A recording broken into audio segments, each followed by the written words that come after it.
Welcome to LEAF 2026, a virtual platform created to help students, graduates, researchers, and aspiring professionals explore exciting opportunities in biotechnology, bioinformatics, clinical research, AI in biology, healthcare, and emerging life science careers.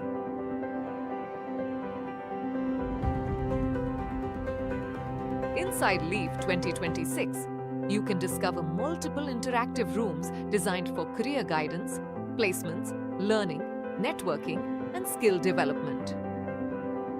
Visit the placement zone to explore opportunities.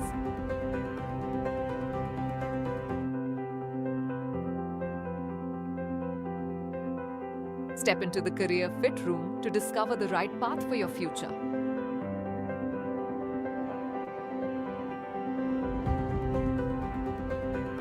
Explore the After 12th and BSc Career Zone for guidance after NEET, graduation, and beyond.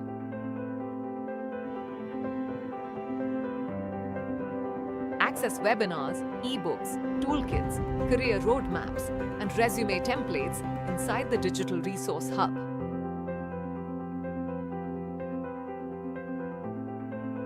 Meet inspiring experts in the Legends of Biotech room and explore industry-focused programs in the Biotechnica Skill Zone. Click on any room to enter and begin exploring. Thank you for joining LEAF 2026. Your future in life sciences starts here.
Hello everyone, very good morning. Please confirm if I'm audible.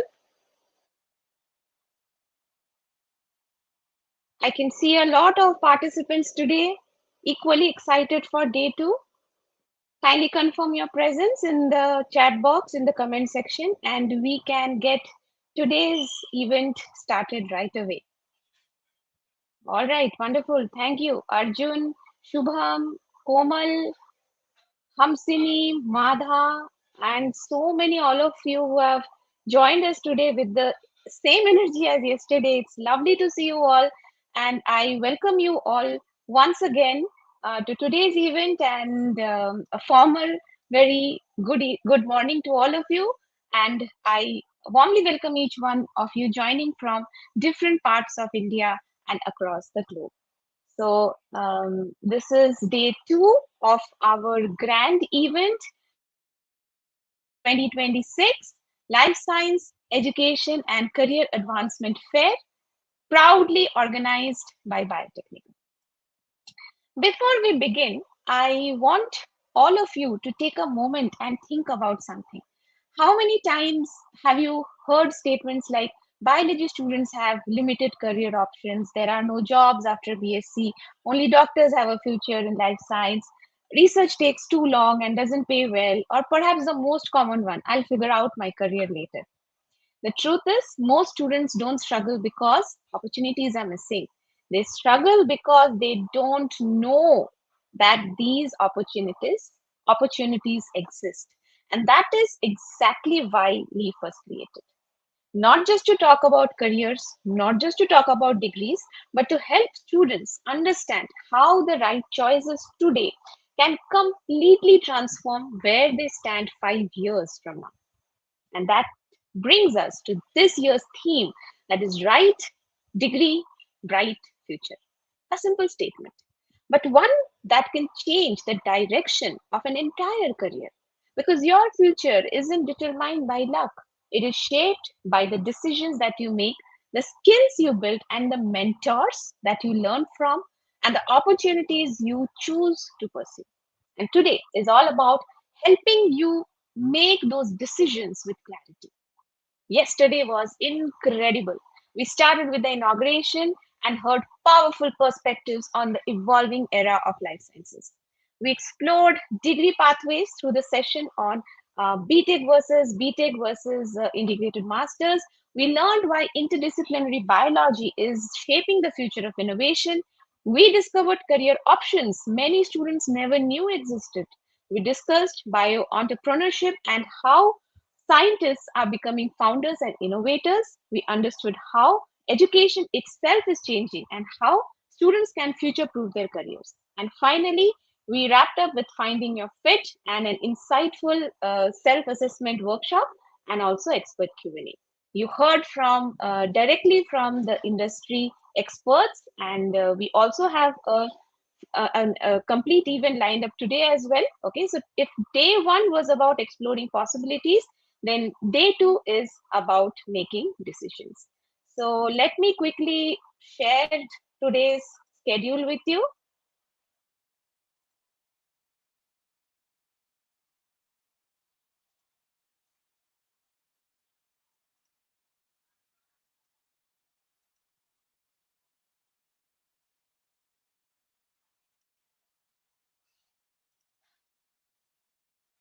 So if you are able to see, we are going to start with a presentation on future ready degrees and integrating AI and data in life sciences. So this special session is by Dr. Priyadarshan, post which we are going to move into a session from Ms. Kavitha about abroad versus India, where you should study. We're going to take a small break of 15 minutes in which we are going to have a quiz time today as well. So prizes are coming up. Don't miss out on this. After that, we are going to come with a session on the on a session which will be led by Dr. Anjali Kulkarni. Post that, we are going to go into the a session on career opportunities in clinical research by Dr. Geethanjali, and post that, we are going to have a lunch break. And once we come back from lunch break, there will be a session on the skill gap, what employers actually want, from Dr. Sirisha. And then we have a session from Dr. Nupur Nagwekar about your 5-year roadmap from student to professional. Post that, a short tea break once again. And after that, a very special session on College Connect. So we have JP Institute of Information Technology, Noida, joining us, and also University of Engineering and Management joining us for this particular session. With that, we'll conclude today's day two. So do not miss out on any of the sessions because these are extremely important for you, right? And stay with us. We are going to give you breaks as in when you require. Okay. So moving on, today is all about building your blueprint for success, right? Keep all your questions coming up. If we are able to handle them in our question answer sessions post the sessions which our experts are taking. Else, you can always drop an email to info@biotechnica.org and definitely we will assist you. So now, before we begin further, let me quickly know who is joining us. So in the chat box, you can write like class 11 or class 12, type 1 or type 2 if you're pursuing BSc, type 3 if you're pursuing BTech biotechnology, type 4 if you're doing MSc, and type 5 if you are preparing for research careers, industry role, or higher studies. So let's see who is joining us today. And while you do that, take a screenshot or photo right now, this session, this moment, post it on LinkedIn when your first session starts. Take the screenshot, post it in LinkedIn, and tag Biotechnica, and also don't forget to tag the speaker. So we will engage with every post from our end, right? So you can use the hashtags LEAF, LEAF 2026, and hashtag Biotechnica, so we can find your post and amplify it. Remember, learning becomes more valuable when you show the excitement, right? So we have an exciting lineup ahead.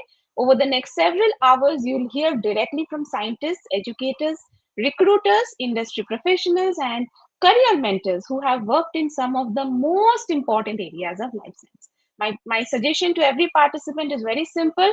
Don't attend today like a spectator, attend like a future professional. Someday you will be out here educating and inspiring the future generation, like how we are doing today, right? So take notes, ask questions, challenge assumptions, and think critically. And most importantly, try to identify at least one section that you will take, one action that you will take after today's event. If you leave with one clear next step, the day has already been successful, right? So, ladies and gentlemen, our first session today focuses on a topic that is transforming every sector of science. Artificial intelligence, data science, computational biology, bioinformatics, these are no longer optional skills. They are becoming core components of modern biology, whether it is drug discovery, genomics, precision medicine, diagnostics, agriculture, or biotechnology research. AI is changing the way biological questions are asked and answered. So, to help us understand this rapidly evolving landscape, we have an esteemed academician and researcher with us today. So, let me introduce our first speaker for the day, Dr. Priyadarshan. I request Dr. Priyadarshan to please introduce himself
and Hello.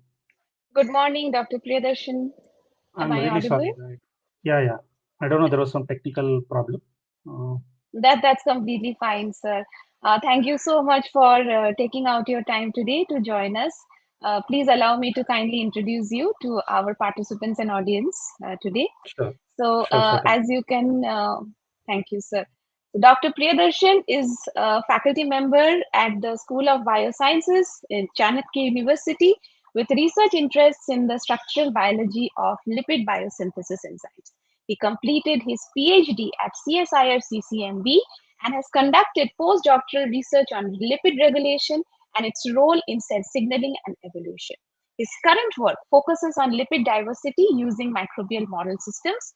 He teaches biochemistry, structural biology, synthetic biology, and introductory biology to BSc, MSc students and research methodology to PhD scholars. We are honored and delighted to have him with us today, and we cannot wait to listen from what he has to offer for our participants today. Everyone, please please join me in welcoming Dr. Priyadarshan K. Namaste, Sir, the madam. virtual stage is all yours. Namaste. Please take over, sir. Because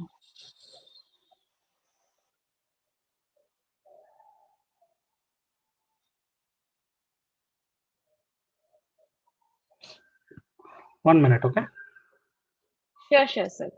So I can see that a lot of students are from different backgrounds, as in type 2, type 5, type 3. It's a combination of everything. Okay, so that's very exciting. And I will take your exit now.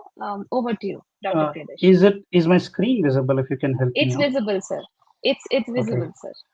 Okay. Thank you, Urmimala, for the kind introduction. I would like to extend my sincere thanks to Biotechnica for this opportunity to share my viewpoint on what I think is a future ready degree.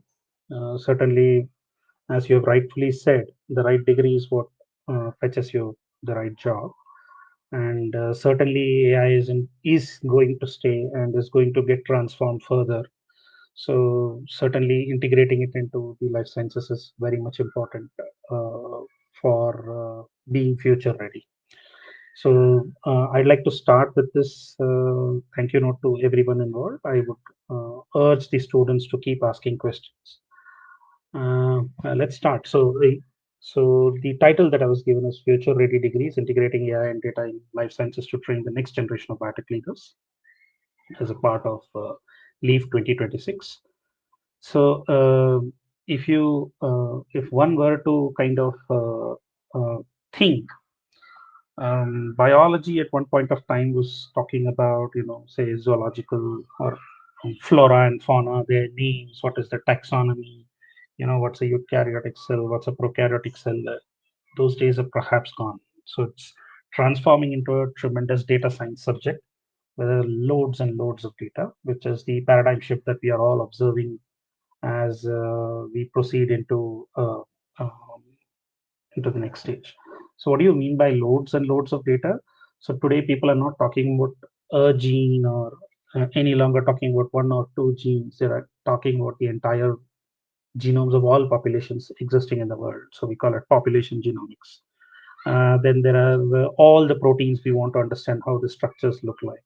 What kind of chemical molecules are you going to give, which will either inhibit or facilitate these through the structure, will facilitate solving some disorder that you may see in genome. All of this is possible because now we are doing multidimensional data collections.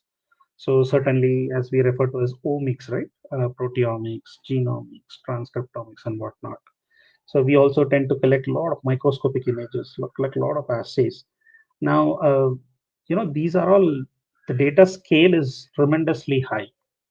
So certainly there is an explosion of information content that is suddenly available in biological data. This is primarily made possible because of technological innovations that have been made. At one front, you invented methodologies that will allow you to collect this data. Second, you built computational systems that will allow you to process this data. And third, as a result, you are now in a way where you are going to analyze this data and solve a very, very, very important problem to support the mankind. So to give you a brief example of what the scale of the size is, let's say, for example, if you start sequencing a human genome, a single human genome, it's about 200 gigabytes of raw data, roughly about 200 gigabytes of raw data.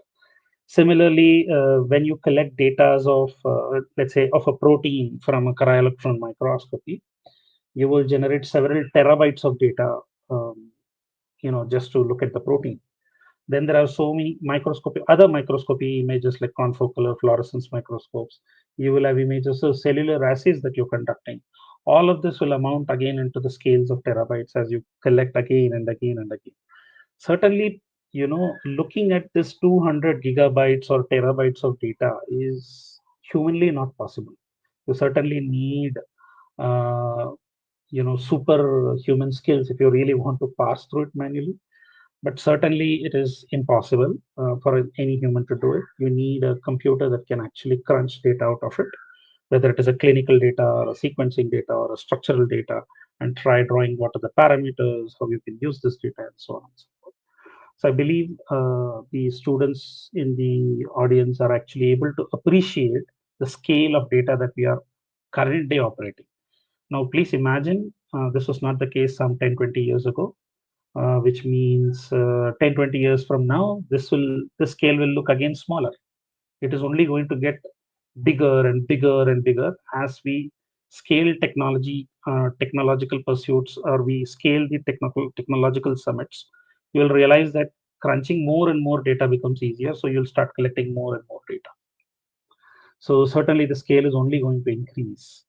Now, what have we done with these kinds of data? Are they really useful? I mean, do you really need to collect 200 gigabytes and terabytes of data? Certainly you need to, because some of the best known examples that have come up from academia to the use of academia comes from deep learning of large scale data that have been collected manually over several decades.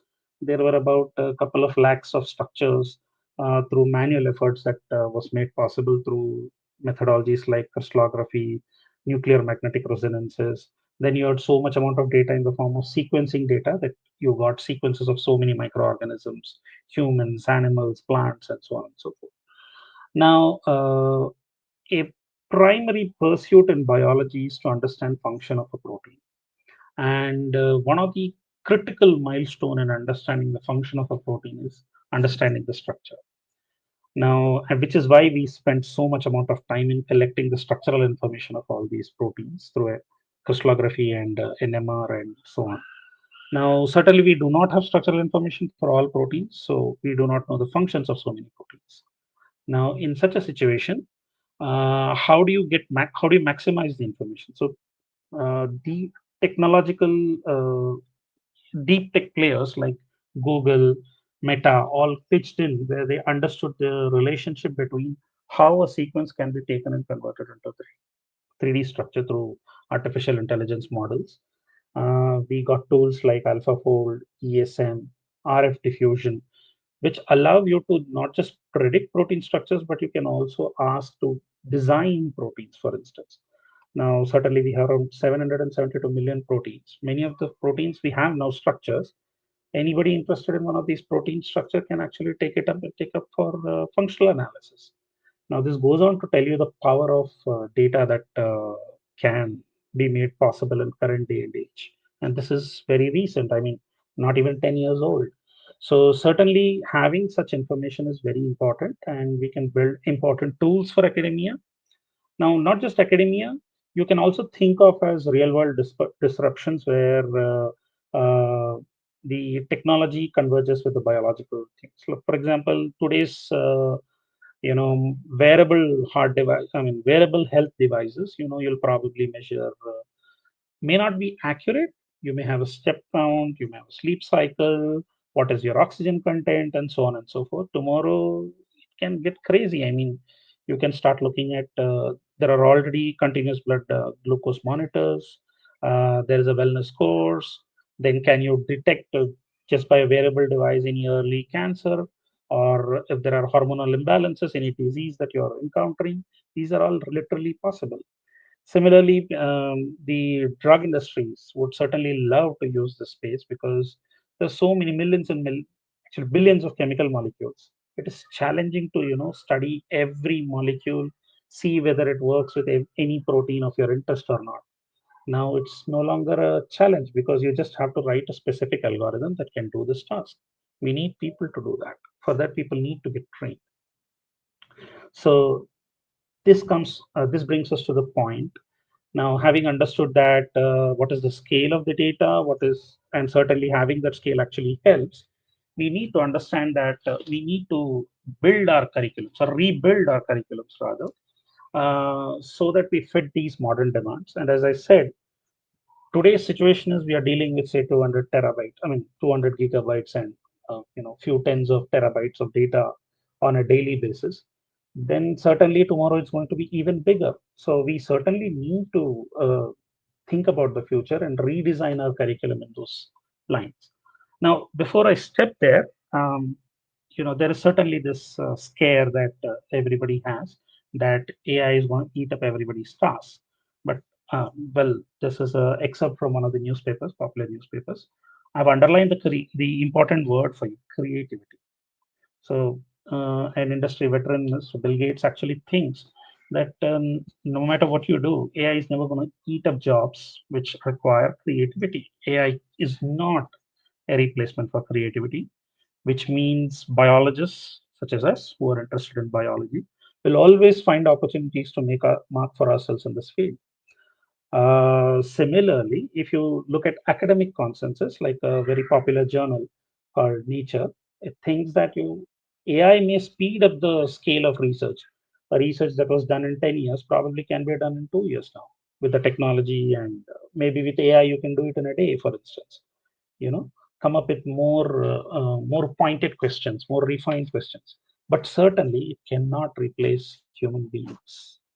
And this was actually an editorial, beautiful editorial written in Nature. I would urge all the students to actually go and read and appreciate the importance of human intervention when it comes to biological research. And certainly, one of the key things that was mentioned in that was training and mentoring of next generation of research is an important role for teachers. And a part of training and mentoring is deciding the curriculum for the next generation, which comes as to how this is my viewpoint, and certainly others may hold different viewpoint. I'm giving you certainly few examples where I think we need to move from traditional approaches to more data integrated curriculum. For example, let's think of genetics and genomics. We used to take how genes are mapped through probably conjugations and transductions, recombinations, and stuff like that. We also talked about sequencing chemistries. Now, they are all fine tuned to the extent that anybody can do it. They are done at much cheaper rates these days. So people have started to, and what became possible was we are now able to do genomics for the entire population. As I said, handling such large scales of data, you certainly need machine learning based pipelines to crunch data out of such large scale data, for which you will need to learn languages such as R, Python, how to use APIs, and so on and so forth. So can you create a curriculum which will train you in R, Python, or API usage so that you can crunch data out of genomics? Is a very good approach to do integrate data into the curriculum. Similarly, biochemistry, I teach biochemistry. We typically teach, this is metabolic pathways, glycolysis, so on and so forth. Our world has moved on to generative molecular design. Means now you're no longer interested in the proteins that are actually available. Can you design artificial proteins that can do the same task that, let's say, I design an antibody against any protein that I want to do. So for this, you will need again very thorough knowledge in cheminformatics and protein design, which is nothing but a deep AI field. So certainly, this competency will make you more data integrated in nature. Biostatistics again, we typically talk about mean, median, and so on. You know, we have moved on to predictive neural nets and modeling, which will help, which you can do through cloud computing. These are the ways in which you can possibly transform some of these scientific domains, move from traditional to modern data integrated manner, wherein specific competencies may be required. A few more examples. I'll just skim through. For example, bioinformatics, we move beyond typical BLAST and classic MD simulations. People are now talking about networks, sequence graph analysis, um, different kinds of neural networks, force fields that look at real-time trajectories. You're talking about in the field of environmental biology is certainly very interesting. Now people are talking about metagenomic data rather than genomic data, right? You're talking about how you can use AI to map sounds of animals so that you can map their positions. This will require again your competency in geospatial indexing and acoustic machine learning models. Can you do this to have a modern data integrated curriculum? So these are kind of changes that you'll need to look at when it comes to different curricula. Certainly, again, more examples for you. Uh, Say, let's say immunology is a case. As I said, we are now designing antibodies. Can you think of how you can profile your T cell receptors and B cell receptors, how they recognize viruses? Can you now predict what kind of antigen that I need to trigger the immune response even before a virus is attacking? You'll certainly need expertise in large language models of sequencing to these kind of approaches.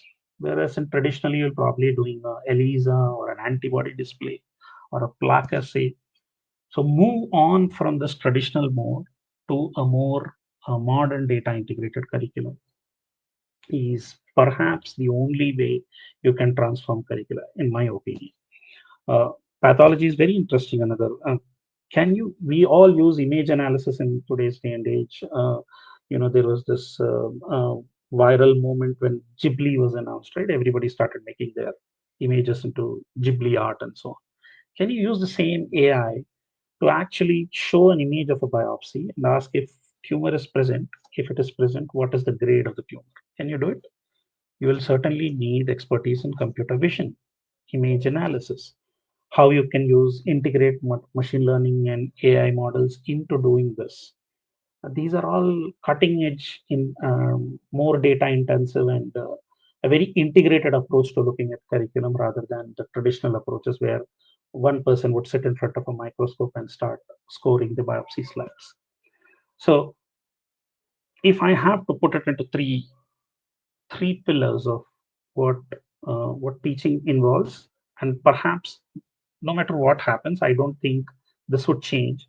The way we do it perhaps will change. Certainly, we need core knowledge. That means you need to know the traditional biochemistry, the traditional structural biology, traditional microbiology, immunology, and whatnot. But we need to integrate AI. We need to sensitize students or encourage students to actually use AI for study, ask questions with AI, but at the same time, and at the same time, ask them to use it responsibly. Train how random usage of AI possibly will lead you into trouble because it hallucinates a lot. So, can you give a good query to get the right information that you need, and how can you do it responsibly without misusing it?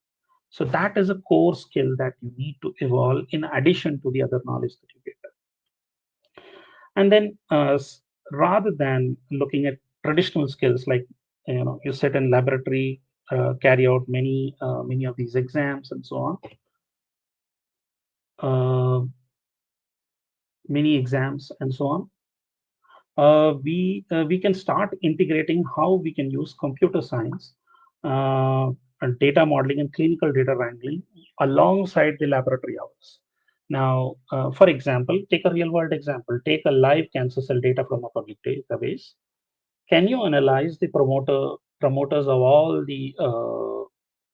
from the data, all the promoters, and understand which genes are upregulated or produced more in a cancer cell, or and which genes are not produced so much in a cancer cell as compared to a normal cell? Can it give information? Now, for that, you need a lot of computational knowledge. You certainly need to draw patterns from such large data sets. You will need a very sophisticated AI model. You will need skills to code for it. So certainly, even though core knowledge skills and real world experiences are the traditional pillars of pedagogy, they can be looked at from a new perspective, wherein we start integrating AI into it. Certainly, having redesigned the curriculum, can you also facilitate how students want to transform themselves into working professionals from being students? That means your journey from campus to the corporate, wherein you've built a curriculum. Now, can you create an ecosystem that will allow them to start doing interdisciplinary research, maybe by giving state-of-the-art infrastructure, both wet lab and dry lab, make industrial collaborations possible where they can do a small thesis work on a translational project that will be suitable for an industry as well as an academic setup. Now, while doing this, people may get inspired to do startups, take up startup because that is startup culture is picking up in India, uh, where students can have direct access to industries. They can have a word with the professionals where they can start thinking about how they want to shape their career in the form of research, translational or basic, and so on and so forth. So certainly, transforming the curricula and providing the right opportunities is definitely going to help you transform this. But as we do this, we need to understand that we need to integrate AI at every stage. While doing this, when I say state of the art infrastructure, can you provide really robust, high performing clusters for the students to crunch all the data sets that you're talking about? work closely with industries who will have large amounts of data and look at the real world problems that they're trying to solve. So these are the ways in which you can actually integrate AI while transforming yourself from a student to being a working professional. So certainly, again, three pillars. The graduate thesis should bridge dry lab computational design with wet lab validation and clinical teams. You should have operational knowledge of all the guidelines, clinical, the audit compliances, and data governance. Because as soon as you work with industries, you're actually looking to launch a product into the market. You certainly need to stick to guidelines. While doing this, you need to certainly know how to build multimodal pipelines, how to crunch data in clinical trials, how to identify biomarkers digitally, going through all the genomics information that you have. So these are examples of how you can build professional competencies by integrating it. So if I have to give a small take-home message, you certainly need to know, master your core knowledge. You certainly need to gain problem-solving skills. And probably the third is perhaps more important. You need to go beyond your subject. Today AI is in a certain shape. It is going to transform into a beast tomorrow, and certainly another technology may even take over the AI. So keeping abreast with what is happening in the field is very important, so you will realize that there are skills beyond the subjects that I need to be. So people should be lookout on for that and carry out real world research as much as possible. And perhaps as a biologist, i cannot um, I cannot stress the importance of how important being curious and creative is. You need to be at every level. Now, so certainly in today's day and age, you need to have big data literacy.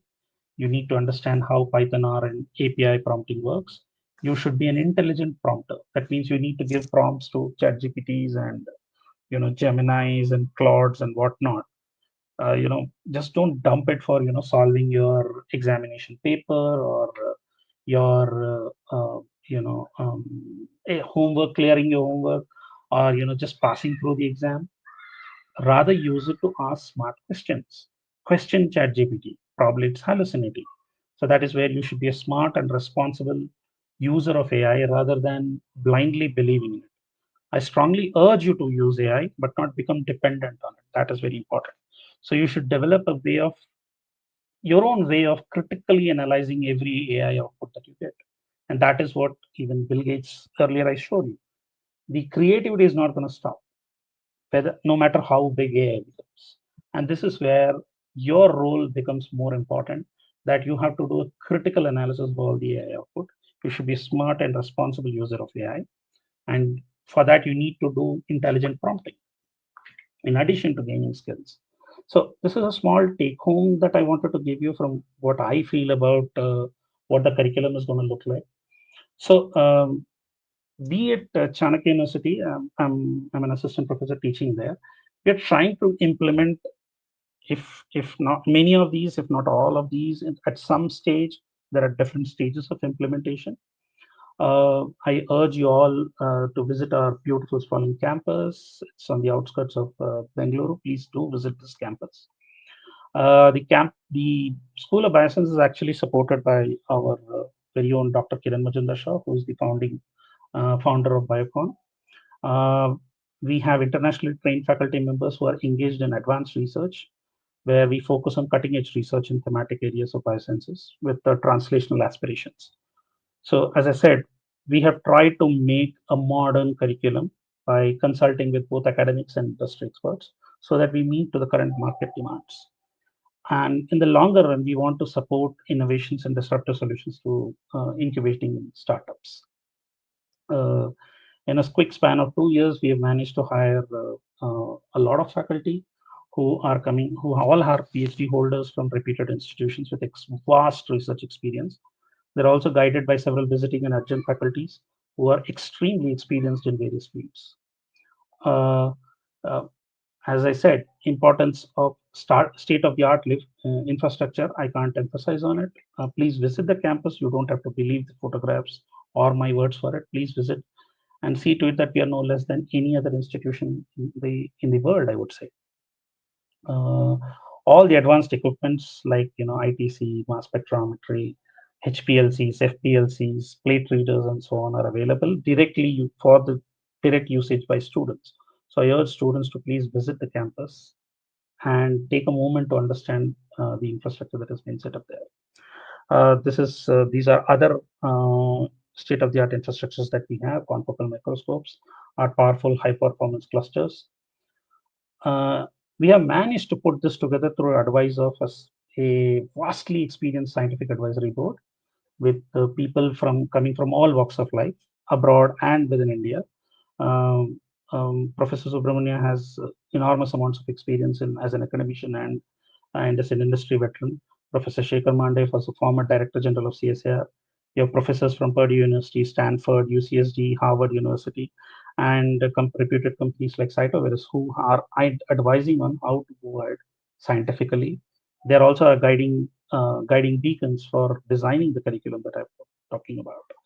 So to facilitate real world experiences, we conduct workshops for students and workshops, conferences where there is a lot of exchange of scientific idea. There are industry visits where students get an opportunity to talk directly to industry veterans.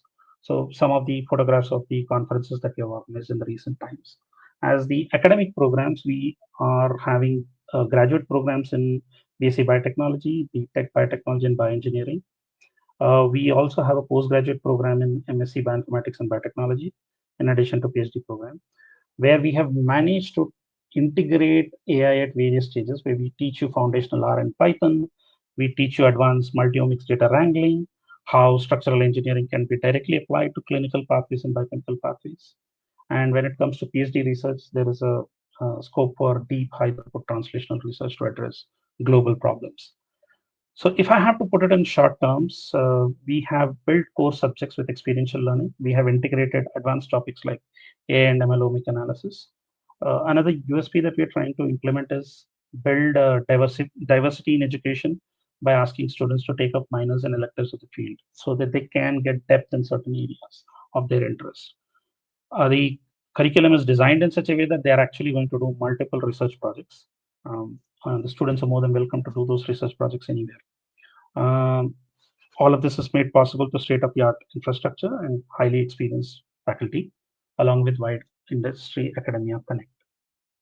So I think we have a decent setup there, and I think we will be able to empower students to build very bright innovations for tomorrow. Uh, with this, I would like to conclude and thank the team Biotechnica team once again for their time and opportunity to present what my opinion is. I would urge the students to ask as many questions as possible. Thank you. Thank you so much, Dr. Priyadarshan. Such an enlightening session that was, and as Thank you. usual, we got a very nice picture of what the students should do. They have a lot of clarity now, actually. So we have some questions that are lined up. If Certainly. you could kindly address them. So the first Certainly. question is, thank you, sir. So the first question is from Arjun. For a BSc Zoology student wanting to integrate AI and data science skills, what is the best starting point? Python or R? Ha. Arjun, I believe that's your name. Arjun, very interesting question. As a BSc, zoology is, a very niche subject with a lot of scope for integrating AI and ML. Uh, if you're asking me to choose between Python and R, so certainly Python is more tuned for AI, but R is also very good language. I would want you to learn both. Do not lose out on anything. Certainly, this is not the era where there is no resource available. There are so many beautiful courses on Python and R available on YouTube and other platforms. Um, you know, Not to promote any of them, but there are so many course giving platforms on the internet. You just have to go through them and take the courses seriously. Practice it again and again and again. So because I have seen students taking this course, they feel they've mastered Python, they've mastered R, and then that's it. They've forgotten about it, and 2 months, 3 months down the line, they are searching for, sir, इसका code क्या होता है, ये कैसे code करते हैं. So that should not happen. You should constantly practice because that's not our native field, right? So you should constantly practice it. I would urge you to not discriminate between Python and R, learn both. When it comes to integrating with zoology, I would certainly feel, I gave you brief examples on how you can grade tumors. Look at biopsy slides and grade tumors, for example.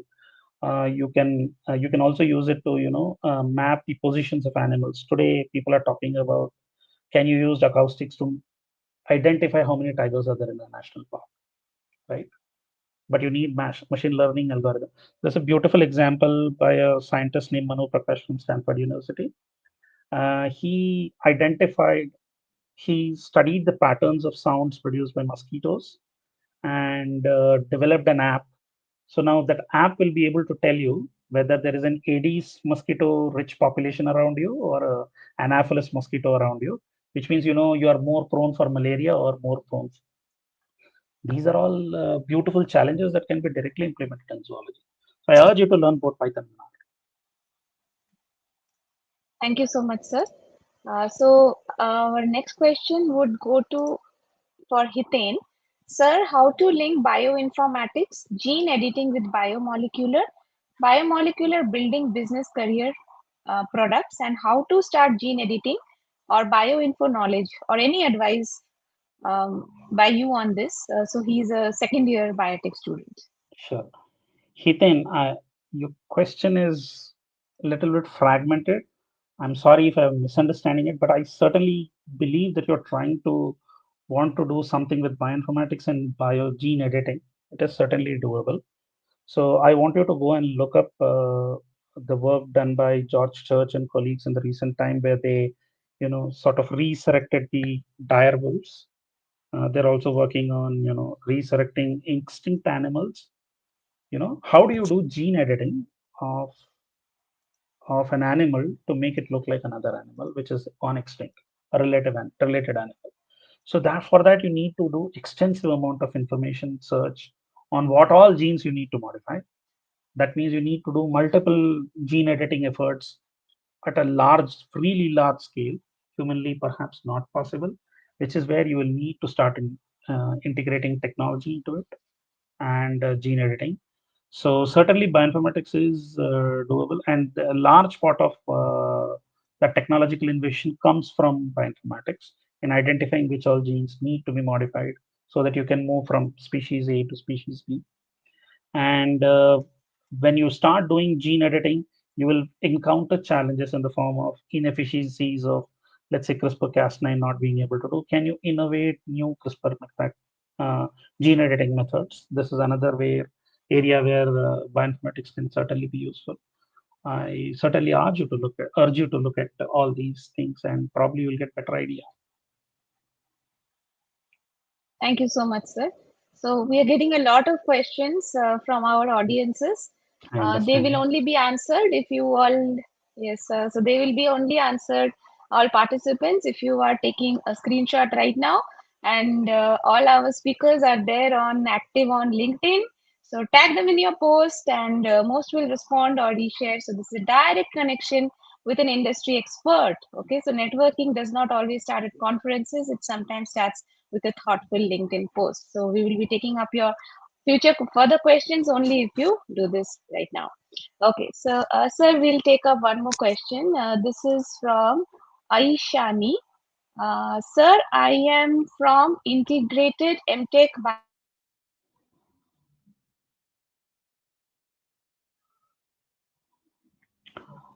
Uh, Yeah. Ma'am, So this you're is okay.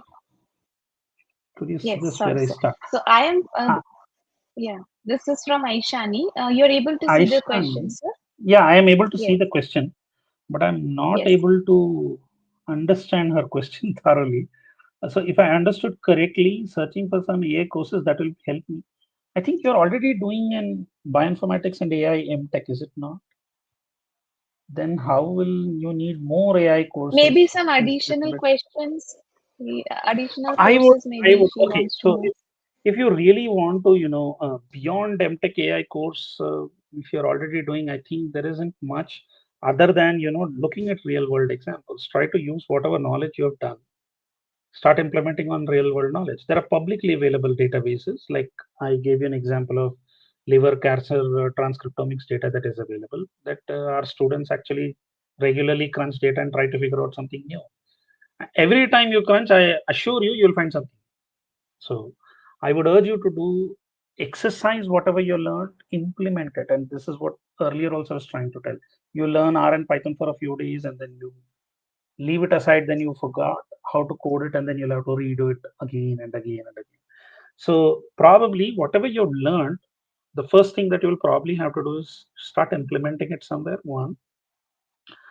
Second, that I would probably want you to do is, there are some beautiful AI courses again available online, given by reputed institutions, the top institutions in the world. You can go and visit those websites and see what your course may have missed out, which was being offered there, and start learning on those. But I'm sorry, I'm little loss of words because I'm not able to comprehend the depth of the question. Sorry about that.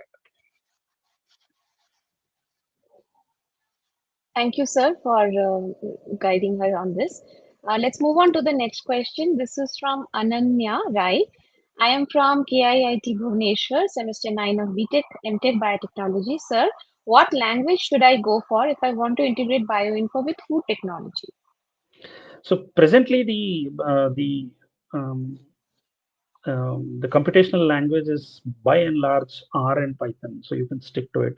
The other languages that are coming up, how fast they will quickly pick up, I am not sure. As I said, you need to keep yourself updated with the field. Uh, Tomorrow it will be another language. Day after tomorrow it will be another language.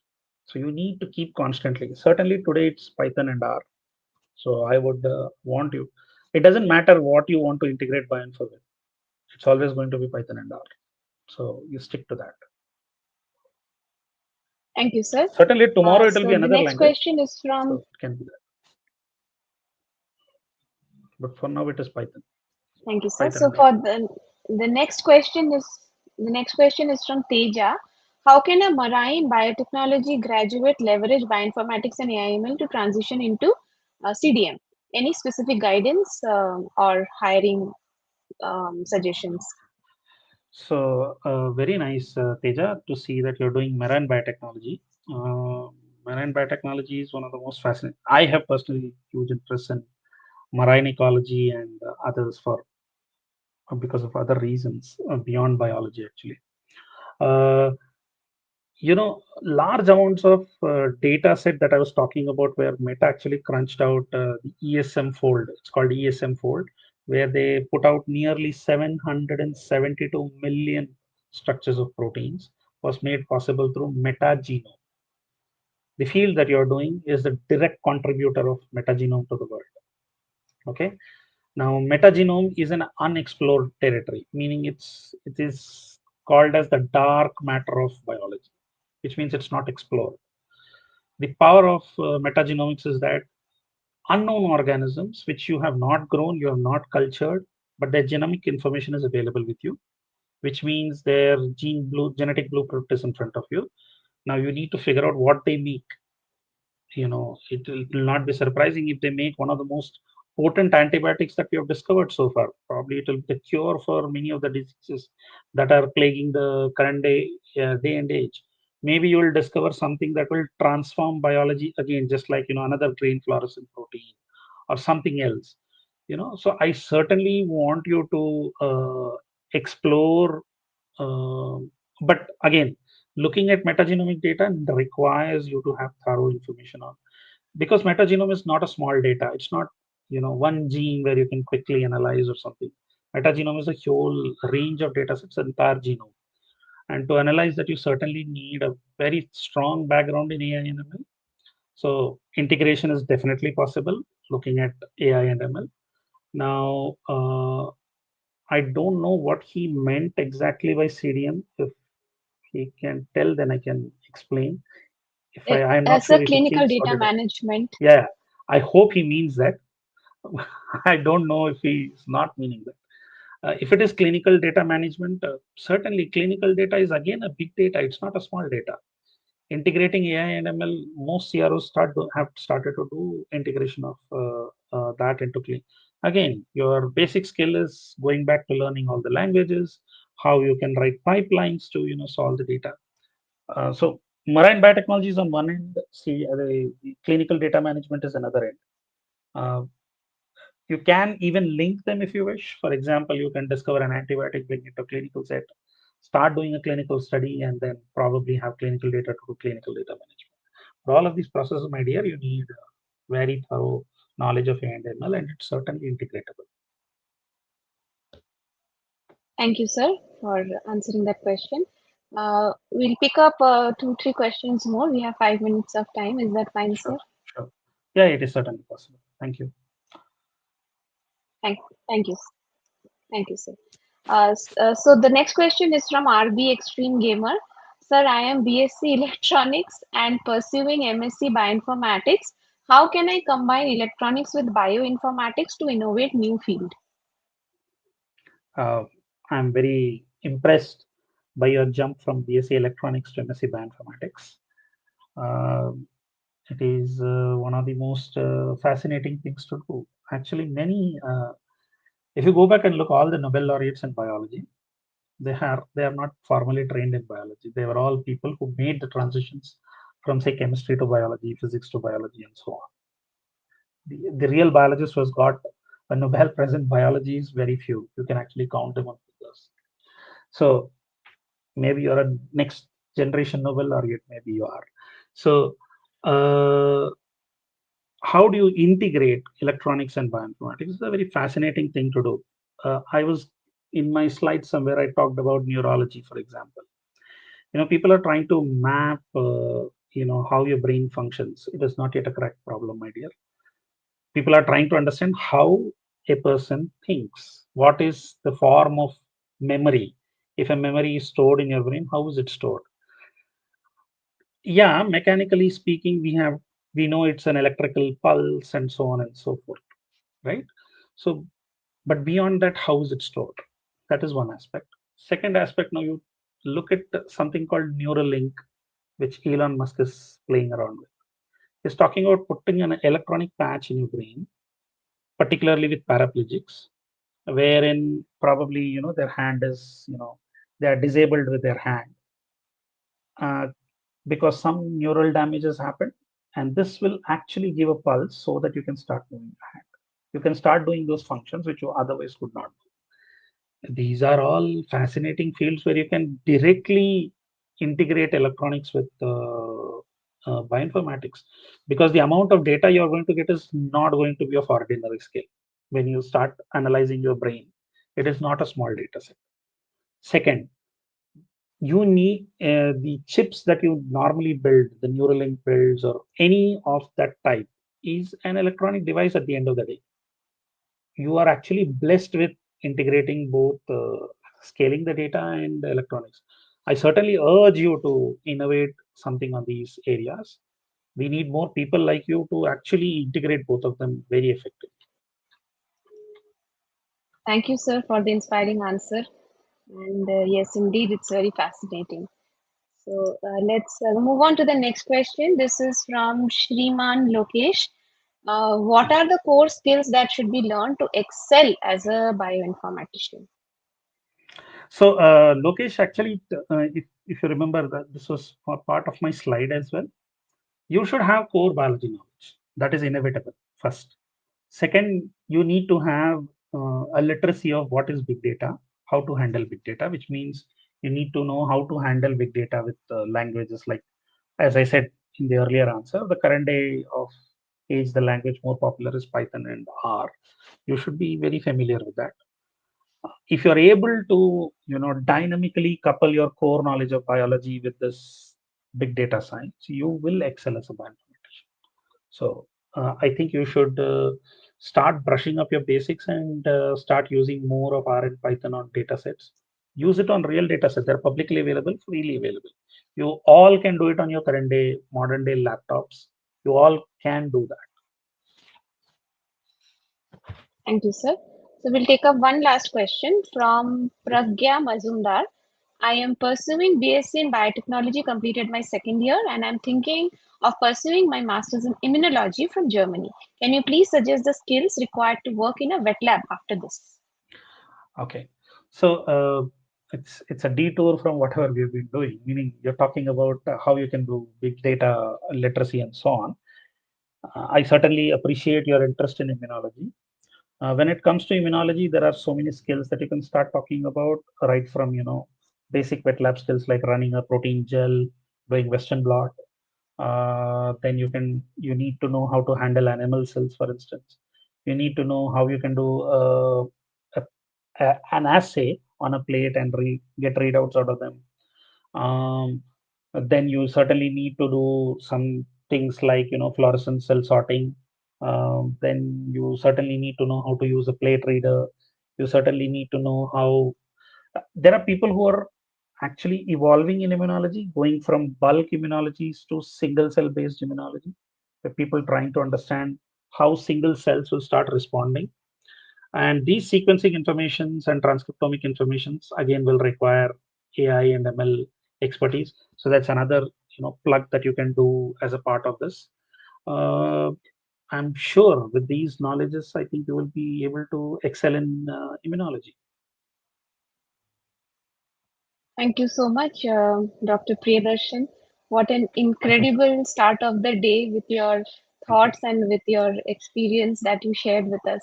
It Thank you so helped us much. understand that the future of life science is no longer confined to just traditional laboratory boundaries. So, I agree. the yes, sir. So this did not exist a decade ago, but now the convergence of biology, AI, and data science is opening a lot of opportunities from what we heard Correct. from you, sir. Absolutely. So, Absolutely. so thank you. Thank you Thank you. so much Thank you for so much. sharing your experience, your perspectives, and your valuable time with all of us today. We look forward to hearing from you, listening from you again in our future conferences and seminars. Always my Thank you for pleasure. your time. Thank you so much. Thank you for the opportunity. So, with that, yes, we are done with our first session. Now, let's quickly move to our second session. Okay, so with that, we are done with our first session, and now let's quickly move to our second session because it's already time. Our second session for the day is abroad versus India, where you should study. This is a very common question which many participants have. So let's try to answer this today. Let's move on to one of the most common questions that you have. Should I study in India? Should I study? Should I go abroad? What are the costs? What are the opportunities?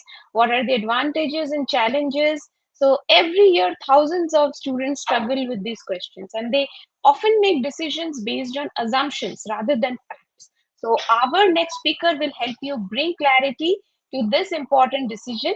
So, let me introduce our next speaker for the day. I invite Miss Kavitha on the virtual days.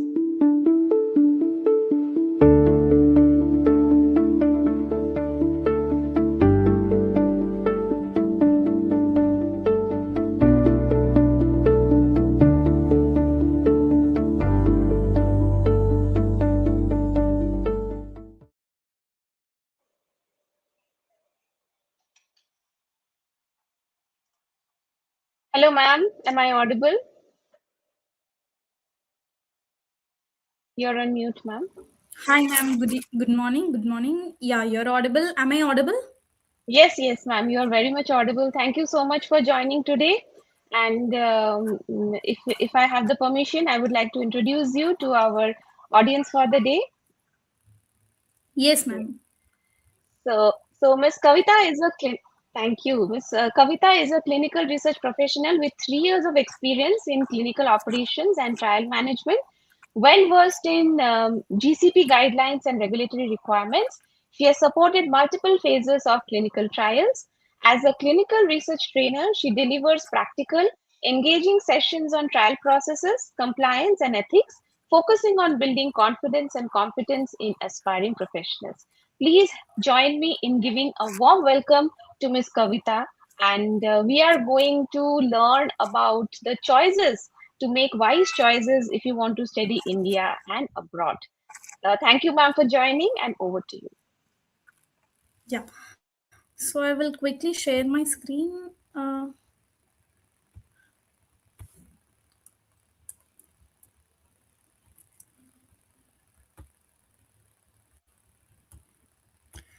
Ma'am, can you please confirm the visibility of the screen? So I hope you all are taking. Yes, yes, it's loading, ma'am. Yes, all good, ma'am. Please take over. Yeah. So, hi everybody. It's a very pleasure to welcome you all for a very innovative and a career advancement program like LEAF. So, good morning, everyone. I could see more energetic students here, and previous session was so insightful. With the same energy, I would like to proceed with abroad versus India for life sciences. So many of the students are sitting in this classroom today. Imagine everybody sitting in same classroom, but one may dream of working in a world famous research laboratory in Boston. Other may dream of contributing to India's booming biotech and pharmaceutical industry. Both are talented, both are working hard, both love life science. But there is one question that keeps them awake at throughout the session. Should I build my future in India or should I go to abroad for building my career?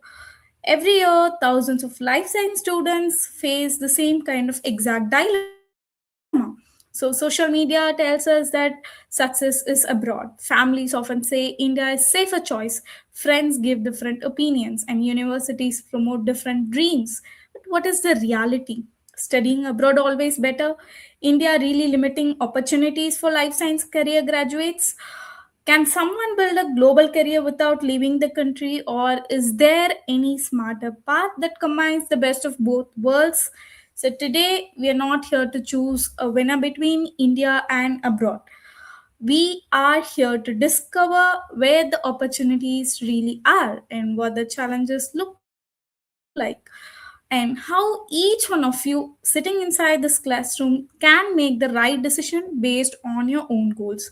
So, not only goals, some may have passion and some may have a future vision. So welcome to all of you, and so let's begin this exciting journey into the world of life sciences. And yeah, let's look at the agenda of today's class. We will be briefly discussing about the career opportunities in biotech, genetics, and clinical research field, comparing the study options in India versus abroad, and identifying the advantages of studying in India and abroad. So we also evaluate the career goals, research interest and challenges that we face in particular countries, and make certain informed career decisions for your future goal. So by the end of this session, you may have the ability to choose your own career path for your future growth. So let's move on to life sciences. So, life sciences is a very interesting term, basically studying the living organisms and life processes, focusing on how they function, grow, evolve, and interact with the environment. So, it basically explains about the concepts of humans, animals, plants, microorganisms, and the entire ecosystems that we made up today. So, life science deals with all these understandings and their habitual habitats. So, we can make a major roles and we can impact the business fields like healthcare, drug discovery, agriculture field, genetic engineering, and conservation. So, healthcare means it doesn't only include medicals. So, it includes all the paramedical courses, it includes all the clinical research and pharmacovigilance or bioinformatics like drug discovery. We will be focusing more on bioinformatics and genetic engineering and advanced stem cell therapy. So, as a life science graduates, you have the potential to create a major impact in all these sectors. So, studying life sciences in India is a major industry hub for pharmaceutical industry. So many pharma companies, topmost worldwide pharma companies like Pfizer, Sanofi, Novo Nordisk, every top pharma companies are considering India as their trial hub, as their research hub. So India has been paving way for many pharmaceutical industries and vaccine trials. So many new vaccines have been manufacturing from India, either as a branded drug or as a generic drug, along with certain biotech startups. So, for the past 20 years, India has been a growing hub for almost all the biotech startups and CROs, contract research organizations. So, the one who works as a third party service provider for pharma industries and biotech industries, bioinformatics. So another next gen evolving course and the next gen evolving service is bioinformatics and AI in healthcare. So, the most promising future of any life science career or any life science background would be AI, and paving the way for AI in healthcare.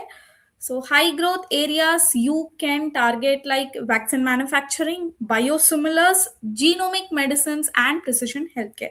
So everybody knows what genomic medicines, combining the genetics with human chromosomal patterns and vaccine manufacturing. So working more on vaccines, like, so now India has been working on controlling cancers. Now cancer is having so many vaccines. We can prevent cancers by having vaccines. And precision healthcare, treating the patient with what they exactly have. So giving the right treatment to the right patient, knowing the right cause, is called precision healthcare. So as a life science graduate or a life science student, you can focus more on these areas.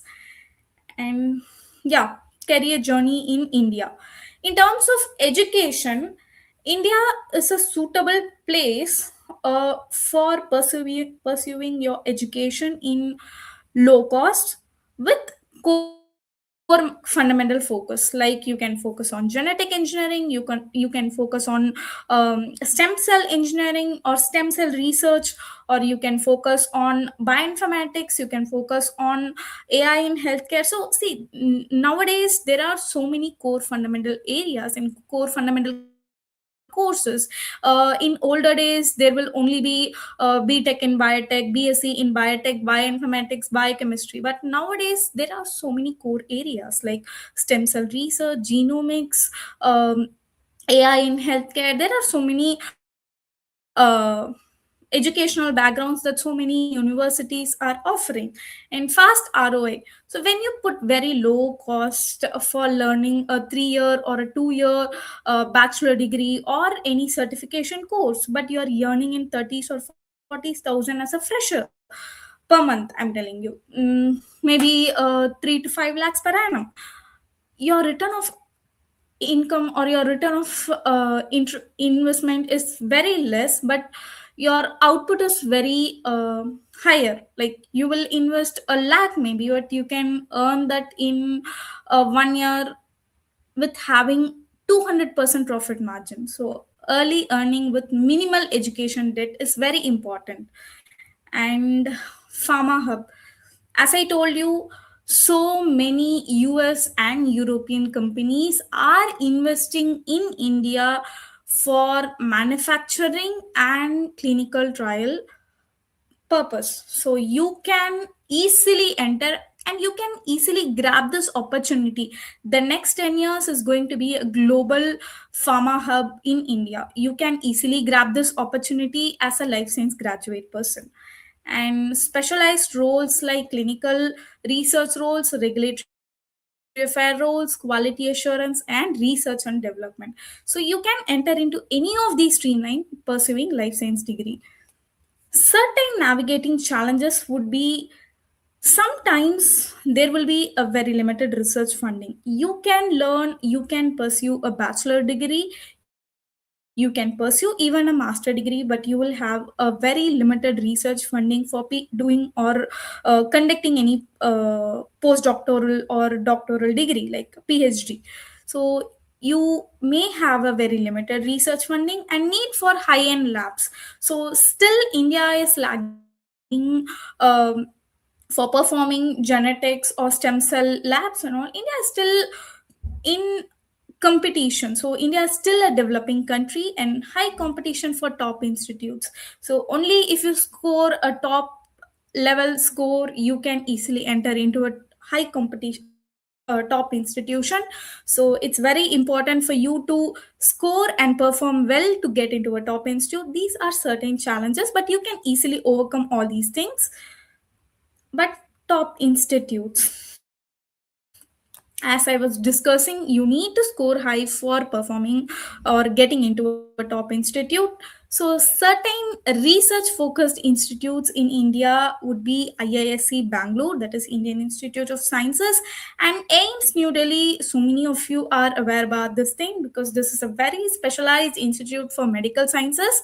And NIPER in Mohali, this institute mainly focuses on bioinformatics and genetic engineering developing, where you can easily pursue your PhD or higher level researchers here. And IIT Bombay focusing on AI in healthcare and certain AI current trends and natural language processing, how to include or how to involve NLP in healthcare industries. These kind of institutes are offering this, and with that, TIFR, Tata Institute, focuses on the current challenges, current trends in healthcare industries.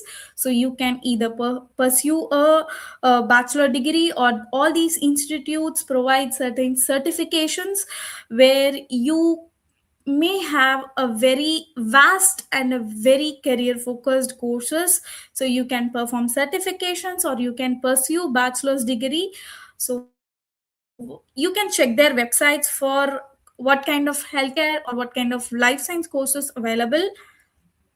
Then job designation. So we have discussed about the life science degrees and life science fundamentals. What are the core fundamentals that each and every institutes will be offering, and what are the challenges, how to start, everything we have discussed. Moving on to the job designations. So now you pursued a degree and you got a very good certification from a well reputed institute. Now job designation, very important for almost all the life science graduates in India. Certain industrial roles that you should be focusing on. So let me tell you few areas that you should be focusing. The first one is clinical research, the second one is biotech related focus, and the third one is regulatory and R&D roles. So all these will be giving you certain entry level roles in healthcare industries like clinical research associate, clinical project associate, biotech analyst, QA and QC associates, where you will be checking the quality of the entire process, and medical writer, where you will be dealing with all the scientific and the clinical documents that you will be using in a clinical trial, along with the regulatory affairs executive, where you will be dealing with or whether the entire process of manufacturing or the entire process of clinical trials or the entire process of research and development have been done according with the regulatory guidelines. And research associate, so you will be primarily working on a R&D department to discover and develop a medicine or any biotech product. So next, a bioinformatics analyst, where you will be working on bioinformatic tools to perform certain gene editing or certain advanced molecular level therapeutics. So certain companies will be offering all these industrial roles would be Biocon, one of the leading biotech companies in India, Dr. Reddy's Laboratories, very important, very primary essential company that everybody should be looking for, because these companies companies will be offering so many medical related fresher level roles, or a paramedic student can easily, or any of the life science students who can work under laboratory conditions can easily enter into Dr. Reddy's. And Sun Pharma, known Indian pharma company that can able to produce generic drugs.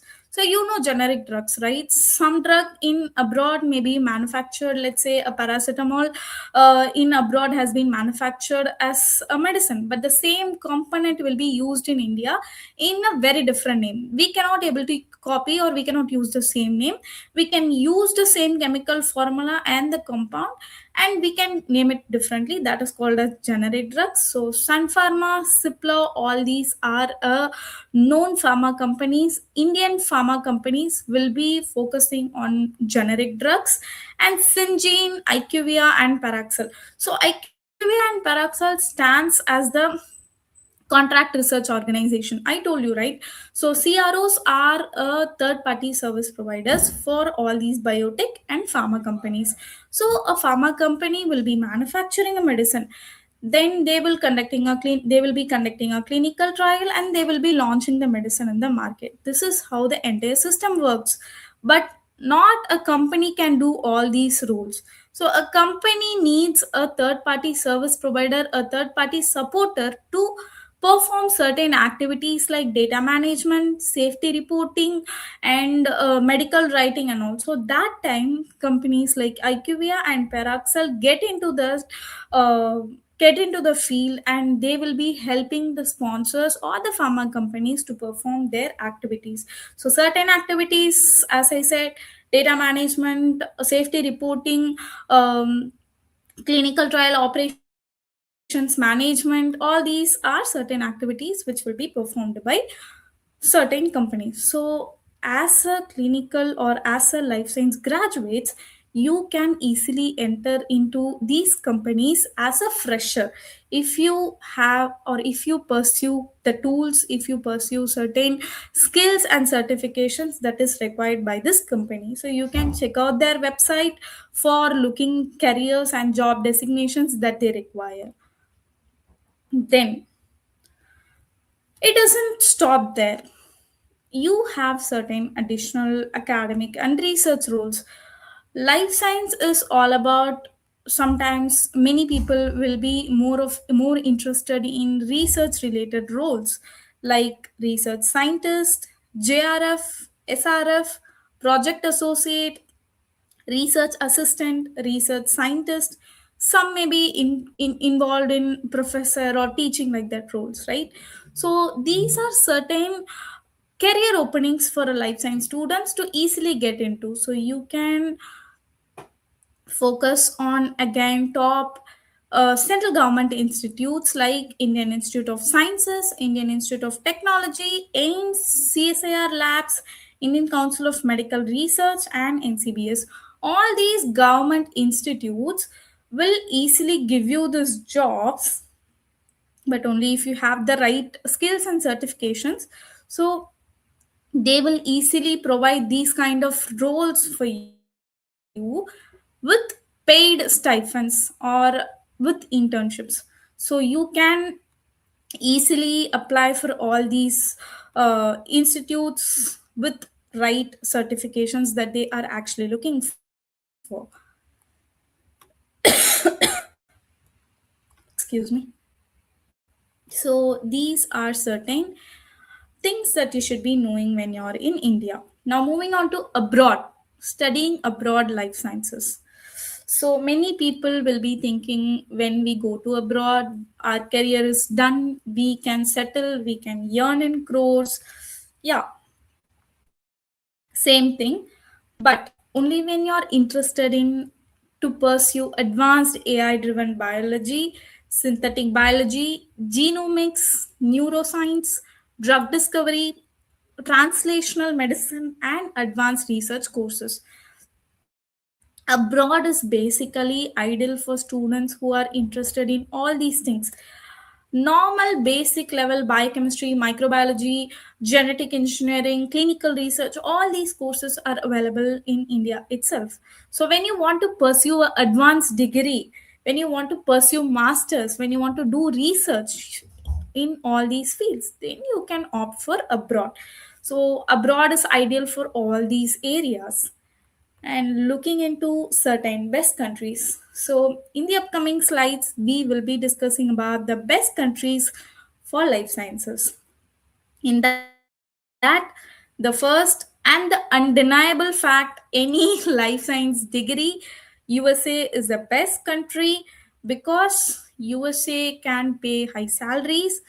So many top global universities are there and best research ecosystem for massive biotech industries. So US is a completely developed country where you will be having a lot of strengths along with the top institutes like Harvard, Johns Hopkins, MIT, and Stanford. So, apart from these four, there are so many top institutes also. But I have just mentioned the top four institutes. So, you can focus more on this. You can go to their websites. You can just look for what kind of courses they are offering for doing MS or doing PhD or performing researches. But whatever the country may offer, it may come along with certain challenges, right? So, as everybody knows, USA is a very extremely expensive country and a very competitive country because you need to write exams, you need to perform certain interviews, you need to clear certain documentation process and visa uncertainty. Everybody knows how USA people are not US Indians are struggling because visa uncertainty is a very big threat to almost all the country people who are residing in US. So these are certain challenges you need to be considering when you are looking for US based career opportunities. Then, best countries for life science. Moving on to UK. After US, UK is one of the ideal choice for learning or pursuing your career in life science. UK has so many strengths. One of the major benefit for almost everybody is 1 year master program. Unlike other countries, UK only offers 1 year master program where you can perform your masters. Along with that, you can do part-time works. You will be finishing your master program in 1 year, and you can start your career there. You can start working on the companies. So it only takes 1 year. And strong biomedical research, UK has now developed into a biomedical and pharma hub. India is still developing, but UK is developed, and global research exposure is comparatively higher in UK. And certain top universities that you should be focusing here is Oxford, Cambridge. So Cambridge is a very known university. Everybody knows Cambridge. Cambridge offers almost all the courses. So same for the life science also. You can pursue any life science course from Cambridge. 200% you will get a job, and you will get into a better company itself, better core company itself. And Oxford, King's College London, so many of you are aware about this also, and Imperial College. So these colleges will offer more AI driven courses because maybe in next 5 to 10 years, AI may be a promising career in healthcare. So you can focus on these institutes. Comes with certain challenges. Yeah, we can balance here because we are going to spend 1 year in master's program, but the amount you're going to spend in US for 2 years is the same in UK for 1 year, because a dollar is comparatively less than a pound. UK is surviving in pounds. A pound is a very expensive thing. One pound is equal to 100 Indian rupees. So a pound is expensive than a dollar. So higher tuition fee and living expenses is very, very, very high. There again, you have to write certain competitive exams like IELTS or GRE, then limited scholarship opportunities. In US, you can find so many scholarship universities, but UK offers a very limited scholarship opportunity. So these are certain challenges you need to be considering when you're focusing on UK. And yeah, so low tuition fees. Sorry, moving on to the Germany. Germany is again a very big pharma hub. Everybody knows, you can watch an English series. So many of the pharma companies are evolving in Germany. So very low or no tuition fees if you apply correctly. Excellent biotech ecosystem and strong industrial research. And looking into the top institutes, University of Munich, it's a very very big university. Then Heidelberg, Freiburg, and Aachen University. All these three universities offer equal opportunities for almost all the country people. Other than certain countries will focus more on their own country graduates, these countries will be focusing on give equal opportunities to all the country people, and this comes with certain challenges. You cannot just like that find accommodation in Germany, and visa process itself is very complex. You need to undergo a lot of challenges when applying for visa, and German language is very important in applying for certain colleges. Moving on, let's look about the Netherlands.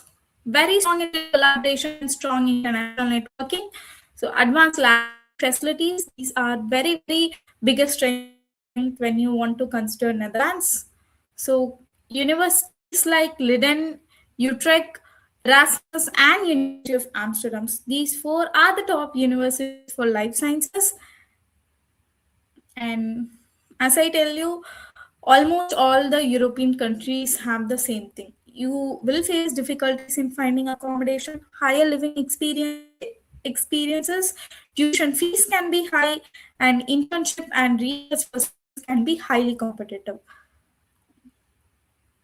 Then moving on to Singapore, safe living, strong pharmaceutical presence, and Asia's leading life science and biotech hub.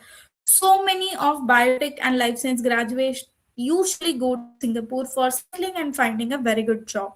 So Singapore is a very good place when you want to settle for a job. And here are certain universities like Nanyang, Singapore Institute of Technology, National University of Singapore, and Duke's Medical School. Same goes here, higher living and accommodation costs, tuition fees can be high, and internship and research positions can be competitive here also. These are certain challenges that you need to be focusing on Singapore. Then India versus abroad. Let's do a quick comparison about India versus abroad. So, in terms of tuition fees, India is very lower, abroad is higher. In terms of research infrastructure, India is improving and abroad is advanced. And industrial exposure, India is growing rapidly and abroad has strong global exposure. ROI, India is often faster and abroad has higher long term potential. Scholarships are very limited in India and more opportunities are there in abroad.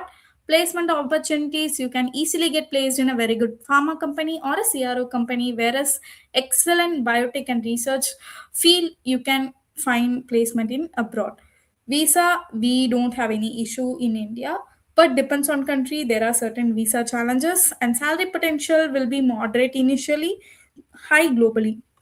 So comparatively, all the abroad countries will offer more salary than India. Then research funding is very limited in India but extensive in abroad. Networking is regional and international in abroad. So let's discuss about the biggest myths about life sciences. No jobs in India, absolutely false, because India is rapidly evolving. Not only in India, the world is rapidly evolving through AI and biotech, and so many new diseases are evolving, and healthcare analytics is very important, focusing more on vaccine science and genomics to prevent certain diseases like cancer, autoimmune diseases even before they occur. So it's a very big false if somebody from life science will not get a job. It's absolutely false. And PhD required, again a very big no, because high pay careers for MSc in clinical research, bioinformatics, regulatory affairs, and medical writing. Then overseas success. No, you can get success by networking, internships,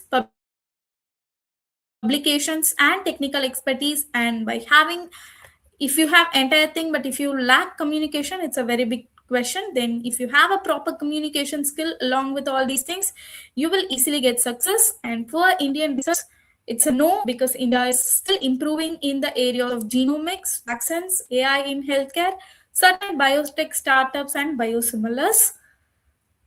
So, optimal roadmap for all the Indian students I would like to recommend here is you can pursue UG in India like BSc, BPharm, Biotech, Biomedical Sciences. Build your profile with internships, certificates, research projects, publications, coding skills. Please build all these skills when you study UG itself. Please don't come after UG. I don't have a job, so I need to perform internship. I need to go to certifications. I need to go to projects. Don't do that. When you perform your UG itself, you build your profile alongside. Then go abroad for doing MSc, PhD, and research fellowship. It thereby reduces your financial burden, stronger admissions, better scholarships, and higher ROI. So, with that note, I would like to conclude.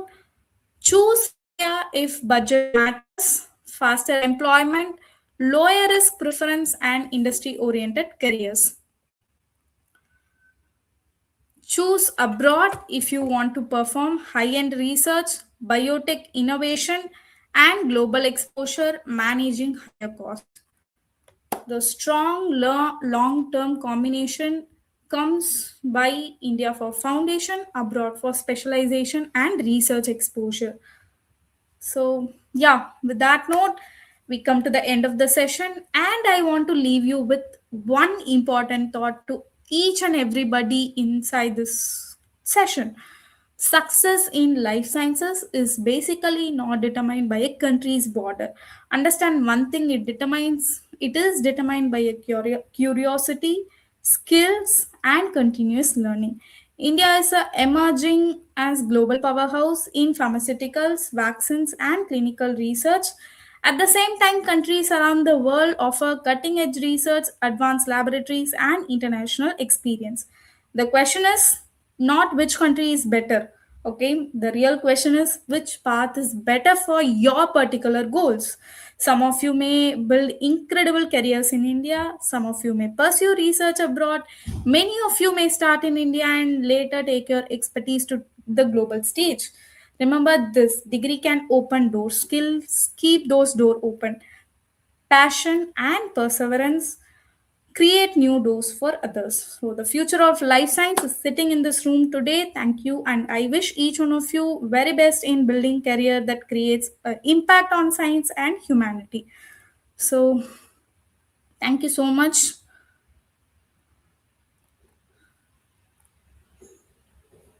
Thank you so much, Kavitha ma'am. So that was a very informative and even eye-opening session, and we got to know a lot of difference, especially the comparison part.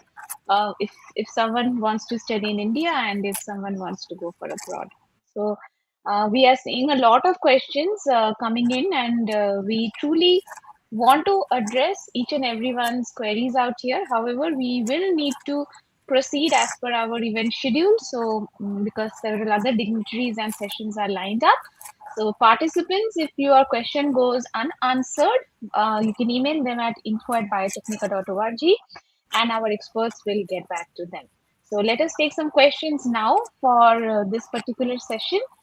First question is from Sampurna Pradhan. Ma'am, I'm a postgraduate student in biotechnology. How can I get a chance to do PhD in biotechnology in Germany? Please guide.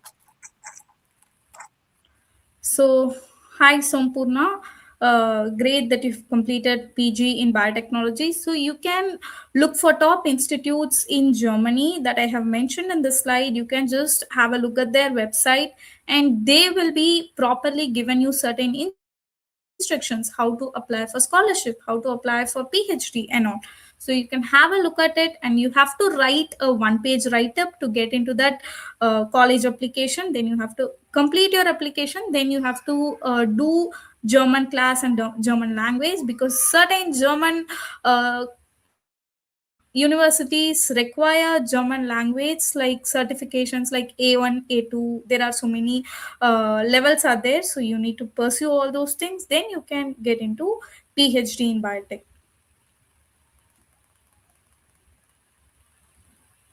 I hope that answers your question. Thank you so much, ma'am. Our next question is from Arjun. What are the top skills employers look for first in entry-level genomics AI roles? So you obviously need certain tool specific certifications. You need to look for NLP. You need to complete Python. So start from Python. Python is a very basic thing. You need to start from Python, and you need to complete certain genomic tools along with certain NLP languages that can easily perform AI role.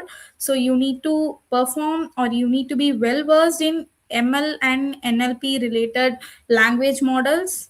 Then these are certain entry level genomic AI skills that you should be knowing when you are entering. And you can also check for the company's requirements. They will be looking for certain NLP models for genomic roles, and also you can also refer to that. Thank you, Kavitha ma'am. Our next question is from Pari. So, good morning, ma'am. I have completed my BSc in Life Science and currently doing Masters in Life Science. After that, what are the opportunities for higher studies apart from PhD? So you can perform certain 1 year certification programs in clinical research, genetic engineering, genomic tools, AI in healthcare. These are certain things that will not be comes under higher studies, okay? But apart from PhD, you can perform certain 1 year certification courses. There are so many 1 year, 2 year certification courses, which will be a career focus, which will directly land you in a very fundamental career oriented job. So you can pursue those certification courses, which will be very useful for you to easily enter into pharma industries. Right, rightly said, Kavitha ma'am. Pharma industry is indeed a very good option. Okay, so this is a very different kind of question from Dragonstone. I'm trying to figure out a startup angle from bioinformatics and allied fields, being a BSc bioinformatics student, and also have future plans of doing PhD from abroad. So he wants to have a startup angle also, and he wants to pursue PhD also. Please shed some light on this. Yeah, you can perform PhD, no problem at all. But when you want to do a startup in India, you have to stay here. You cannot go to abroad for doing PhD, and then you cannot come here for doing startup. So either do startup from bioinformatic tools, or you can go and complete your PhD, then come back to India, then start your startup works. Both are different ends. You cannot perform both together. So my advice would be, you can gain experience when you do PhD, or when you perform research. Then you can figure out working on a startup in bioinformatics. So always gain experience, do research, then go for startup. Thank you, ma'am, for the valuable advice that indeed should be helpful for Dragonstone. Okay, we can pick up last two questions for this session and then we need to move on. So this question is from Ananya Raj. For food technology, Germany is considered to be the best choice. But other than that, where else can I try for food technology? And does Germany consider IELTS score or they have any other exam? Uh, Ananya, very good question. Um, so for food technology, London is a very wiser option, because so many food industries are there in London, and US is another big wise option, but IELTS is not considered in US, so you can look for London and some other European countries like Netherlands or France, but France is quite expensive. So Germany considers IELTS score, but in some universities they require German language certification. So for pursuing MS or pursuing PhD, you need certain A1 or A2 level German certification along with this IELTS score. So that is very mandatory for pursuing food tech in German. Yeah, apart from German, you can focus on London and some other European countries like Netherlands. Or Ireland would be a wise option. Many pharma, many biotech, and many food tech industries are rapidly evolving from Ireland, Denmark. Top companies like Icon, Novo Nordisk, all these are from top European countries. Thank you, ma'am, for this question. My next question that we are going to pick up is from Harika. Hi, I am currently working research analyst in a CRO, clinical development department. I have 1 year of experience. Suggest me career path and courses I can do to go for a next role in IQ via laptop. Yeah, that's a very excellent question. So you are working as a research analyst in a CRO in clinical development team.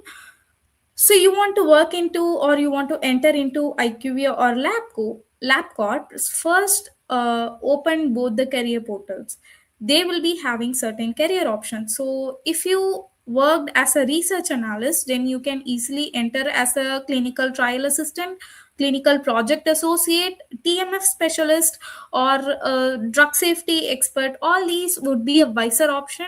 And when looking into IQVIA and LabCorp, you can enter as a associate level roles, and you can perform clinical research training course or pharmacovigilance training roles or data management related roles, clinical data management roles. So you can perform roles like courses like this, then you can easily enter or you can easily get a job in IQVIA or LabCorp. They both these companies will look for certifications, so you can perform certifications in clinical research, pharmacovigilance, and data management. Thank you so much, ma'am. Although I said it was the last question, I am very tempted to bring on this question. I am Preeti. Ma'am, is Japan good for doing PhD or PG molecular or healthcare?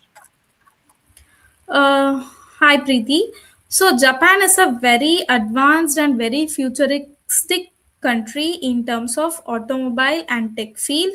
But when you want to do a molecular or healthcare in masters or PhD, then you can choose Singapore. Singapore is a wiser option. Japan is a very, very quite expensive Asian country.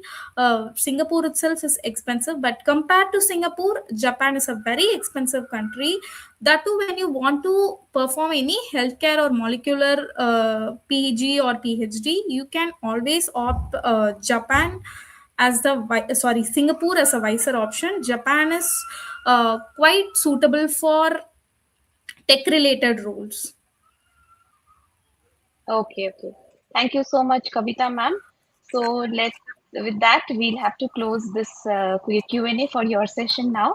Thank you for answering all the questions, and thank you so much for taking us time to help our participants think about this decision in a more informed and structural way. We truly appreciate your valuable insights, ma'am. Thank you so much. Thank you, everybody.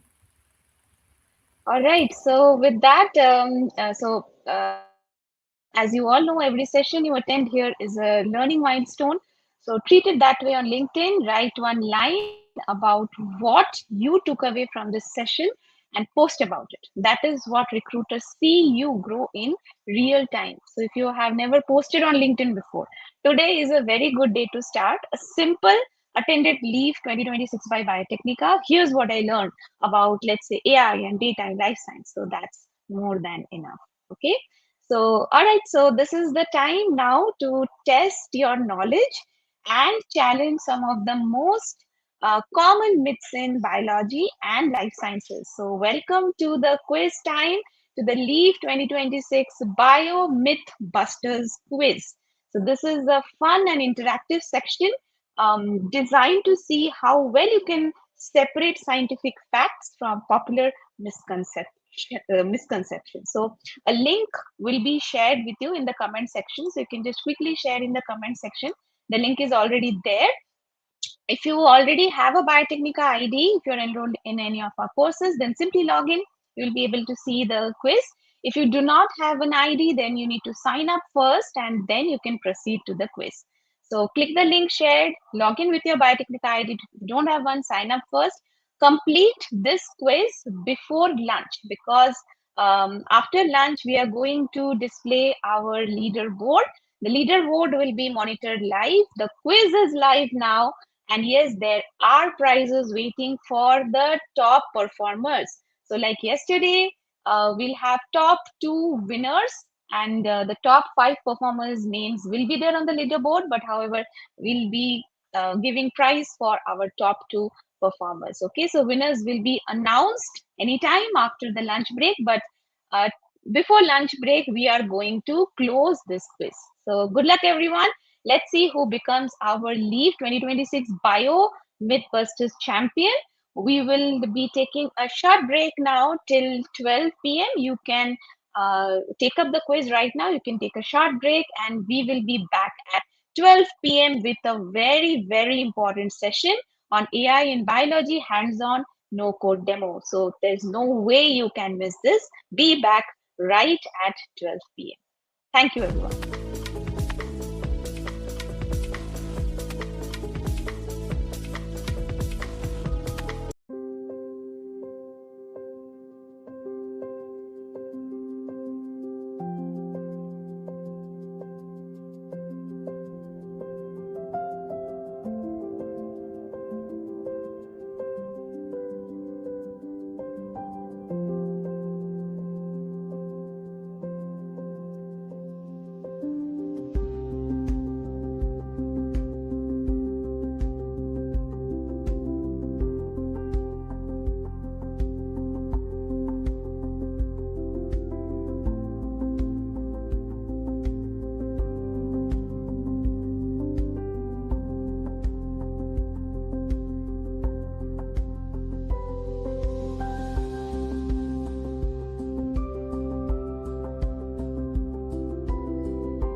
Welcome to Biocon Academy, CSR initiative of the Biocon Group of Companies, founded in 2013 by India's leading biotech visionary, Kiran Mazumdar Shaw.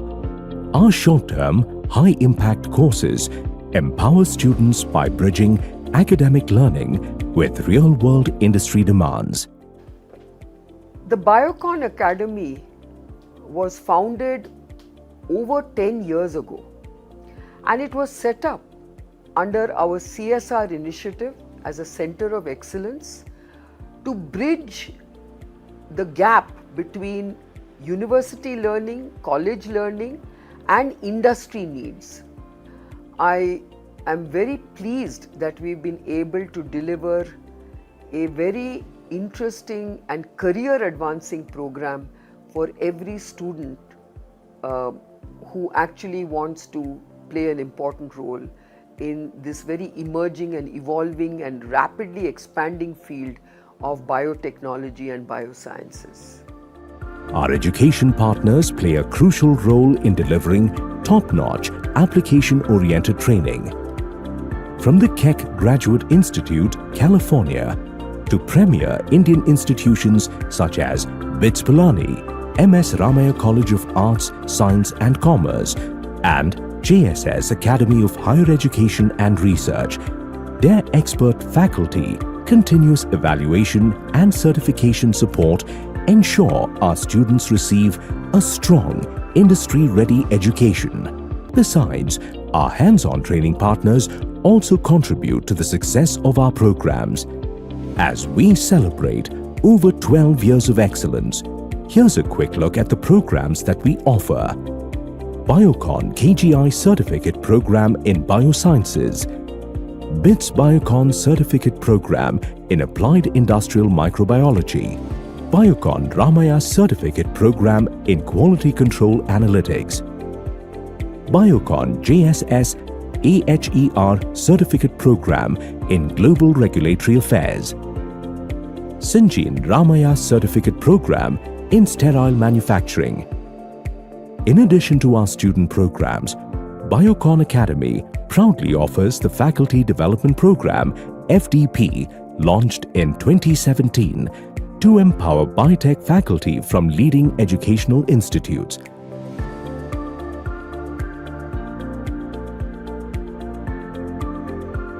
Across all our programs, our subject matter experts deeply invest in our students and faculty, sharing their valuable industry insights.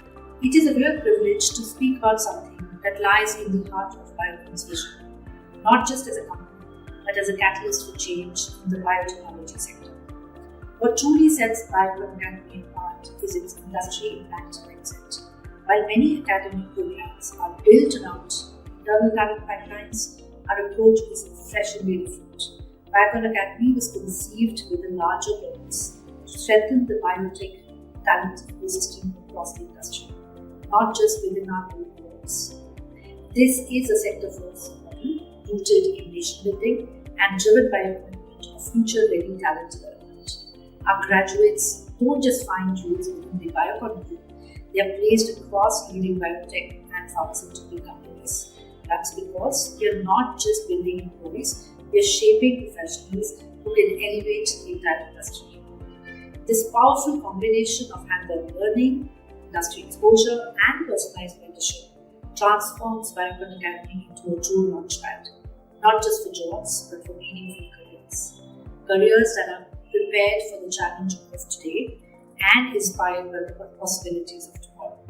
We're very proud and we will continue to invest not just in education, but in empowerment, purpose and purpose. Biocon Academy has a unique 4-pillar learning model. The first pillar focuses on application-oriented learning, where the students actually learn the concepts getting applied into the industry. The second pillar is the functional visits, or what we call as the experiential learning. Here, the students go into the different departments of Biocon and learn from the scientists working there. The third pillar is hands-on training, where we have partners with whom you go and learn to do experiments, where you get your hands dirty and learn how to do it. And the fourth pillar, which is also a very important pillar, is the soft skill training. How do you get prepared for the corporate world? Right? So skills like team management, email etiquette, how to do presentations, and how to be a confident person is what is taught in the fourth pillar. Wondering what experiential learning is all about in Biocon Academy? Students study the concepts in the classroom and then go for the functional visit where the experiential learning is happening. This is where they actually see the scale and magnitude of the applications of scientific principles what they studied in the classroom. This connection what they make in their mind is what making them industry ready for their jobs. The Academy proudly champions diversity.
Hello everyone. I hope I'm audible to you all. Please quickly confirm in the chat section. I hope all of you are back and done with your quiz. All geared up to start with the next section. Can I see some responses in the comment section? I hope all of you are here. Welcome back to all of you. Wonderful Hamsini. Thank you so much for confirming to all of you. Okay, so moving, taking forward our forward in the next session today about AI in biology. So, artificial intelligence, I need not say anything to you about this. It's rapidly becoming one of the most powerful tools in modern bioscience. But whenever students hear the term AI, many immediately think, I don't know coding, I come from a life science background or botany, zoology background. Today's session is designed to break those myths. Okay, so AI will not just replace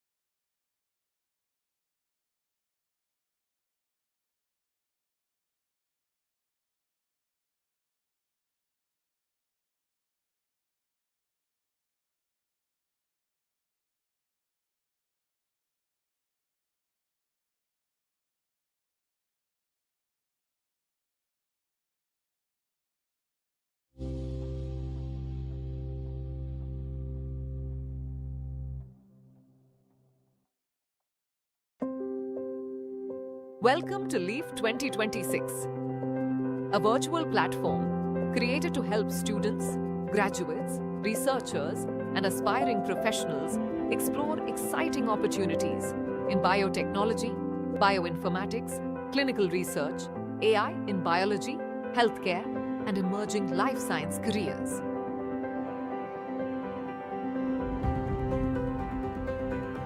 Inside LEAF 2026, you can discover multiple interactive rooms designed for career guidance, placements, learning, networking, and skill development. Visit the placement zone to explore opportunities. Yeah, sorry for the technical issue. So yes, as I was saying that before moving on to our AI session, AI in biology session, so there are a lot of myths which are there among many of the life science students that AI sounds complicated. I don't know coding, or I'm from botany or zoology background. So today's session is going to break all those misconceptions and all those myths. Okay, so it's not just about understanding AI. This is about seeing how life science students can actually start using AI tools without any extensive coding knowledge.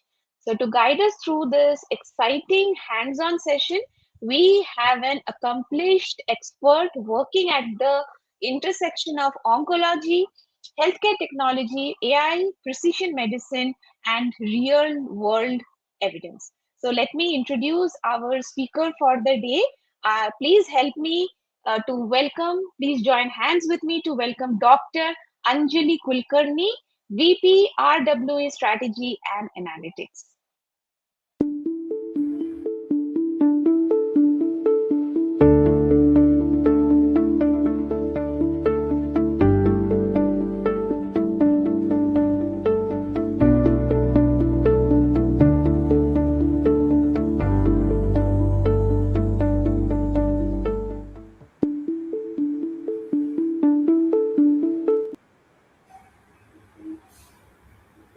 Hello, ma'am. Good Hello. afternoon. Thank you for joining. Thank you, Urmimala, for that kind introduction. And I'm happy to be here Yes, in this event. And thanks for inviting me. Can I go ahead it's and a share pleasure my having PPT? you here. Yes, Ma'am, thank you if so you would allow me a few minutes, I would like to much. Sure, introduce you to our participants. sure, sure. So, as already many of you would be knowing, Dr. Kulkarni, ma'am is a seasoned oncology and healthcare technology leader with over 2 decades of experience spanning clinical oncology, AI-driven healthcare solutions, real-world evidence, and precision medicine. She currently leads RWE strategy and analytics at Forbes Care, where she focuses on leveraging clinical and genomic data to build scalable data-driven oncology insights, and decision support solutions. Ma'am's work lies at the intersection of oncology, digital health, AI/ML, and clinical informatics with a strong emphasis on transforming fragmented clinical data into actionable intelligence for precision cancer care. She has contributed to innovations in radiology imaging, digital pathology, and AI powered oncology platforms, while actively supporting initiatives in genomics, real world evidence generation, and democratization of precision oncology in India. Dr. Kulkarni has authored scientific publications and invention disclosures in areas including radiology image integrity, robotic interventions, and medical image segmentation. She's also an active speaker and mentor in healthcare innovation, women's leadership, oncology analytics, and translational healthcare technologies. We are truly honored to have her with us today, and we are very much looking forward to listening from you, ma'am. Over to you, please. Thank you so much. That was a loaded introduction. Thank you, our dear audience. I'm sure there are multiple people around here. So, being a doctor at my heart, my technical knowledge will not be very great, but I'm sure we will take up the questions, and I will share you my LinkedIn profile URL, or you can search me on LinkedIn. And any further question, you can always reach me out, and we will take it forward. Yeah. So at the outset, I would like to say, like person like me who come from a totally clinical background, and I will say the older generation doctor. Now coming and me being in AI, you all can make out that AI is not that a big beast we are all worried about, right? It's a little bit of domain expertise, little bit of technical knowledge.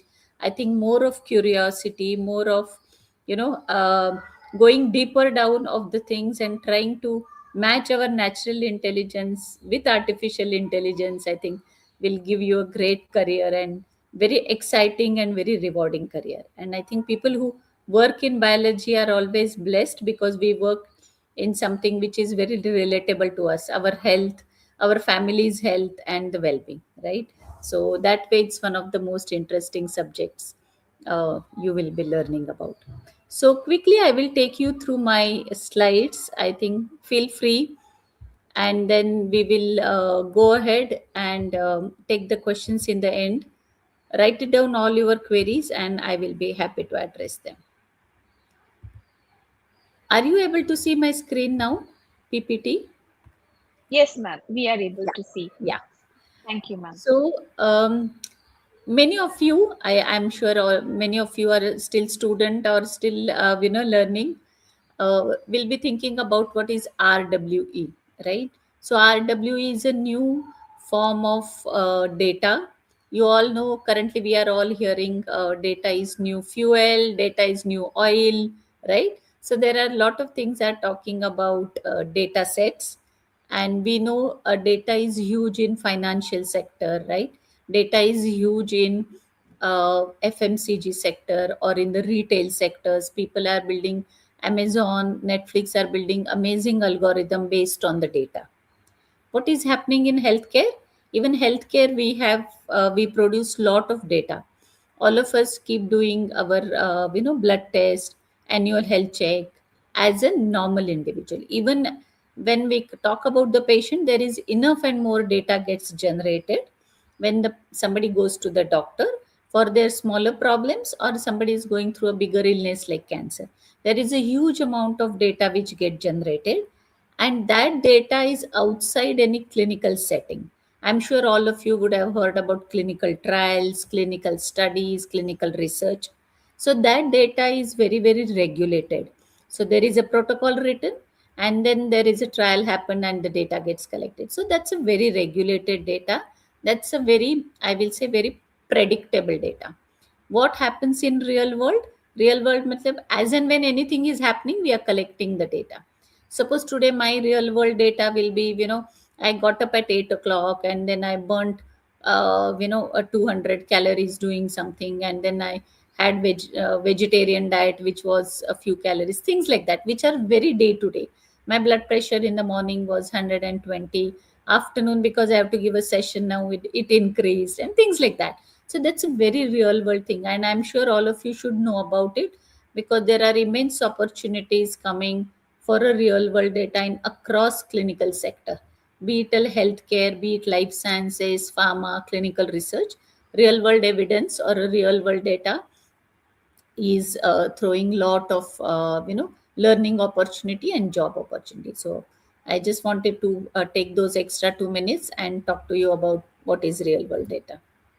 So when we talk about biology, I think this today's my session topic is quite wide.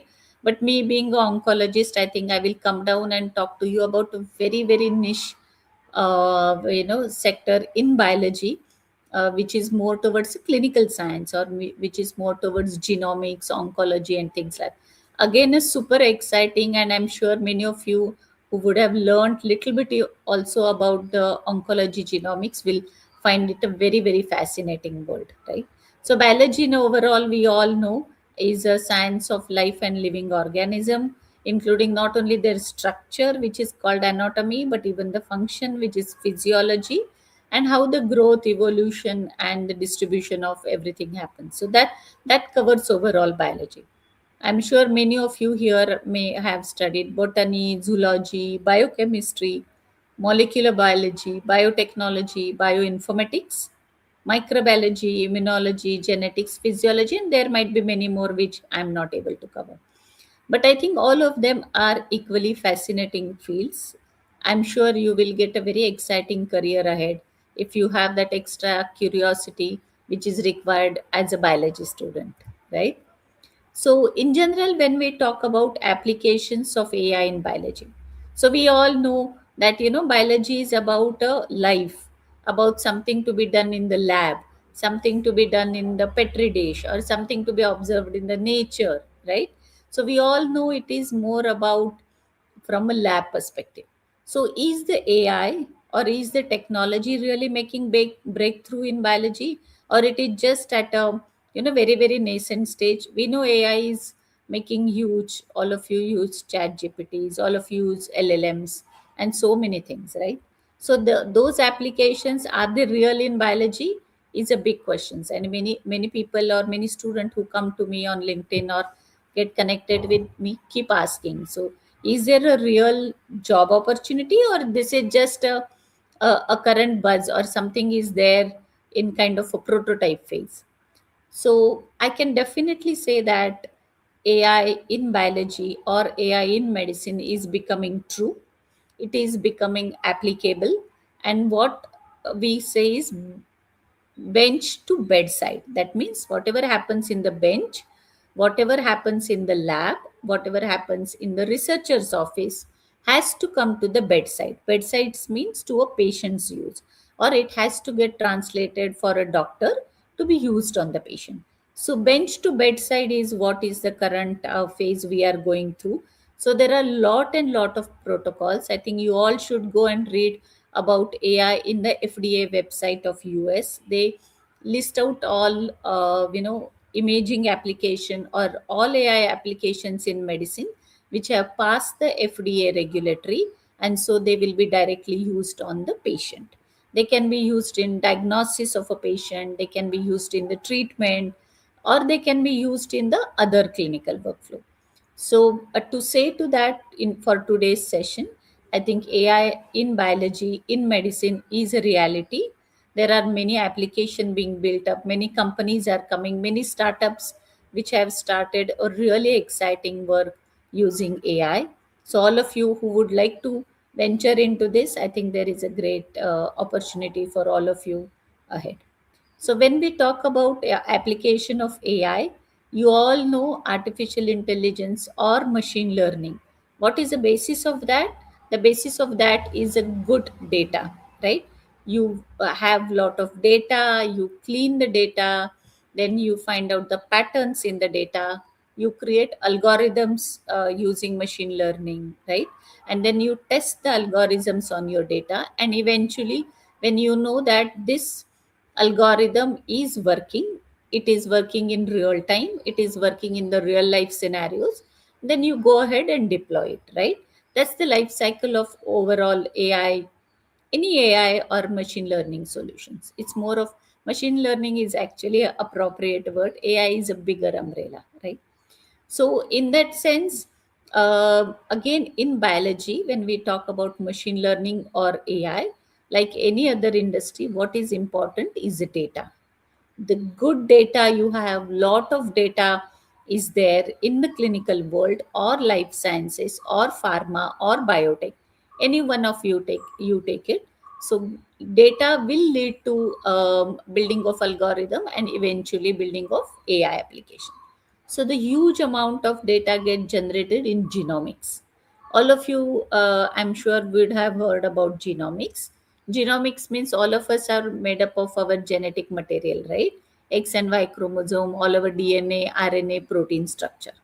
So this structure it's a very individualized to me. It is a very individualized to you. Some of the things get passed on from families, what we call it as, familial diseases and things like that. So study of that, or in some cases like cancer or any other diseases, where we say that this is a disease which is driven by genes or genetics, that study is called genomics. And that's how that is leading to a personalized medicine. In genomics, huge amount of data gets created.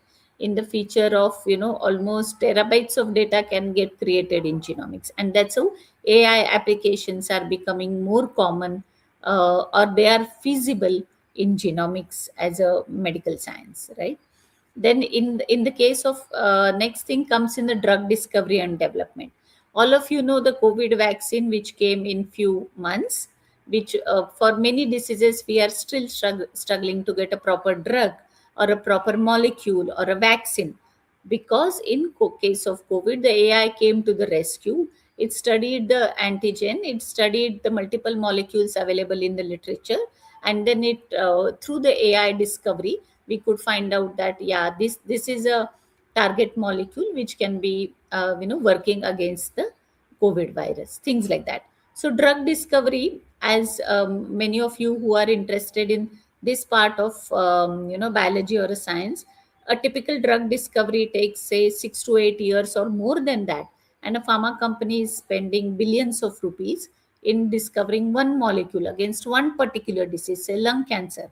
But with the help of AI, this cycle can be reduced, the money can be reduced, and eventually what will happen, patient will get drug at a reduced cost. Again, a very exciting branch. I think any of you want to venture into this, go ahead and read about what is drug discovery, development, things like that. Medical imaging and diagnostics, all of you have heard about CT scan, MRI and all, huge amount of data. And the good thing about medical imaging is all it is structured data. It all comes in a format called DICOM format, and it's very easy to build AI solution. You have heard about GE, Philips, Siemens, Fujitsu, right? Many of these medical imaging companies who do very exciting application, using AI ML. Bioinformatics and protein structure, I think I will take it forward in the following slides. Same way, a little bit about non-biology or allied or not clinically is from a ecological studies, conservation, and again bioengineering and synthetic biology. So many fields are coming up, so you would have studied anything. Don't worry about what part of biology you have studied as your undergrad, postgrad, but just find out what excites you. And I'm sure there are many more avenues in today's world available for you to, progress towards that.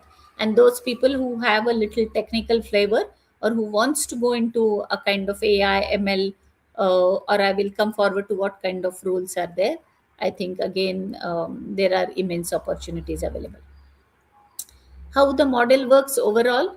So the AI can be in medical biotechnology, I explained. It can be in industrial biotechnology.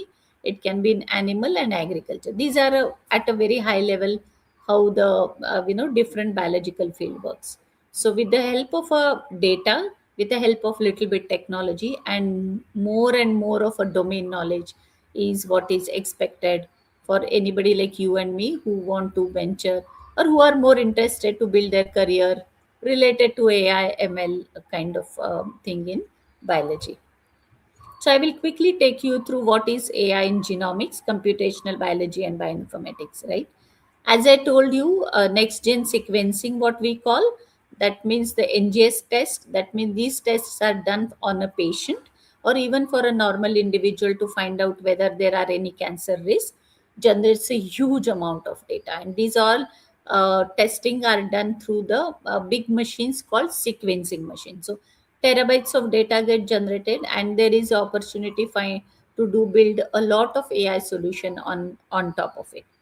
The next most important thing what it makes is more interesting is huge amount of not only volume, the complexity of a data. And I'm sure all of you have done basic biology, and if you have come through some courses in genomics or genetic medicine and things like that, I think this is again a very exciting field, because it's ever growing. I will say the whole disease or whole oncology cancer landscape is so complex. It's such a mysterious disease that I am sure many years coming back, still there will be a lot of research happening and lot of work happen in that area. And what is important here is, because there is a huge volume of data, AI machine learning will provide some kind of a powerful tools to get insights from this genomic data. And what are the overall applications of AI in case of genomics? So I have written it at a very high level for you to understand that these can be the few the function areas in genomics. If you want to venture into AI ML or any kind of a technology which works on top of a medicine. So this is that. So there is something called variant interpretation. That means the huge amount of data is there, and using different tools, different pipelines, and a basic technology, where we will be able to find out the different changes in the genetic pattern of that particular file or a particular patient. That's called variant interpretation. Different AI modules are built on a disease risk prediction. A simple example: if everybody is smoking cigarette or a tobacco, that if 100 people are smoking tobacco for last 5 years, all not all 100 will get lung cancer, correct? Only suppose there are 70 people who will get lung cancer, 20 will get something very close to precancerous, and 10 people will lead a very normal, you know uh, happy life throughout there. So what is there?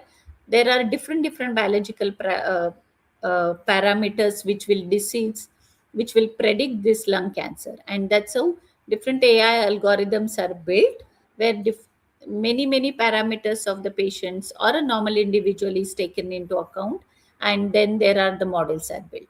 Age of a patient, where does it stay, does he exposed to the pollution, what kind of smoking he does, when has he stopped smoking in between, is he a industrial worker? Many factors are there, and the algorithms, the AI prediction tools take into all this account, and they predict the disease, or they predict the risk score of that particular patient. Again, a huge application coming across different types of cancers, because cancer is one of the very it is becoming very common, and there is a lot of burden on the society because of cancer, because it happens in very early age, or sometimes it has a lot of economic and social burden if somebody gets diagnosed with a cancer. Third important is a biomarker discovery. That means we currently don't know why this particular disease happens. So AI solutions are trying to build and trying to find different new novel biomarkers, which is otherwise humanly not possible, right? We cannot go through terabytes of data, and manually we cannot see that which biomarker caused which cellular problem and which lead to a cancer or any other disease. So AI has a huge role in case of a biomarker discovery. Again, pharmacogenomics is one of the strong function which is used in pharma companies, and again a precision oncology which is there in the clinical. So these are at a very quick enumeration of applications. I have written it down. But what is important, I think all of you listening over here, are there roles for you? Of course, I think anybody. I'm liking the current era, unlike era when I studied 20-25 years back. Today, you can navigate across any spectrum, right? Even if you studied engineering, people are coming to clinical sciences. Clinical science people like me who are venturing into data and more of a technical role.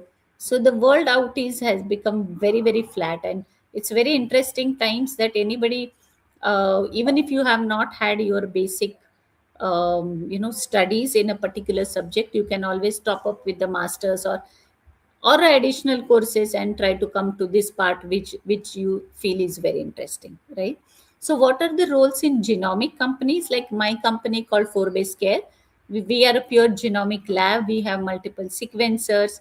There are many other companies like this. I will have enumerated them in subsequent slides. So there are many roles which are available. Only thing required in all this is you have to have a little bit domain flavor, right? You should learn, you should be liking to read about it, you should be liking to read some papers, research paper, publications, or overall news which comes out in the clinical world, because it's a very domain intensive work. It's not like engineering where I coded and I said, my coding day is done. I have to make sure that whenever I write a code for a particular disease or treatment, I have to go back to the doctor note and see that whatever I predicted has really come true or not, right? That's again my responsibility, even as a tech person in healthcare, especially into a very niche field like precision oncology.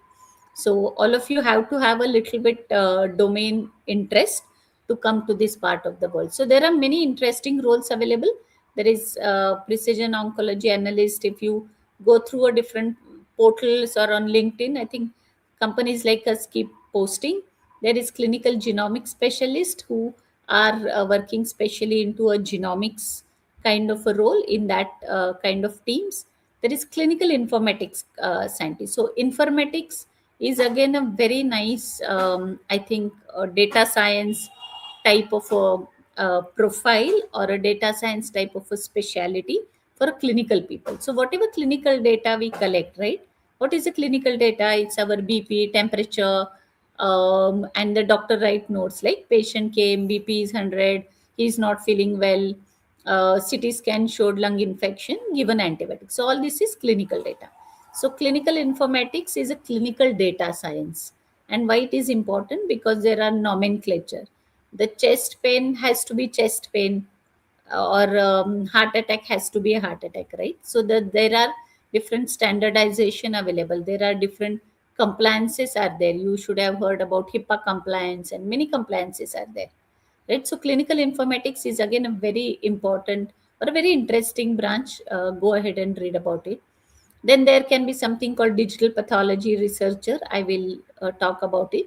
And the real world evidence scientist, which I am doing. So work more on the data, try to build the insights out of a data, and then create AI solution on top of it. Of course, there are huge research happening in genomics and uh, called bioinformatics. There are different roles available as computational biologist, informatics scientist, genomic data scientist, machine learning, and the multi-omics scientist. So these are more of research level, and many research institutions are there in India and abroad, which goes through, which helps you to get expertise in this. Emerging areas, there is something called multi-omics. That means the multiple data coming from multiple machines get integrated, and then the AI models are built. And then there are AI assisted drug discovery, which I talked about. Then there is digital pathology.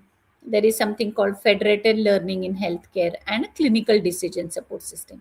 So the emerging areas are again just an extension of current work, but more towards direct clinical application, or like the clinical people or a doctors or a researcher can use in their day-to-day work. Industry system, of course, in genomics and precision oncology, there are immense research happen. I am sure all of you know about it. Academic research institutes are there, hospital run their research center, pharma biotechnology companies. So these are all your future employers. You can go ahead and read about them. There are genomic laboratories, and of course there are AI and healthcare technology companies. Very interesting field, I think, which is very upcoming, and a lot of people are liking it. Recently I've introduced it to many people, many students like you, and they really loved it. This is a specialty called bioinformatics, which combines both computer science, data analytics, and biology, which decodes the actual machine output. So what happens, machine gives you some file, coded, but what to make sense out of it, to pass it on to a normal report which a doctor can read or a patient can read, is the work of bioinformatics expert. So again, go ahead and read about bioinformatics. There are many colleges nowadays are offering very good bioinformatics course, and I'm sure it's a very rewarding career, because it really is at an intersection of biology and technology. So there are roles like bioinformatics analyst, engineer, again computational biologist, who make data model, who make algorithm, and they are the one who predict, different kind of risk scores, or even they are the predict who they help to predict the novel biomarkers and things like that. Again, genomics data scientists, these are role little bit more on a technical side. So somebody of you have a flavor to learn different computer languages, you can go ahead, learn, and you will become a data scientist and software developer. What are the core competencies needed?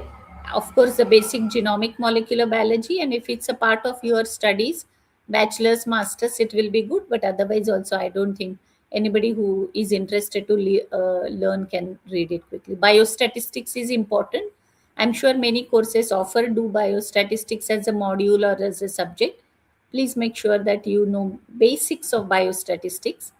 Machine learning, deep learning, again, that depends upon you how deep you want to go into this, or you want to remain at a intersection of domain and technology, or you want to go in deep in technology, or do you want to remain a pure domain person in this. So the choice is yours, but there are immense opportunities.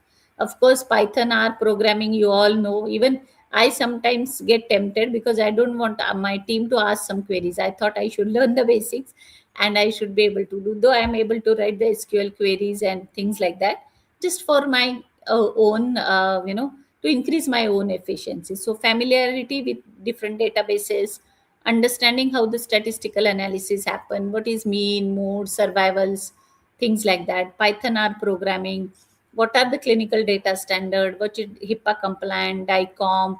There are many coding standards like ICD coding are there, LOIN coding are there, SNOMED codings are there. And the next most important competency, I think all of you should, current world should have, is of course a data visualization tool. So you have a data, at least I think good Excel knowledge is the key today. Learning advanced Excel and trying to build different pie charts, different bar diagrams, and trying to see heat maps, things like that. So everybody should not have a great tools like Power BI or other tools which require licensing fees. You can use simple Excel and other tools and learn how the data visualization works. I think this helps great when you come to this part of the world, which is more on informatics, data, machine learning, and AI. The next quick thing I will talk about is the AI application in medical imaging. You all know imaging, CT scan, MRI, and all, and I told they are very structured images, and there are a lot of AI application are getting built. So I'm sure all of you would have not had opportunity to learn imaging in your bachelor's or anything, but I think it's not great thing. So we don't have to learn, the engineers will decode that. Our thing as a domain or as a biology student is more to work on top of that, how the AI applications get built on top of imaging, and then how we can validate them, or how we can even visualize them, or how we can even suggest new products, is what we can do if we come more from a domain side. But then in addition to radiology, very upcoming branch is called digital pathology. That means you all know the pathology images, right, which we see under microscope, are now getting digitized. So you can see it on the laptop screen. So the pathologists need not look into microscope, they can look at the screen, and they can go ahead and report their thing. There are cardiology imaging, ophthalmology imaging. So all these imaging things, ophthalmology means when we take retinal scans, right? Again, very, very interesting, where there are a lot of AI applications are getting built. What are the roles here? Again, people with the tech flavor can go for a AI scientist kind of a thing, or even a imaging researcher or a digital pathology scientist can happen. So on the domain side, there can be clinical AI specialist, imaging informatics specialist, or you can be a product manager, AI product. I think for people who like to stick to their domain with a little bit technical, I think product manager is a great role, where you learn both. You use your domain knowledge, you are the boss, then you can work with the tech team and make sure that they develop applications. So AI product manager is again a very, very interesting role, which is now getting shaped. Product manager traditionally exists for years and years, but the AI product manager has a little different kind of a flavor. So now, if you are interested into that, and I think you can go ahead and look for how AI product manager is different than the normal product manager. And of course, there is a very nice role of clinical validation lead if you are a domain person. The basic skills again required here is a little bit of machine learning, deep learning. I'm sure all of you are dabbling into it. For imaging, sometimes computer vision knowledge helps. Then there are different coding languages, and of course there are tools like pytorch, tensorflow are getting used, which are I'm sure these are all low code types which you can study, right? So I think I'm just nearing my time, so quickly I will wind up. So C Camp is the one which is there in GKVK near Hebbal. Go to their website and see. They incubate lot of companies. The list is very big. I have just taken few. We were also one of them, and very interesting works in biology and other thing happens there. Of course, there is again a Bangalore Bio Innovation Center, which is there in Electronic City.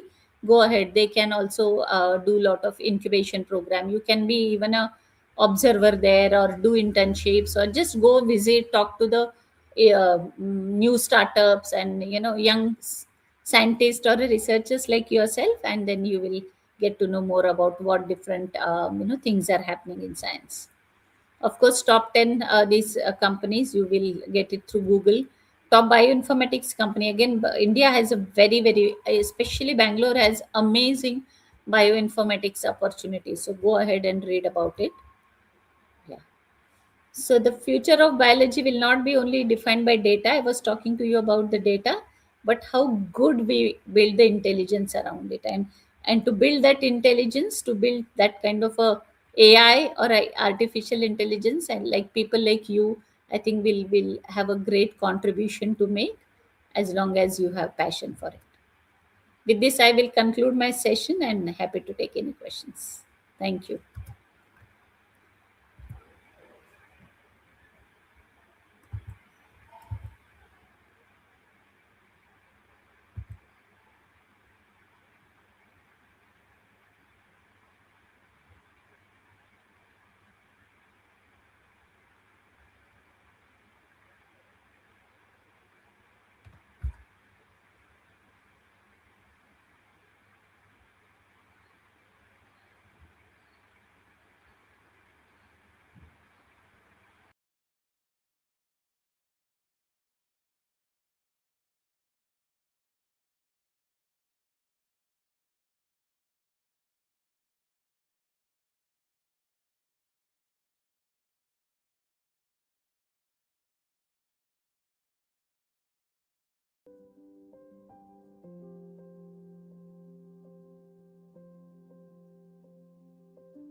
I'm doing BSc in bioinformatics, currently third year, planning to exit in third and continue my masters of 2 year.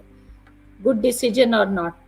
I am not very sure, good decision or not, but do continue what you are taking and what is your passion about. I think same question had come. Yeah, I think many questions were same.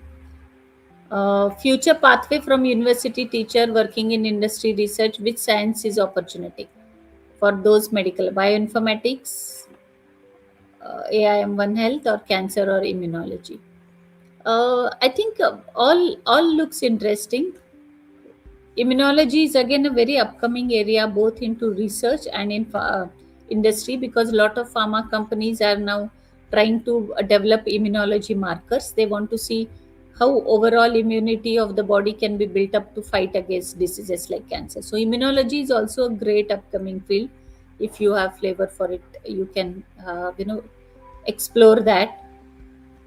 What are the various things students should learn from first year in BTech biotechnology field? So I think learn everything possible, whatever comes on your way. You don't know which thing will help you where, but be curious and try to go in deep. I have seen few biotechnology student, because curriculum is like that. It's not your fault, but everything is at a very abstract level. So try to choose your passion, one or two from first year downward. Dive deep into that, read more about it, read research paper, read what are the trends coming up. I think that will be able to help by the time you come to a fourth year or so. Entry level internship in zoology undergraduate, look for yeah, there are many people, there are many companies, interesting companies who work on animal DNA or a plant DNA, and go ahead and look for it. So a lot of these researchers research in precision medicine happens even in at the animal level or at a plant level. Yeah, so go ahead and try to find that kind of a companies. You will be able to get an internship. Choosing MSc with bioinformatics, BSc in microbiology, good option. Everything is good, I will say, as long as you continue it, you are passionate about that, and you have thought about what kind of role you want to do. I will urge all of you to think about what kind of role you would like to do for next 10 years in your career. Do you want to be in lab? Because biotechnology students are always in flux. Some of them think I should be in lab, and in lab then they get bored. They think I should be in front of a laptop or a computer or a computational job. Somebody is doing computational thing, no, I should be in the lab. So make sure that you get exposed to both of them through your internship, and get convinced that I want to be in the lab, I want to be in front of a machine where I want to load the samples, things like that, or I'm a person who want to sit in the nice office chair and work on a laptop and do a computational role, right? So make sure that you get exposed to that. That will help you to decide what you really want to do in the future, right? I think I have covered many of your things. Feel free to ping me on LinkedIn, and I will be anytime happy to guide you through to my level, or I will connect you with the people whom I know will guide you in a good way. Thank you so much, Dr. Kulkarni. I apologize, there were some internet issues at my end, No so I worries. could not Yeah. join back after. So I was listening through the entire session, and I just love the way you showed us that AI is no longer reserved for only programmers and computer scientists. It is becoming a very accessible and practical tool for life sciences. So thank you so much for simplifying the complex concepts and for demonstrating how emerging technologies can be applied to solve real biological and healthcare challenges. We sincerely appreciate your time, expertise, and contribution to Leaf 2026, ma'am, and we look forward to hearing from you again in our future sessions. Thank you once Sure. again for your time. Thank you so much. Thank you all of you for joining, and have a good luck in your career. Thank you. So yes, so that was your session from Dr. Anjali Kumar, and I hope you are capturing screenshots and posting it in your LinkedIn profile. All the speakers, as you heard from them, they are available on LinkedIn and you can connect with them directly also. And definitely they will get back with your queries, right? But before that, do post in your LinkedIn, do post in your social media and Instagram, and don't forget to tag Biotechnica, put the hashtags Leave 2026 and Biotechnica, and definitely your best post will get featured on our website. So many of you are asking about quiz results. So there is still time for quiz. You can take up the quiz till some more time now. We are still keeping it open. The leaderboard competition is on. And once we close the quiz, post that we will be announcing the results once we have our final leaderboard ready. Okay, so you still have your time, but do listen intently to the sessions as well. Do not miss out on that. So I hope you are enjoying the session so far and you've gained valuable insights into how rapidly life science is evolving. So let me now ask you a question. How many of you have heard terms like clinical research, clinical trials, drug safety, pharmacovigilance, adverse event reporting, regulatory compliance, but still wondered what exactly do professionals in this field do every day? Or perhaps you've asked yourself, which career path should I choose? Pharmacovigilance or clinical research? So this is one of the most common questions asked by life science, pharmacy, biotech, and healthcare students. And both fields they play a critical role in bringing safe and effective medicine to patients. But they both offer exciting career opportunities, but they involve very different responsibility, skill set, and career trajectory. So today's session will help you understand those differences clearly so that you can make informed decisions about your future. To guide us through this important discussion, we have a speaker who has worked directly in these domains. Let me introduce our next speaker for the day, Ms. Geethanjali Kumar. I welcome ma'am to the virtual day.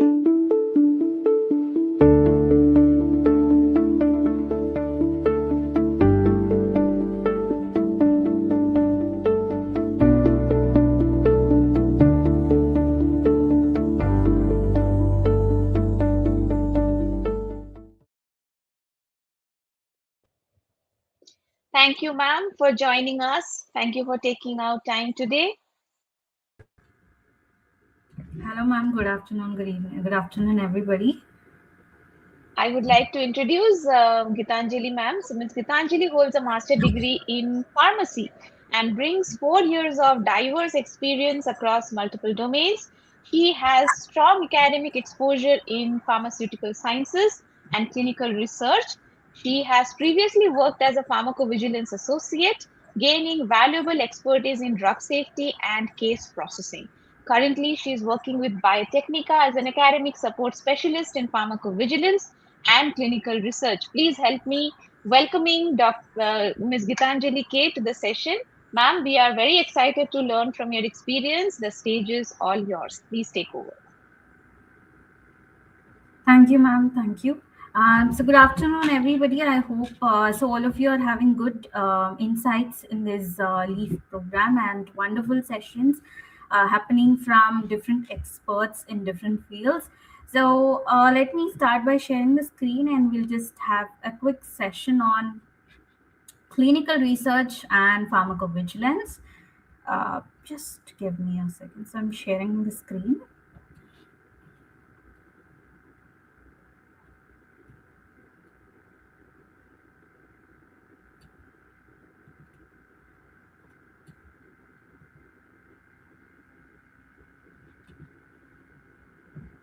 So just a quick reminder, we will be taking a lunch break after this session. You have your time to attend the quiz till then. And yes, with that, let's jump on to our next session. Over to you, ma'am. All right. So I just hope my screen is visible so all of you can see the screen. Okay. All right. So yes, Yes, ma'am. very good afternoon to everybody. So as I said, I think all of you are having a good time in gaining knowledge about different streams and fields available. So which career path to choose and how you should take it forward. So in continuation to that, so we will learn in this session insights about clinical research and pharmacovigilance. So I believe if you are from a life science background or somebody from pharmacy and nursing backgrounds or from medical background, so you all would have heard about these terms, that clinical research, pharmacovigilance, clinical trials, clinical studies, research and development, drug discovery, and all this, right? So yes, so we will look into different aspects today on how clinical research is going forward, and how pharmacovigilance is playing a role, and which career paths you have to choose, like which career paths you have to take forward. So today we will cover about the differences between clinical research and pharmacovigilance. Yes, both are different streams. So we will see what is the difference between those two, and we will compare. So this session is going to be about the real life scenarios. So how real life the career paths are. Okay, so what happens in a clinical research field in real life? What happens in a pharmacovigilance field in a real life? So just like, for example, a day-to-day activities. So what is going to be a work environment, right? So what is the scope you have, where all you can search for the opportunities, right? And you will be able to identify which career path will suit you better. So you will have a clear picture whether you want to go into a certain field or not, right? So depending on your personality or maybe your interest, you will have a better clarity, I believe, so after this session, and we will gain insights into taking a decision on your career, right? So because that is definitely a very big decision when we talk about career related, right? So you will have a better idea, I believe, and we will see how the future is shaping in these two fields of clinical research and pharmacovigilance.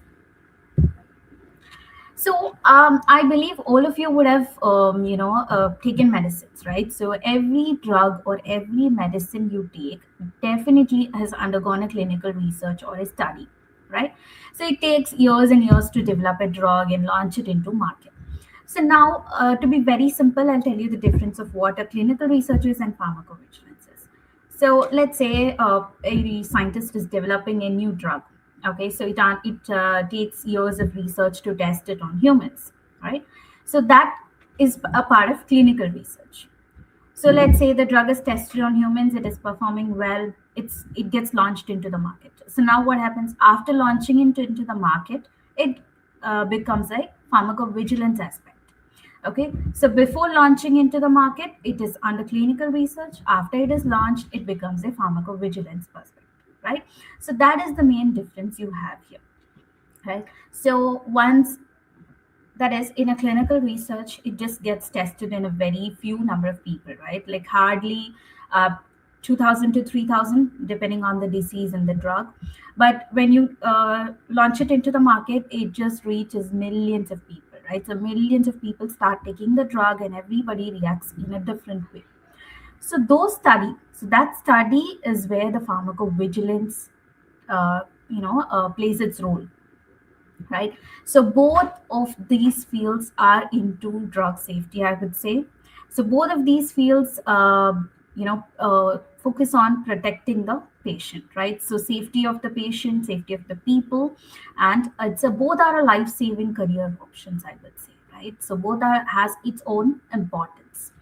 And if you see, by 2034, the global market is expected to be around $90 billion, the clinical research market. So you can imagine how huge it is going to be, right? So because we have a lot of new research coming up, right? So personalized medicine, bioinformatics field, biotech, lot of genetic researches, oncology. So every research is going to contribute to this.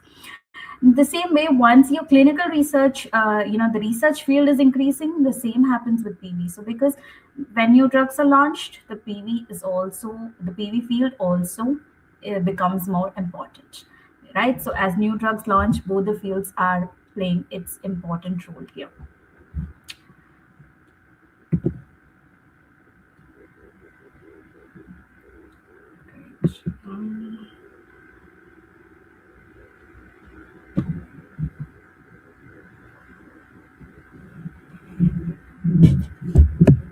Just give me a second. It's like my page is stuck. Give me a second.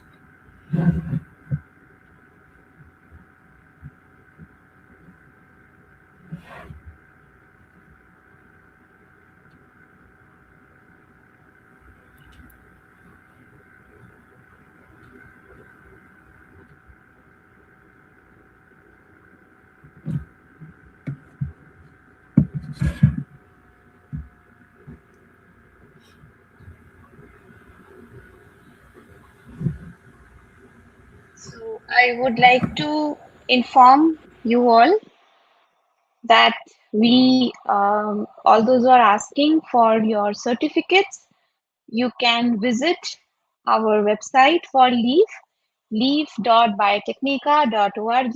All those who have registered for our um, our session today, for our event today, yesterday and today. So all the registered participants, you will be able to visit leaf.biotechnica.org and you can download the certificates from your end. If you face any issues, then you may write to us at info@biotechnica.org. I would also like to tell you that um, this many of you who are posting the questions today, we are trying as much to accommodate and get your questions answered by our eminent speakers.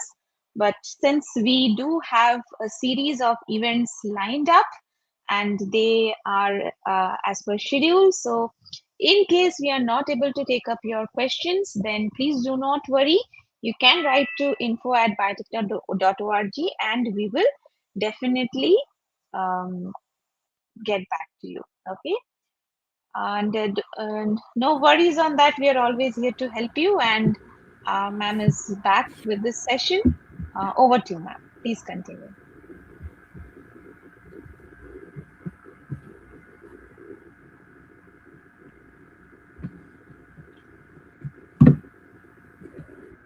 I hope we are audible to you, ma'am.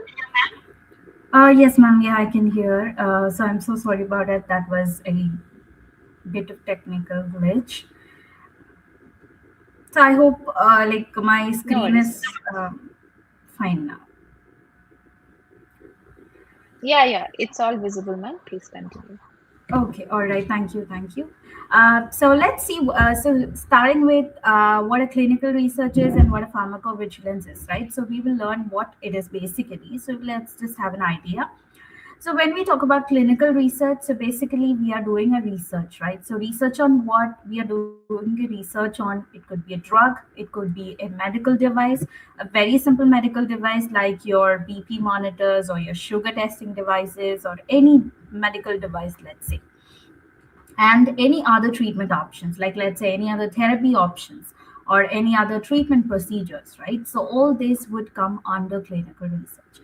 So right, so both the main scope, or like the main objective of clinical research is to keep the safety, and launch a safer drug into the market, right? We cannot launch any drug just like that, right? So it has to be made sure that it is perfectly safe for humans to use. So before before a drug is launching into the market, so it undergoes several research studies, right? So you have listed it 4 phases here. So we are not going into the preclinical now, so we'll just look into the main important phases, where in the first phase, so the drug or the device, or let's say the treatment, it gets tested on 20 to 100 subjects approximately, to test on the safety, to know whether it is safe or not. So if they think it is safe, they just go to the next stage. Okay. So which we say as the phase 2 studies, where the efficacy is tested. Efficacy, which means whether the drug is producing an effect or not, right? Whether it's actually working, right? Whether it is doing its job or not, what it is supposed to do, whether it's reducing a blood pressure or whether it's controlling the the blood glucose level, right? So this is what gets tested in phase 2 studies, where they involve around 100 to 300 patients. And in phase 3, it's usually a comparison study where they compare the new drug with the existing ones, right? So whether there is a more effect, okay, whether it's actually worth doing a research on the new molecule or not, right? So and it gets tested on few more number of people, which can be around 1,000 to somewhere between 5,000, again depending on the disease, right? So disease and the number of participants available. So this is where clinical research stops, and once it gets approved, okay, so it gets approved and gets launched into the market. So this phase 4 becomes a part of PV, okay, where it is launched into the market and it gets administered to millions of people. So we look into that in the next slide. So what typical activities are involved in clinical research? If you see, drug discovery, designing of the clinical trial, like how the drugs should be tested on humans, preparing the protocols for testing. So every and clinical research, of course, it involves a lot of documentation, testing, protocols, lots of rules and regulations which have to be followed. Like we have different rules, like there are a lot of guidelines which is made by ICH, FDA, EMA. So every single guideline has to be followed. So it also, involves recruiting of the participants, that is the patients. So and taking them into the study, collecting data. So clinical data is huge, which we cannot even imagine. From a single patient, there can be thousands of data collected during a clinical research. So that's again a lot of data which had to be collected. And then ensuring guidelines, that is GCP compliance, good clinical practices. So as I said, every regulatory authorities has their own set of guidelines which have to be followed. And preparing various reports for regulatory submissions. There are so many reports which gets involved in clinical research. So a person who is involved in a clinical research will be responsible for preparing all the reports as well. So one real life example which we all can connect here is the launch of COVID-19 vaccines, which happened in a very limited period of time, right? But still it underwent all of the trial phases, right? Phase 1, phase 2, phase 3, every single phase it underwent, and then only it got launched into the market. So the main question which defines clinical research is whether a drug which is going to be launched is safe for humans or not. So that answers what is clinical research. So when we talk about pharmacovigilance, so this is the after phase of clinical research, right? So when after a drug is launched into the market. So what happens is when huge number of people are taking the drug or the device they're using. So definitely everybody reacts to a certain drug or device in a different way, right? So depending on our genetics, depending on our lifestyle, depending on our living place everywhere, and depending on our food, so everybody react in a different way, right? So and there can be adverse reactions as well. Adverse reactions, to be very simple, unwanted reactions, right? So it can be something serious or it can be a non-serious also, but still it is a matter of concern, right? So pharmacovigilance deals with ADRs, that is adverse drug reactions. So right from monitoring the reactions and detecting it, assessing those reactions, and also preventing those reactions. So just like the clinical research, so PV also has a process to it. So in simple words, if I have to say, starting from detecting, that is collecting the adverse events. So this happens even during the clinical research stage, right? And after the launch also. So assessing the causality, which means whether the drug was actually responsible for the adverse reaction or not. Understanding it. So understanding how it is affecting, what is the impact of it? What's the impact of the adverse reaction in the patients, right? So how it is impacting the safety. Also regulatory findings, so what regulatory changes have to be made, so that is also a part of PV. And again, preventing, so preventing is about prevention of the risk. So always in PV, benefit has to be more than the risk. So whatever drug it is, benefit has to be more than the risk. So, and that is the main focus of it. So if you talk about core activities, so it all plays around adverse drug reactions or events, right? So it can be collected from various sources, all right, social media, patients, hospitals, pharmacies, clinics, everywhere, or directly from patients. And we use different tools in pharmacovigilance, which is like Medra or WHO's dictionary, and there are different databases used. So for handling the reports, right?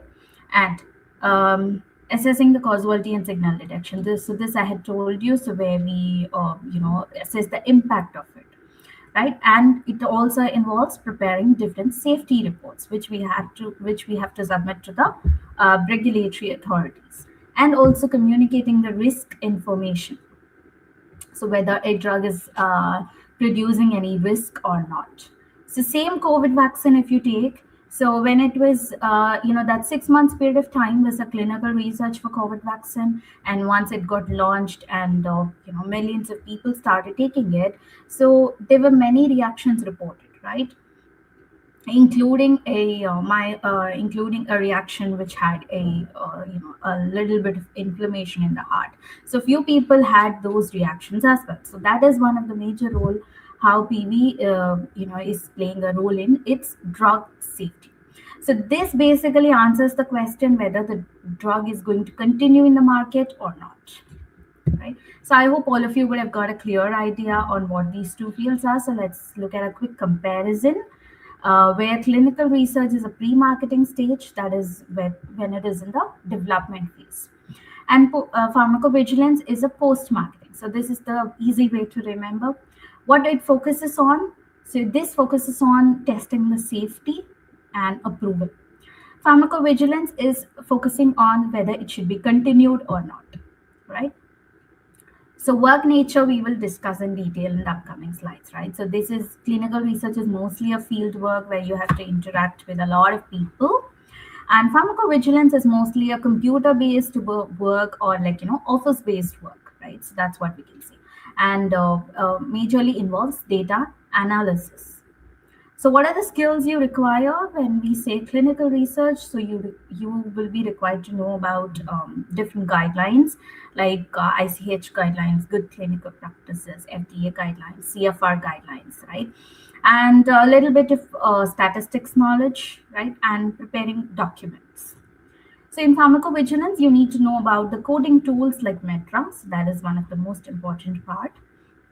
So whether you require a travel, yes, clinical research field requires travel in most of the cases, but still there are exceptions. And pharmacovigilance is, not going to have any travels. It's basically an office-based work. So personality and complexity, so we will discuss again in detail in the upcoming slides, right? So there you will understand better. All right, so work environment. So this is what I was talking about. So what is going to be a work environment when you are into a clinical research? So you will be working basically in a hospital-based setup, or it could be a CRO office. CRO office is nothing but a company's office where you will be dealing with. It's going to be an on-site work, right? Research institutes who are doing a clinical research, okay? Oncology institute, vaccine institutes, any research institutes, right? And you will be required to interact with patients, okay? Patients, doctors, different people from the research team, okay? So nurses, physiotherapy, or any staff who is involved in a clinical research, right? And so yes, ethics committee is again a part of clinical research. So you will have to submit documents for approval and get the clear-cut information to them, right? So whether it requires travel, yes, most of the clinical research jobs do require travel, but yes, we still have a few more roles in clinical research where it is an office-based role, okay? So it's like a 50-50, okay? So 50% of the roles require travel and 50% don't. and you will be collaborating with a lot of team where people from statistical teams, data analysis, regulatory affairs, PV teams. So basically all the teams work together to put a drug into the market, right? So yes, some of the important things you have to note when you want to enter into a clinical research, the pressure points, right? So it's a very deadline based work. Okay, so stringent timelines are there. Patient recruitment targets, because you will be given a certain period of time to recruit patients, have to be ready for audits, following strict protocol guidelines.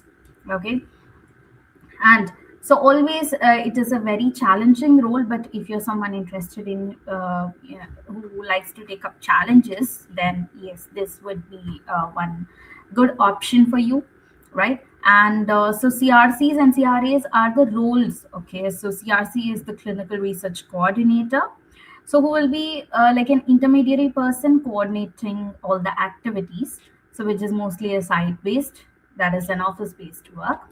And CRAs, so CRAs, clinical research associate, is the job role where it requires huge travel. Okay, so even it's a travel related job, it is very uh, uh, uh, a quite pressurizing thing. So you need to know how to balance it, right? So that is one of the real scenarios. Okay, so yes, you, if you're someone interested, then definitely I don't think that is going to be a matter here, right? So you might be required to travel half of the days in a month, so that is something you need to uh, look into. So now talking about pharmacovigilance. So when we talk about pharmacovigilance, you will be working in a proper company-based setup. It could be in a pharmaceutical company or a CRO, like a contract research organization, right? So if you might be involved in a regulatory agency as well, or any biotech firms or any vendor companies as well, right? So it's an office-based work, very structured, very routine kind of work. Okay, so you will be required to handle patient data, right? Patient reports, and yes, interaction, very minimal interaction with other teams. Okay, internal teams, and if required with a regulatory authority, right? So very minimal travel. Travel is very less here, and it focuses on heavily on analyzing patient reports, um, writing. Okay, so we say it as scientific writing or medical writing, reviewing of the documents. So this is what pharmacovigilance is. So basically a more office kind of work.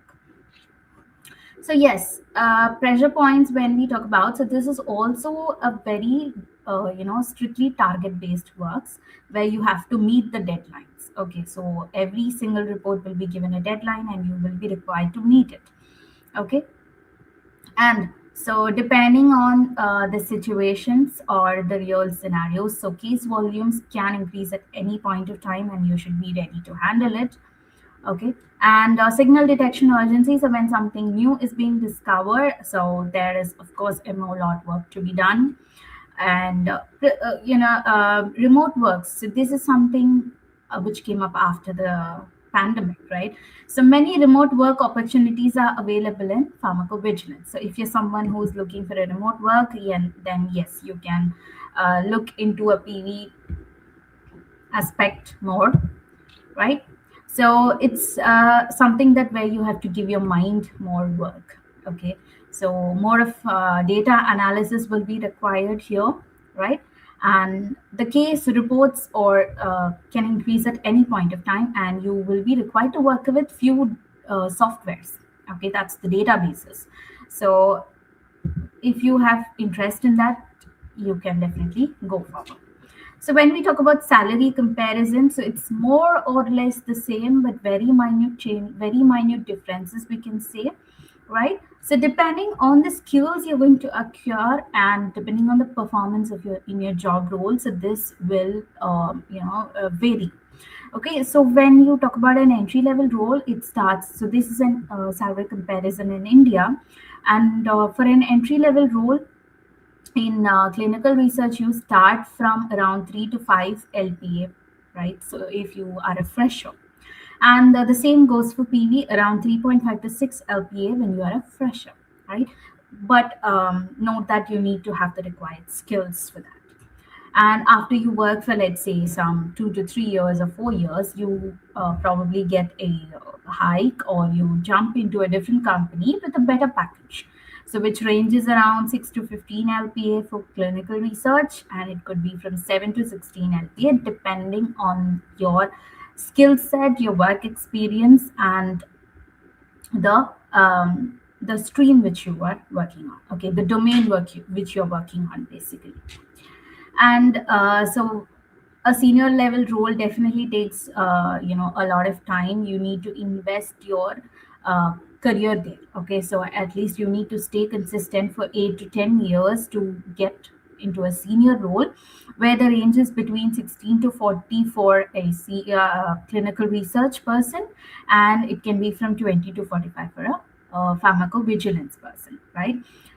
So you can have a look at different companies which are offering the roles. So there are different core companies, pharma companies, who do the research works, and there are different CROs who do the work for pharmacovigilance, right? So when you talk about vigilance, it's mostly a CRO based setup, and for clinical research you need to focus on the core pharmaceutical companies, like for example Pfizer, AstraZeneca, or it could be Dr. Reddy's, Sun Pharma. So these are core pharma companies who work in clinical research, right?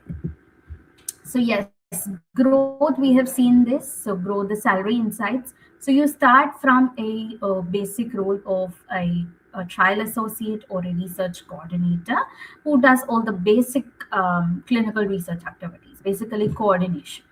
And then you move to a clinical research associate role, where you will be, responsible to monitor the hospital activities and, basically safety monitoring, right? So, and then go to a senior roles where you handle a quite uh, a huge, little more work, and then you move to a role where it is a leadership role, or where you will be required to handle a team of people, and then the most higher level roles where it could be the head of a department, or any other leadership roles. So in clinical research itself, there are different domains or streams available which you can look into, which is regulatory affairs. So that's a part of clinical research which is responsible for all the drug approvals, documentation, right? And medical affairs. So medical affairs is about all scientific communication. So who will be a part of clinical research in assessing, the clinical aspects of the data, right? And CDM, so clinical data management, is purely about handling the data. Okay, the data part. So that's one specific domain in clinical research. And quality assurance, so you will be doing and responsible for the audits and inspection, right? So what is an advantage, or sorry, an additional aspect here is having a certification. It could be a GCP, or if you are a specialist in any of the therapeutic areas, so you have more opportunities in companies who do those researches, right? And you get global exposure, so that is again a big advantage. And these are few optional degrees, or advanced degrees, which might help you get a career in clinical research, right? So these are some these are some informations which you can probably just check on. Okay.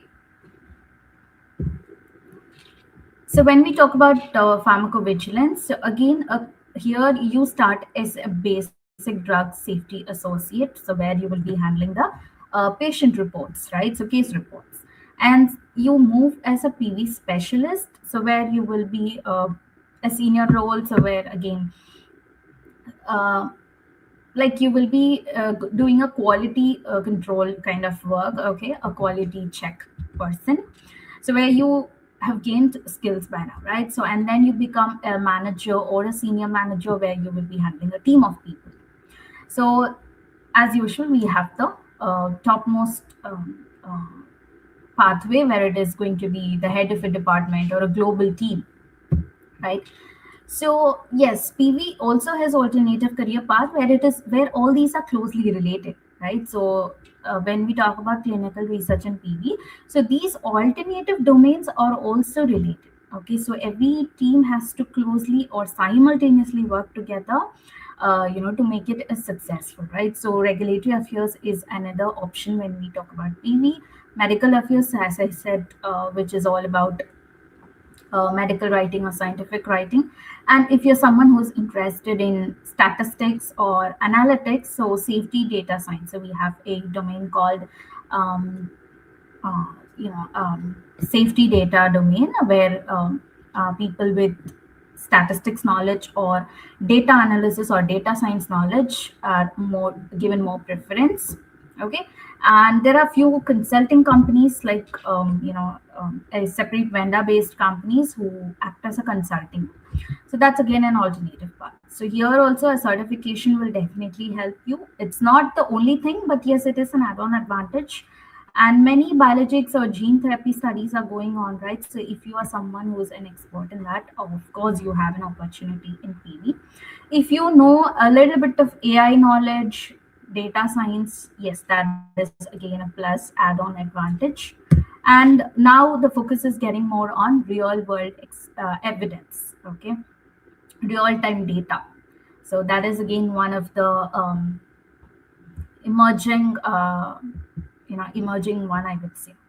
So now we have seen all those aspects, right? So how will you determine to choose is, so when you have to go into a clinical research, you should know that you will be interacting with a lot of people, right? So a lot of teams, lot of people, patients directly as well, and you will be required to work in different settings. Okay, so there is no particular a proper or a default setting you have. You will be required to work in different places, different settings, right? So traveling, office work, hospitals, patients, everything you will be handling. And it involves a lot of monitoring and observation as well. So every minute detail matters in clinical research because we are dealing with the safety of people, right? And if you're someone who likes developing a new drug, obviously you can take up the drug discovery or the development part as well, which is also a part of clinical research, the base, right? So if you're someone from a chemistry background or and interested in drug discovery, so yes, you and we have so many AI tools coming up in which is used in drug discovery, right? So that is also a part of research. And you should be adaptable. Okay, the circumstances change at any time, so you should be highly adaptable for it. And continuous learning is required, where every whenever there's a change in something, you should be ready to adapt to it, right? So I think by now you would have an idea whether you are a fit into the clinical research or not, right?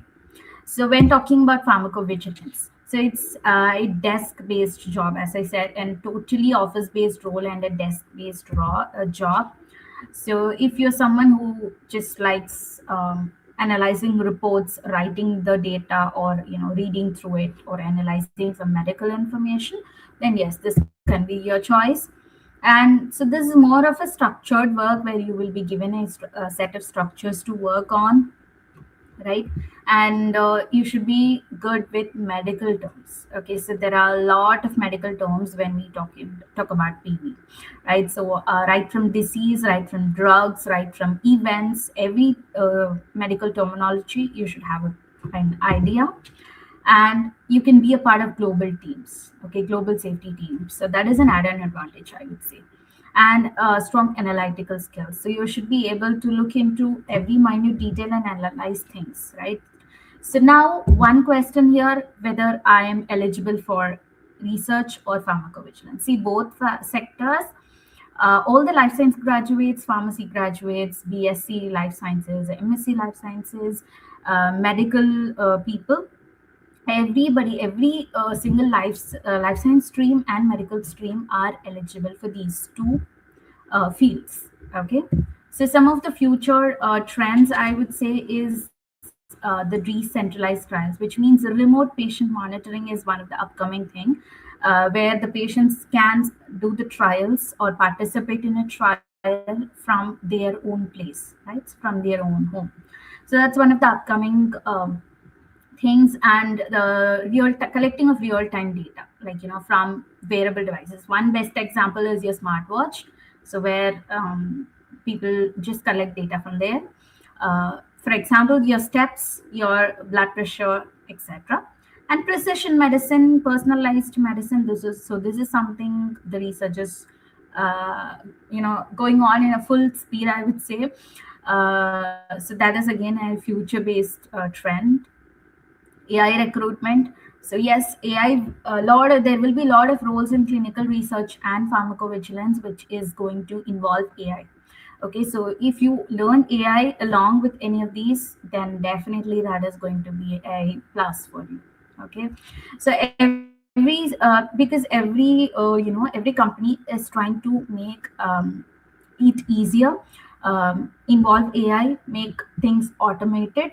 So yes, of course, AI based roles are going to come up because every field is focusing on um, making things easier, right? And in PV, if you see, real world evidence is playing a major role. Okay, they are focusing on more data collected directly from patients. Okay, so and predictive modeling. So instead of waiting for things to happen, so they have started to work on preventing things and being proactive. Okay, so predictive, they have started to use AI such that it predicts on an early hand. Okay, so when we say clinical research, so it has innovation, discovery, development, gives evidence for the further work to proceed, right? Mostly a field based work. And when we say pharmacovigilance, it's mostly the safety guardian, you can see. Okay, it protects the people's safety and has data analysis part and most of documentation. So if you are doing a comparison, I would say both are required here because both are required to keep the patients safe, right? So we cannot judge both. Both has its own importance in its own perspective, right? So I think by now you all would have got an idea. So which one to go through? So some things which might help you is start exploring internship opportunities which companies offer. So there are few core companies which offer you internships. So it could be a paid or a non-paid internship. But yes, if you have an opportunity, if you get an opportunity through your college or something, obviously start taking up internships, whether it's paid or unpaid. At least you will have an exposure and gain experience to it, and start speaking with people who are in experts in those domain, right? Try connecting with LinkedIn, keep your networks strong. Certification is an add-on advantage, so you can take certifications from any of these. So some are paid certifications, some are non-paid, so just try to explore which suits you. And so prepare for interviews, like know what it is, and then you can start with your rest of the works, right? So whether you want to go into it or not, so then you will have a better idea. So I think by now all of you would have had an idea, at least a basic idea of what these two are. So that's was it from this session. So I hope all of you had got some insights on these two fields. So I'm happy to take up any questions regarding clinical research or pharmacovigilance.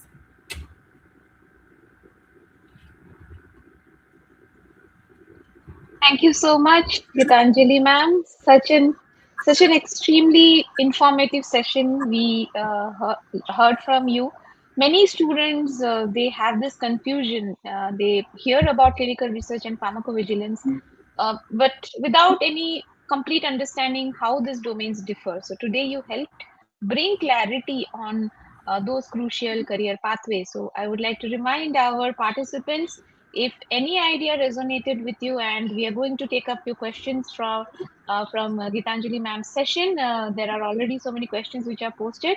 So if anything resonated with you, if you would like to take a screenshot right now and post it on your LinkedIn or Instagram, and tag Biotechnica with hashtags Leave 2026 and Biotechnica, and let your fellow members, fellow friends, colleagues, and peers know that you are attending Leave 2026, and best posts will definitely get featured.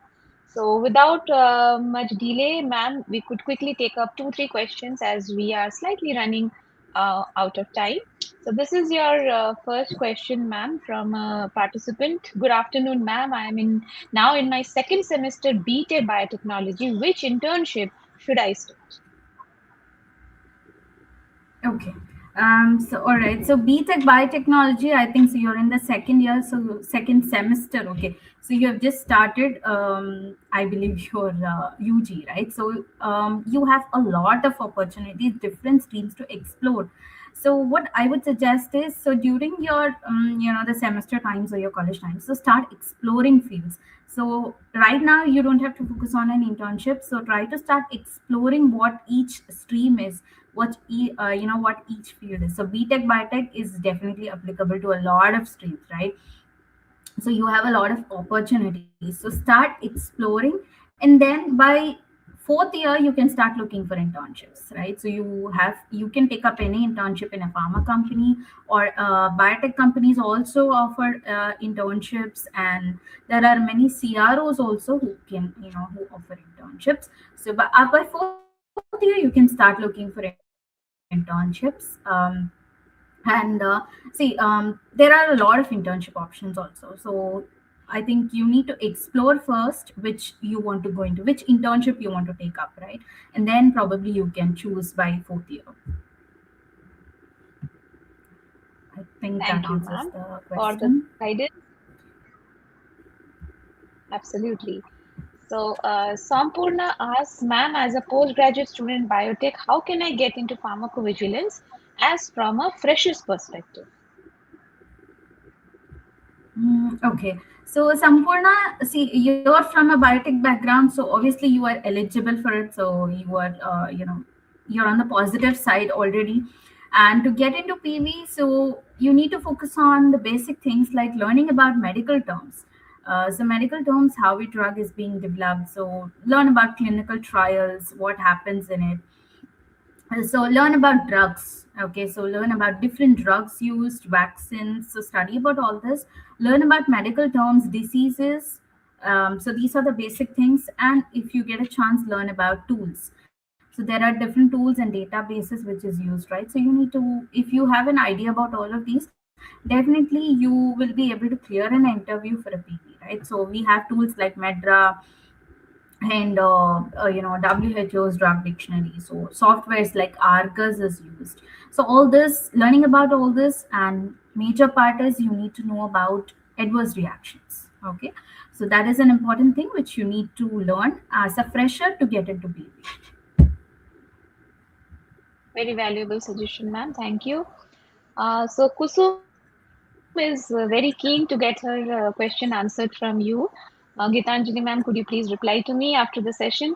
Ma'am, I have done my UG and PG in microbiology, 4 years teaching experience, and 1 year government pathology lab technician experience. After marriage, I have career gap of 2 years in clinical research. Is it good for me?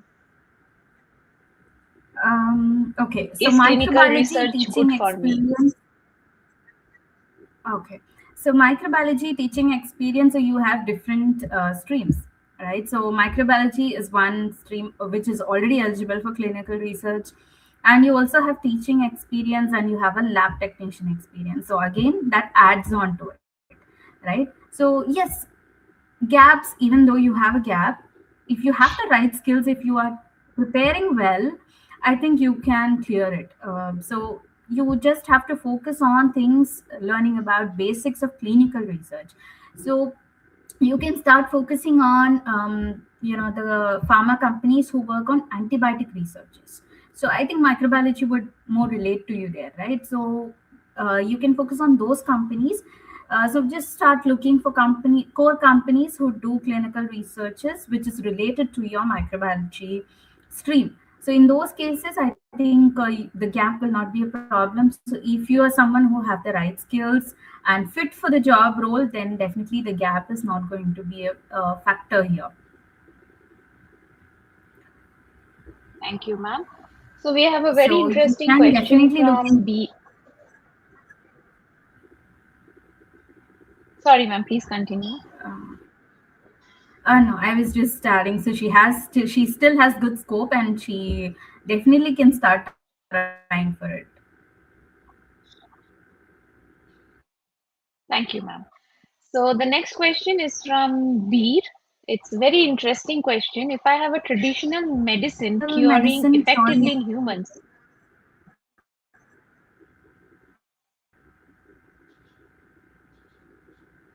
yes, ma'am. What I steps believe you're must able to done see the for question on screen. reviewing publications or more research anything? Okay, give me a second. Um, okay. Okay, so I don't have the name here. All right. So see, traditional medicine also, if you see, clinical research also happens in traditional medicines. It's not that Ayush medicines don't undergo research or PV, right? So one interesting thing is that PV also reports traditional medicine effects. Okay, so clinical research also is involved in. Uh, happens with Ayush medicines as well, but here, see, there are a lot of companies who work on for this also. We may not know, but yeah, it's not very popular. But yes, there are companies who work for traditional medicines also. So if you can, I'm not sure which stage of your career you are in, whether you're a student or someone who's under research. So you can focus on publishing your works if you've done anything, and try to focus on companies who do traditional research, traditional medicine research.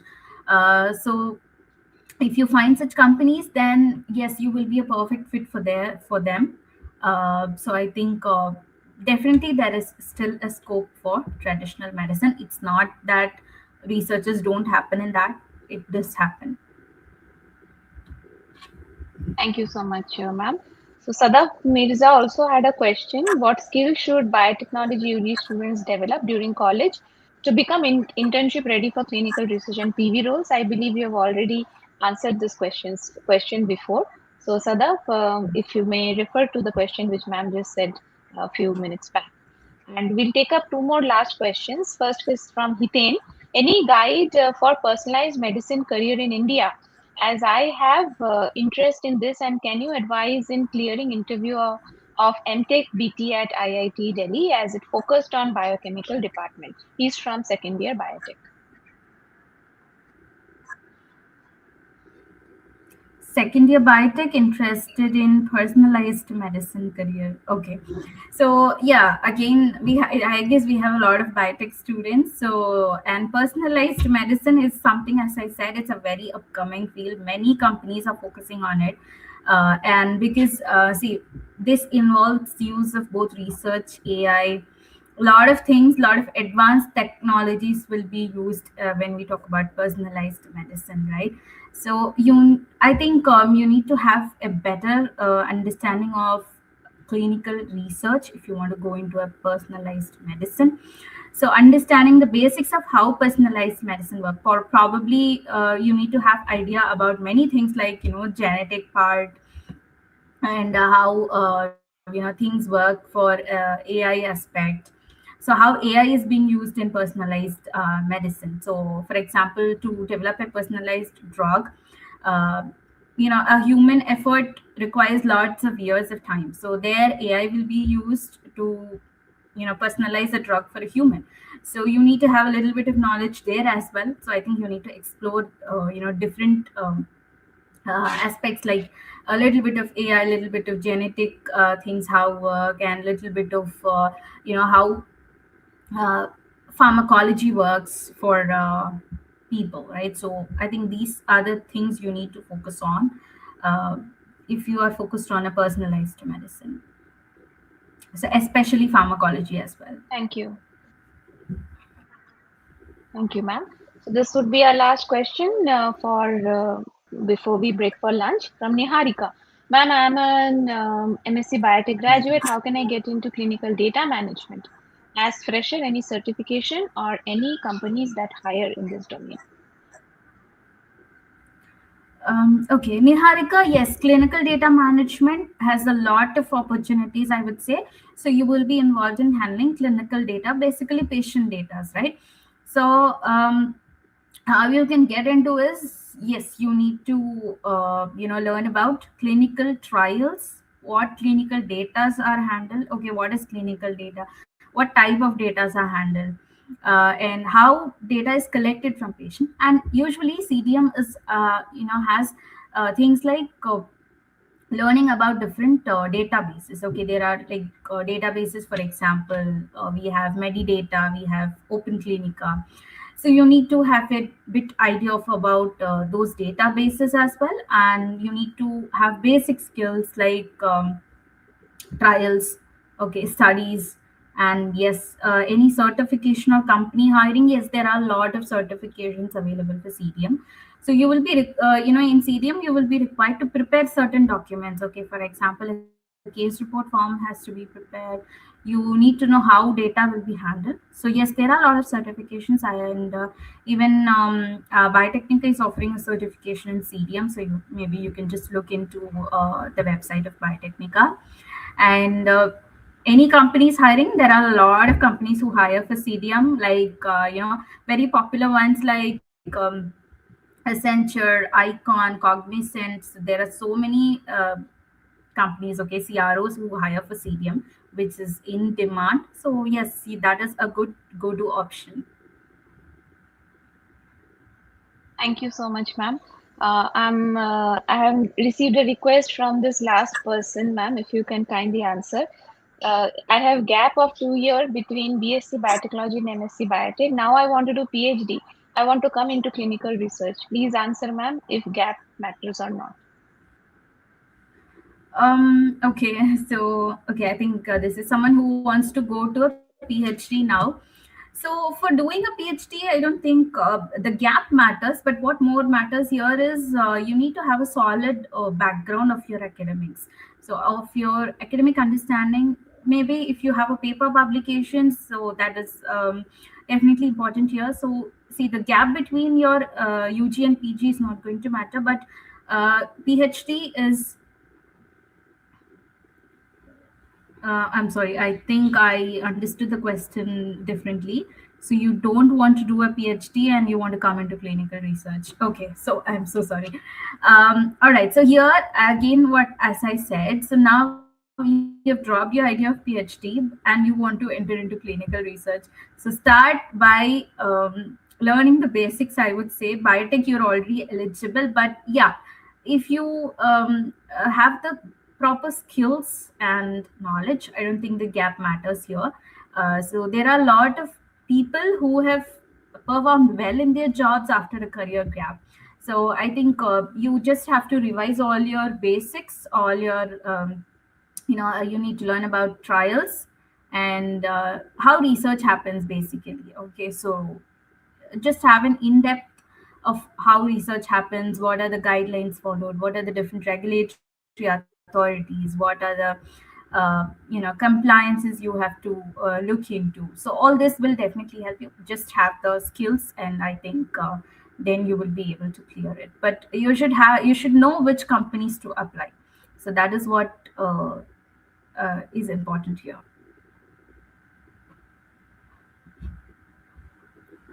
Thank you. Thank you so much, Geethanjali ma'am, for patiently addressing all our audience queries. And if any more queries are there, which are there, so we are sorry we are not able to take it up as of now because of time constraint. Please do write at info@biotechnica.org and we will get back to you. Thank you once again, Geethanjali ma'am, for sharing your knowledge, experience, and valuable guidance with all of us. We truly appreciate your contribution to LEAP 2026. Thank you, ma'am. Thank you, all of you. Okay, so we have now reached the lunch break. We will be taking a short break and we will have a half an hour lunch break only. Okay, so please do be back by 2:15 as we need to run on schedule. But before you leave, a quick reminder, the quiz alert. We'll be closing the quiz in another 15 minutes. So 2 p.m. we close it.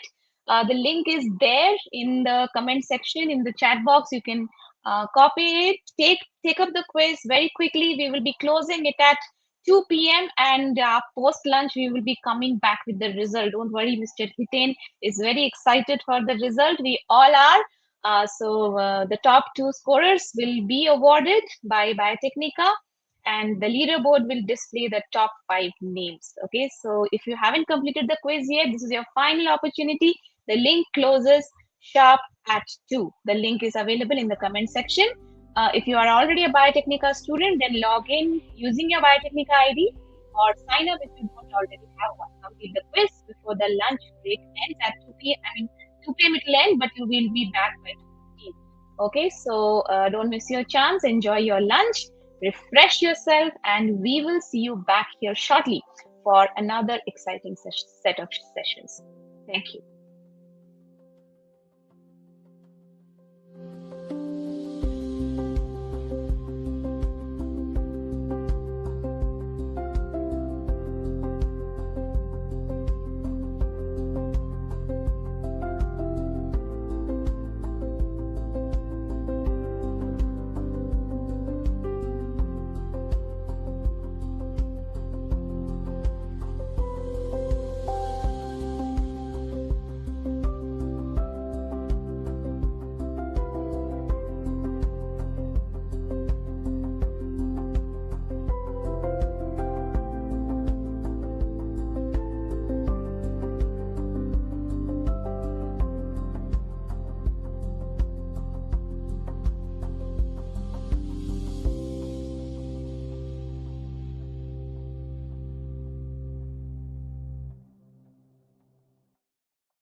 Shreya GK.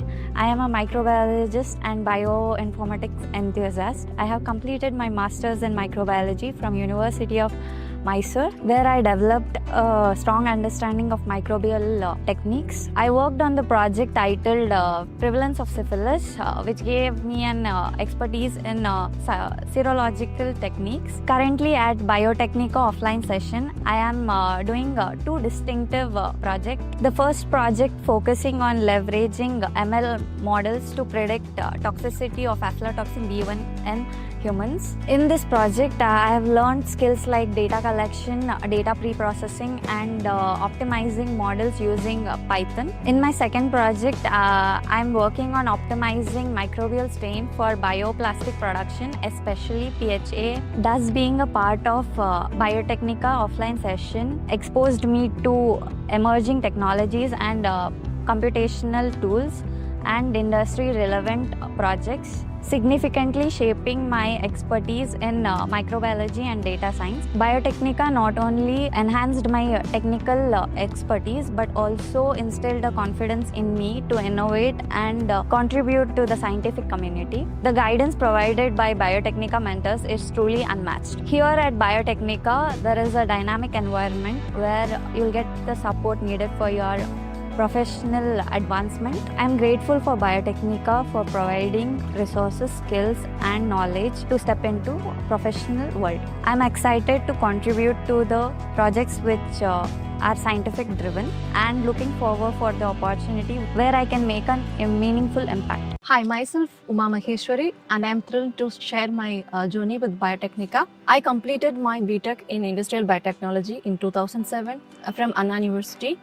Industrial biotechnology is a multidisciplinary field where we gain knowledge on bioprocess development, microbial fermentation, genetic engineering, enzyme technology, drug design, and molecular modeling. After graduation, life took me on a different path.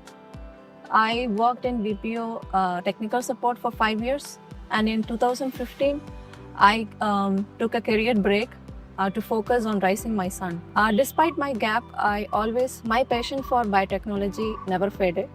I stayed updated by pursuing several online courses on NPTEL like human molecular genetics, data analytics for biologists, and intratomics, and then bioinformatics. These courses help me stay connected to the advancements in this dynamic field. After 17 years away from the industry, Biotechnica gave me an incredible opportunity to revive my career through their 6-month internship in bioinformatics, global research tools and techniques, and AI/ML in biology, bioinformatics, and computational biology. Currently, I'm working on an exciting project titled Designing Novel Therapeutic Strategies for Rare Diseases using CRISPR-based functional genomics. This project involves leveraging CRISPR-Cas technology to design single-guided RNA that targets specific genes associated with the rare diseases.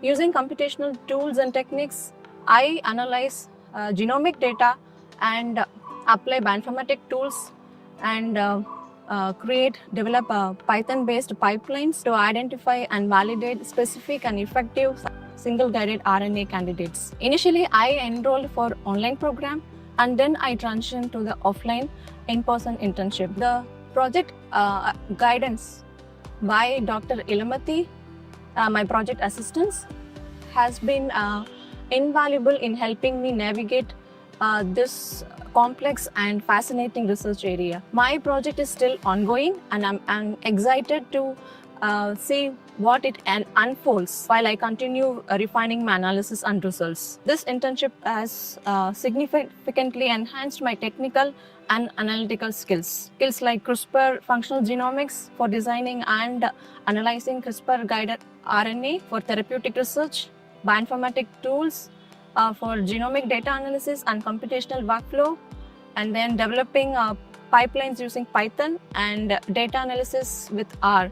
Also visualization skills using Seaborn, MATLAB for impactful and insightful data representation. Beyond technical skills, this internship has also reignited my confidence, strengthened my problem-solving abilities, and deepen my passion to contribute to the impactful research. Working in a project offline provides invaluable opportunities like skill development, networking, and practical application of knowledge. I'm deeply grateful to Sekhar sir for creating a platform that empowers professionals like me to review their career in biotechnology. I would also like to express my heartfelt thanks to Dr. Ilamati for her consistent support and mentorship throughout the internship. At 39, this experience has proven me that it's never too late to pursue your dreams. Biotechnica has been the perfect bridge connecting my past aspirations with my future ambitions in biotechnology and bioinformatics. To anyone considering a career transition or reigniting their passion in biotechnology, I highly recommend Biotechnica.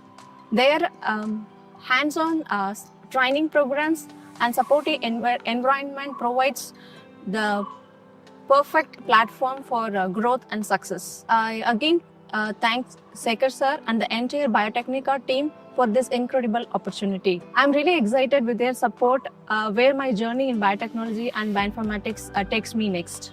Thank you. Hello, this is Laksha.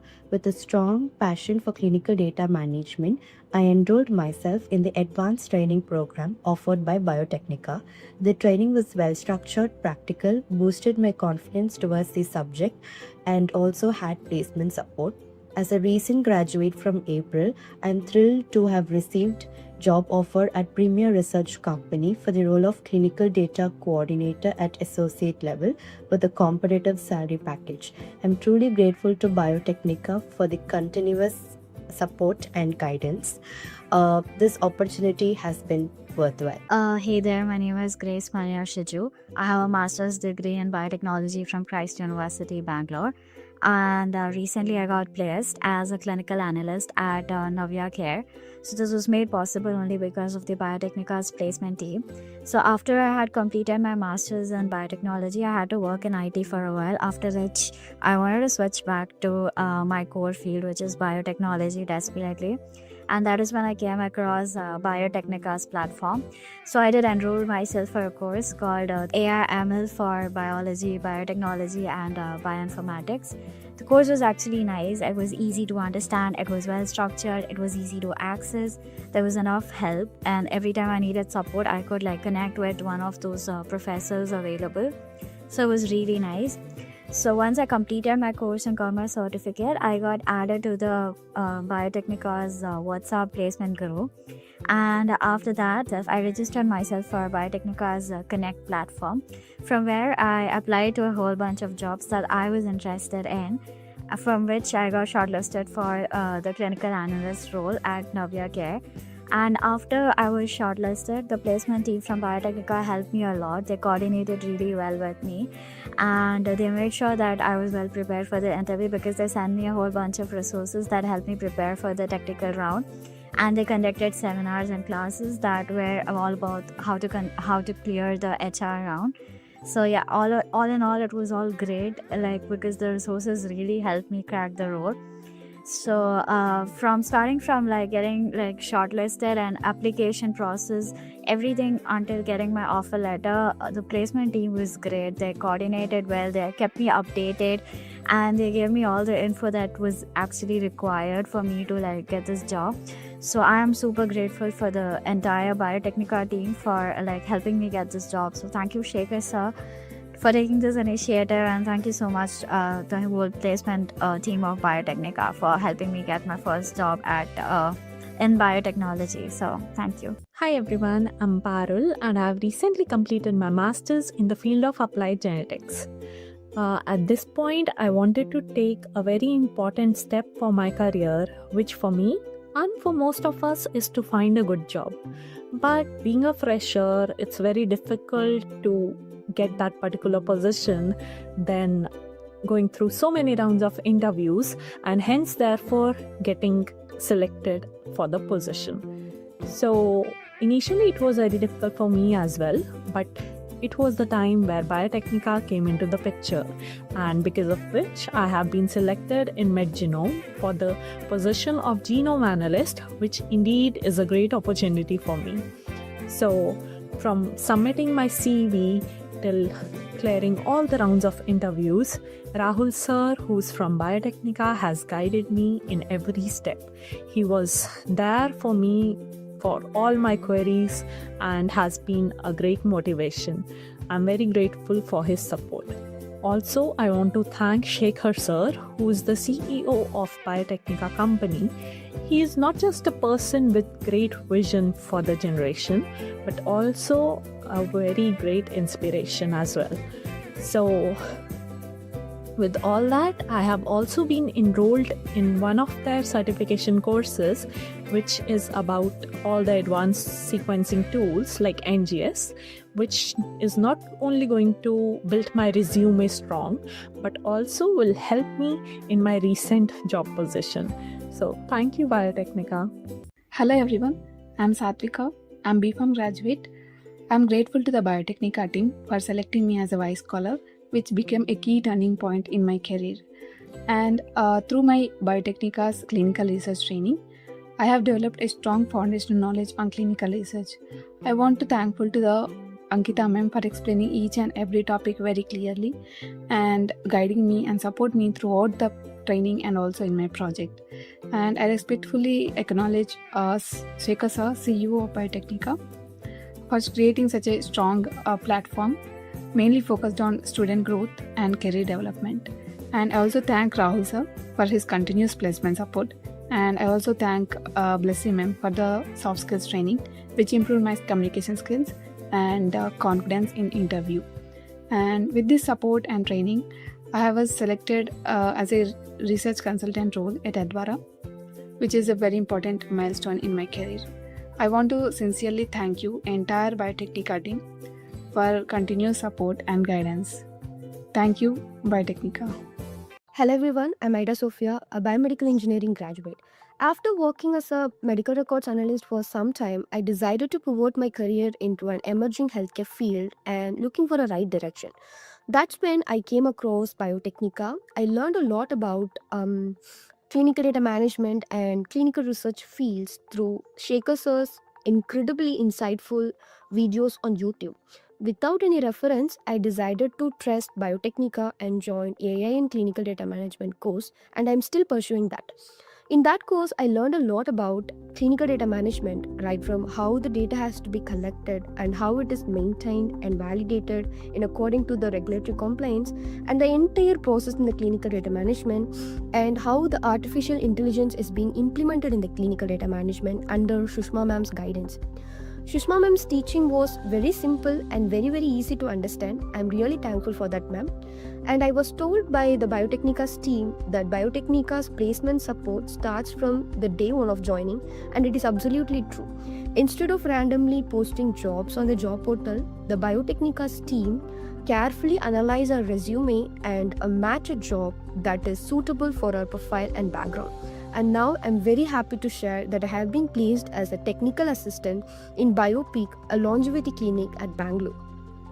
I'm really thankful and grateful to the Biotechnica's placement team, and especially Rahul sir for his constant guidance and support throughout the entire process, right from the first round of interview to still I got my offer letter. It's been a great experience learning under Biotechnica's team. I will definitely recommend everyone to join Biotechnica's without any second opinion, because it was a great experience for me. And thank you so much for the support, Biotechnica. Thank you so much.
experience for me.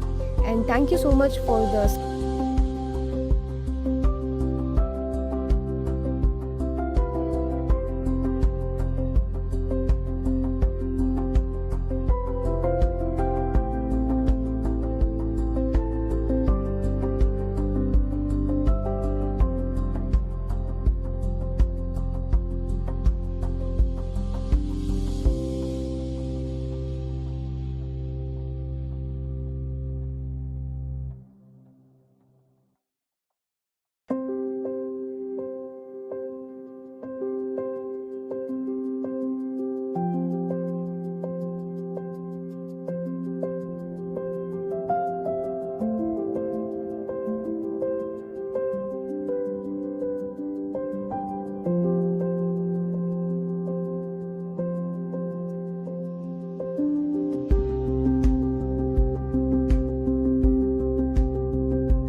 Hello everyone, I am Aishwarya GK. I am a microbiologist and bioinformatics enthusiast. I have completed my masters in microbiology from University of Mysore, where I developed a strong understanding of microbial techniques. I worked on the project titled Prevalence of Syphilis, which gave me an expertise in serological techniques. Currently at Biotechnica offline session, I am doing two distinctive projects. The first project focusing on leveraging ML models to predict toxicity of aflatoxin B1 in humans. In this project, I have learned skills like data collection, data pre-processing, and optimizing models using Python. In my second project, I am working on optimizing microbial strain for bioplastic production, especially PHA. Thus, being a part of Biotechnica offline session exposed me to emerging technologies and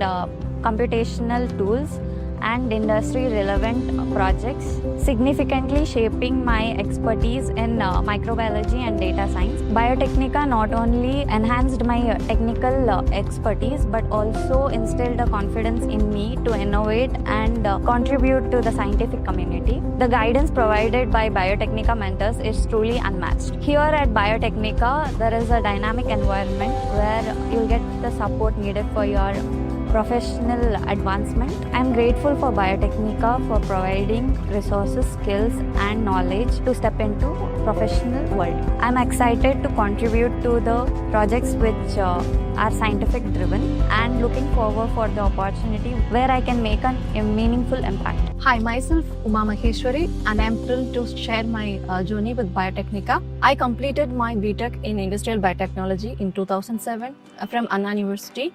Industrial biotechnology is a multidisciplinary field where we gain knowledge on bioprocess development, microbial fermentation, genetic engineering, enzyme technology, drug design, and molecular modeling. After graduation, life took me on a different path.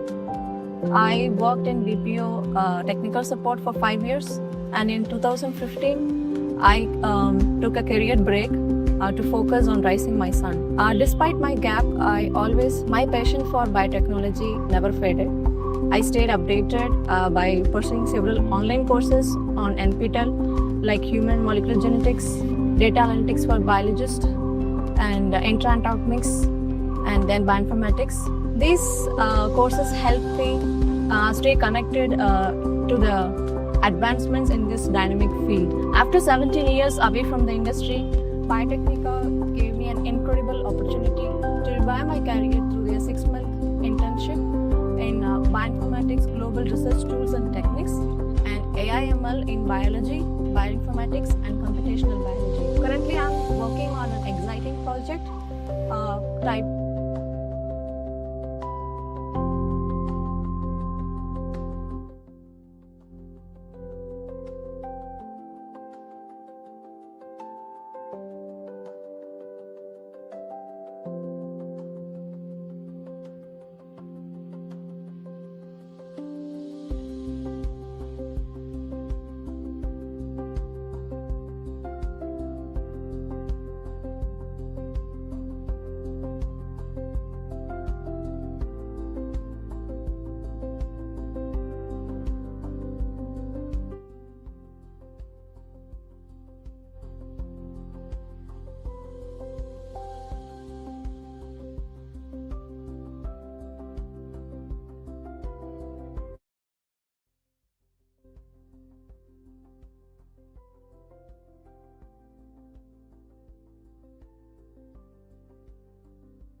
Hello, everyone.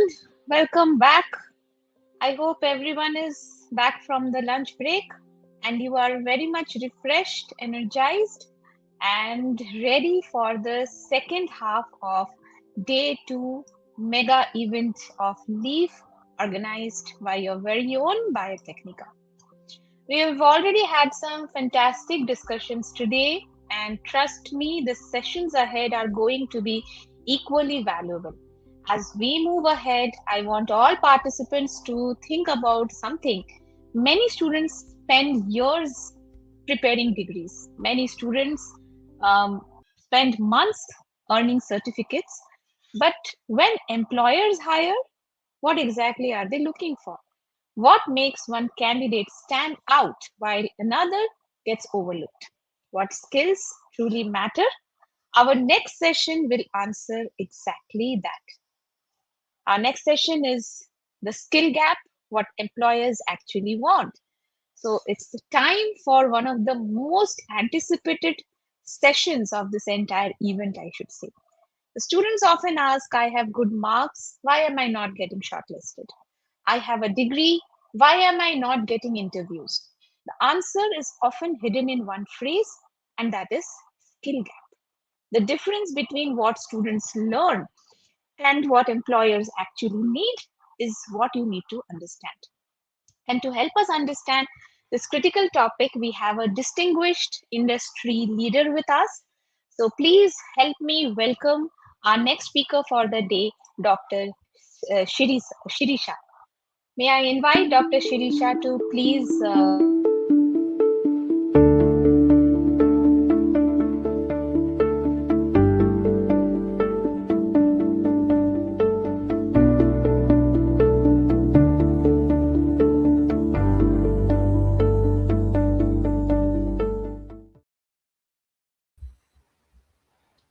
Hello, ma'am. Good Hi, afternoon. Urmi. Thank you for Good joining us. afternoon. Thank you so much. Appreciate all the context setting. Thank you. I still need to introduce, ma'am, to our participants, if I may borrow a few more minutes from you. Sure. Please. Yeah. Thank you, ma'am. Thank you. So, to all those of you already know Dr. Shirisha, and for the people who are not aware, so Dr. Shirisha began her professional journey as a scientist before transitioning into talent acquisition, bringing a rare and powerful blend of deep scientific expertise and recruitment leadership. She holds a PhD in chemistry and has completed postdoctoral research at leading Ivy League institutions in the United States, including Weill Cornell Medical College and Washington University School of Medicine. She is also an alumna at IIM Calcutta, where she pursued strategic human resource management. With over a decade of experience spanning the pharma, biopharmaceutical, medical sciences, and IT sectors, Shirisha has been instrumental in building and scaling high impact talent acquisition functions. MAM is known for driving transformation, establishing robust TA centers of excellence, and implementing innovative hiring strategies across multiple global capability centers. Prior to her current role, Dr. Shirisha led talent acquisition at AstraZeneca and has worked with organizations such as Baxter and Koch.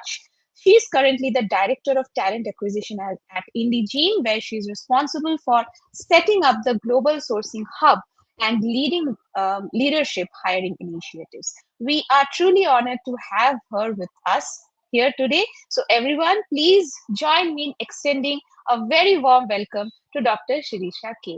Ma'am, over to you. Thank you so much, Urmi. And I can't be really.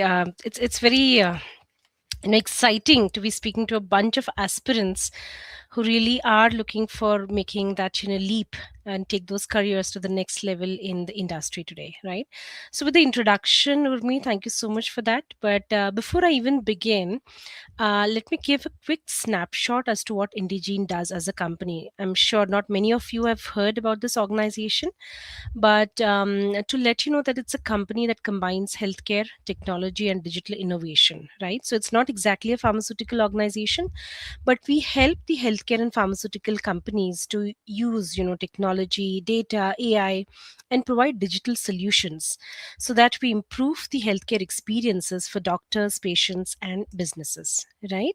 So with that, please allow me to present my screen, and I'll take you through a few slides which I've sort of put together for all of you to understand the concept of what is the skill gap today that the employers are seeing, and what is it that you can do perhaps to step up and fix that gap, right? So with Absolutely. that, thank Yes, you. so I would like to remind the participants that you should screenshot any slide or framework that resonated with you. These are the tools you can come back to when making your next career decision. So sometimes just one framework, one idea, or one piece of advice can save months or even years of confusion. So do tag Biotechnica, do tag Leaf 2026, whichever slide or framework resonates with you. Over to you, ma'am. Please continue. Sure. Just trying to share my screen. All right. Can somebody confirm if this is up for everybody and people can see this? Yes, ma'am, the slide is visible. It's visible. Superb. All right. So, like I mentioned before, right, the context is really framing of the skill gap. In academics, you could be one of the most brilliant students ever, but somehow maybe you're not making that cut when you're coming for interviews or when you're taking a leap to join the industry as such, right? So, maybe I'm going to address a few things here. But before we get to that, a very fundamental question, that I want to really raise here is today. Actually, the question is not what degree you have, but are you future ready? Are you really set in terms of the skills that are required by any industry to hire you, right? So it's really not about the degree as such, but there are multiple ways where an employer looks right at a candidate, at an aspirant who's set to join their organization. Now, few things that I have sort of presented here talks about, from a talent acquisition perspective as to what an employer is actually looking at, right? So, I think the topmost thing that we are seeing, and in fact, not seeing in people, is there is a mismatch of the skills and the business needs, right? Today, when I talk about business at Indigene, it talks about, having some clientele, right? You're looking at revenue generation. But the candidate who's applied for a possible role with us, does he or she necessarily bring that, right? Or is there a gap or mismatch between the capabilities and the actual business requirements? Will they be able to run a few things for us and generate that revenue? Or with the kind of domain expertise that they bring in, will they be able to make that difference and really add value, right? So very, very interestingly, when you look at work structures, it's pretty much evolving. It's very dynamic. There are a lot of rapid changes in the work models. What was traditionally done prior is not done anymore, right? And it's true for any field that you get into. Could it be R&D? Could it be computer science? Any field that you, sales, marketing, right? So what is required is you to be adaptable. You really have to come with a digital fluency, which is going to be a differentiator between you and maybe the other person that you are set to hire, right? So while you may come with, maybe you are probably an A-lister in your current whatever course that you're doing, or you've been a A grader all through your career or all through your academic achievements, but are you really ready for this behavioral readiness or the challenges that an industry or a real world throws at you? Can you communicate? Can you articulate well enough? Can you take ownership and accountability? And again, like I said, can you engage with people and really talk about delivering results, right? So there is a multi-dimensional skill gap that we are seeing currently with people, right, with candidates or with aspirants, is that while they are absolutely brilliant when it comes to domain expertise or the subject, but there is a lot of soft skill gap that we are seeing, right? So like it could be your technical ability to solve a problem, a real life problem, a cognitive and behavioral dimensions, right, which are really going to shape your journey within that organization as well. So these are some of the top things that I've listed for you. But what is going to actually define the job readiness and the core employer expectations? So if there is a match, I think you just win it, right? But if there is not, then there is a huge liability for you to really be job ready, right? For that, what do you need to do? What is it that you can do and step up and figure out that, okay, if I get these 4 or 5 things sorted, I probably be a job ready aspirant, right? So foundational skills application is very, very important. Like I said, right, today we talk about mugging up texts, mugging up answers, using chat gpt for all our foundational answers to a lot of questions that we have, going the shortcut way. But today, what the job seeker or what an employer looks at is a foundational skill within the business context. So if I speak of Indigene, what really helps me, right, what helps me is a person who's not just good at the domain or the subject as such, but is he or she able to apply those to the fundamental questions that we are solving here for, right? So then is there any contextual intelligence that you bring to the table? Do you really understand why this problem is there in the first place? What kind of work are we trying to get done? How is it translating your knowledge or the theoretical knowledge that you bring, and is there an impactful action for the organization and for you as well? So a few things, like I did mention earlier as well, is very important or imperative for any person fundamentally, is to take ownership, right? The day you start treating your job like an entrepreneur, like this is yours and it's not like a problem of somebody else that you're just merely trying to solve, I think things just change, right? So when you start taking up things as an entrepreneur, you manage the responsibilities, you effectively seek feedback. Hey, I think I probably messed up on something, right? Some data. What is it that I can do to set it right? So proactively, if you're trying to address these gaps, then I think you definitely will emerge as a winner, right? And one of the most important things I think today, what people lack is effective communication. What storytelling are you bringing to the table? What does your narrative say? What How are you tailoring it to the audience that is ready to receive that, right? So collaboration, how do you really distinguish that from a person who's average or mediocre to a person that is sought by every organization out there, because that is going to be a game changer for you all, right? So with that, right, again, since I'm into talent acquisition, I hire talent on a daily basis, right? Whether be it interns, it could be for lateral hiring, which means typically people with experience. So what happens is we kind of categorize them or prioritize what is it that we look for in a candidate, right? So academically today, I think people are pretty strong. And with the advent of AI today, when people come up with resumes, everybody's resume just reads impeccable, right? So beyond the perfect resumes or the academic qualifications that you come with, what we are interested in looking at is how can you solve problems, how can you critically think, can you do a root cause analysis, can you actually technically cater to learning agility, like I know x things, can I also put my head and mind towards knowing the why and the z of the problem? Can I communicate well? Can I articulate my problem well?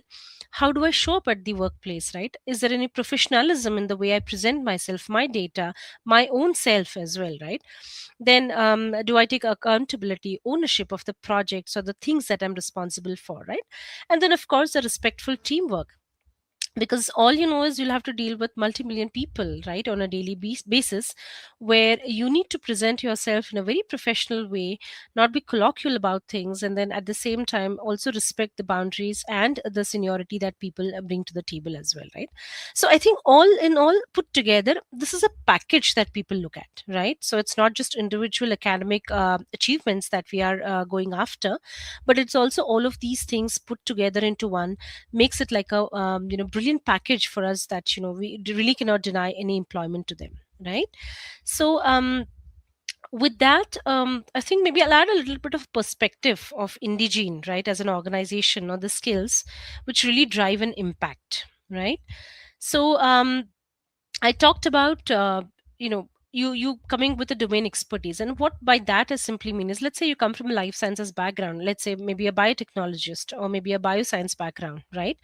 So you come with certain amount of domain expertise, which means you have a deep knowledge in healthcare and life sciences, and that's very critical for us because, like I explained earlier, Indigene works at the intersection of this healthcare, life sciences, and innovation, digital innovation, right? So if you come with that expertise, then your expertise is of highly valuable to us, right? With that, if you also come with some proficiency in analytics, maybe let's say automation, some gen AI tools, digital platforms that you have your hands on, which is very very critical for all those modern professionals, and you display an integrated skill set, not just healthcare but technology as well, and you have a hunger, a passion to continuously evolve, that's what we are looking at, right, at Indigene, specifically from a talent acquisition perspective. So in the past there were traditional ways of looking at things, right? And of late, as we call it, we have derived a certain term called as hybrid and T-shaped talent. Now what does that mean, right? It's very interesting, and I think you should know this is, when you say a T shape, it literally means you have a deep down expertise in the particular domain that you're coming from. So that's vertical, right? That's your vertical expertise of the T. If you imagine, pictorially, like visualizing a T, and then at the horizontal, on the surface, do you combine various expertise, not just in one area, but you also possess broad knowledge in various other skills, right, which are again related to what your domain expertise in. So this could be again skill expertise in some other translatory kind of role, what is your adaptability like, what is your collaboration, all the other hygiene checks that I had mentioned. So on a broader front, if you have all those, and then vertical side, if you have a domain expertise, that's what is called as a T-shaped talent, and that's extremely important for an organization, because those are the people that we will ensure that they have a great growth path within the organization, they have a sustained career as well, and they'll derive a lot of benefit, right? I mean, the organization is definitely going to benefit from the skills that they bring to the table, because they're adaptable. They don't just possess domain expertise in one subject or one area, but they're actually across, right? So there is a lot of breadth and agility to how they function and how they present themselves. And then of course, if they come with a solutioning mindset and great collaboration skills and communication skills, then nothing to beat it, right? So this kind of a hybrid T-shaped talent is the buzzword, right? It's actually the need of the hour, and that's what all the organizations are going after. And mind you, I think the question that you can ask yourself, why you were not chosen as opposed to the other person, could be just this, right? So the T-shaped talent is what is going to be differentiator on how organizations are going to pick great talent from across the board, right? So this is something that you have to sort of put your mind to, and see how best you can arrive at a T-shaped kind of a talent, and not just have like one narrowed approach towards the career or a job that you're seeking for, right? So with that, right, so while we this is what we typically look for from a talent acquisition from an organization perspective, this is what we want in candidates or aspirational candidates today. But what kind of skill gaps are we seeing, and how has the hiring actually evolved over a period of time? And for that, I think some of the practical application challenges, one of the most disadvantages that we've seen, or one of the most important skill gap that we've seen, right?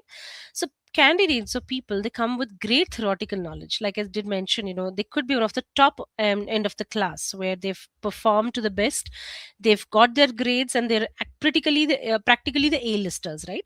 So very, very theoretical. But when that comes to putting in a situation where you have to apply this effectively to a real world problem, or you have to solve any problem, or you have to come up with any decision, or you have to, let's say, do some root cause analysis of why things have not worked, that's where we see a challenge in people, right? So nowadays we've come up with a certain aspects, how do we actually gauge the real talent in people. I'll probably explain in the next slides.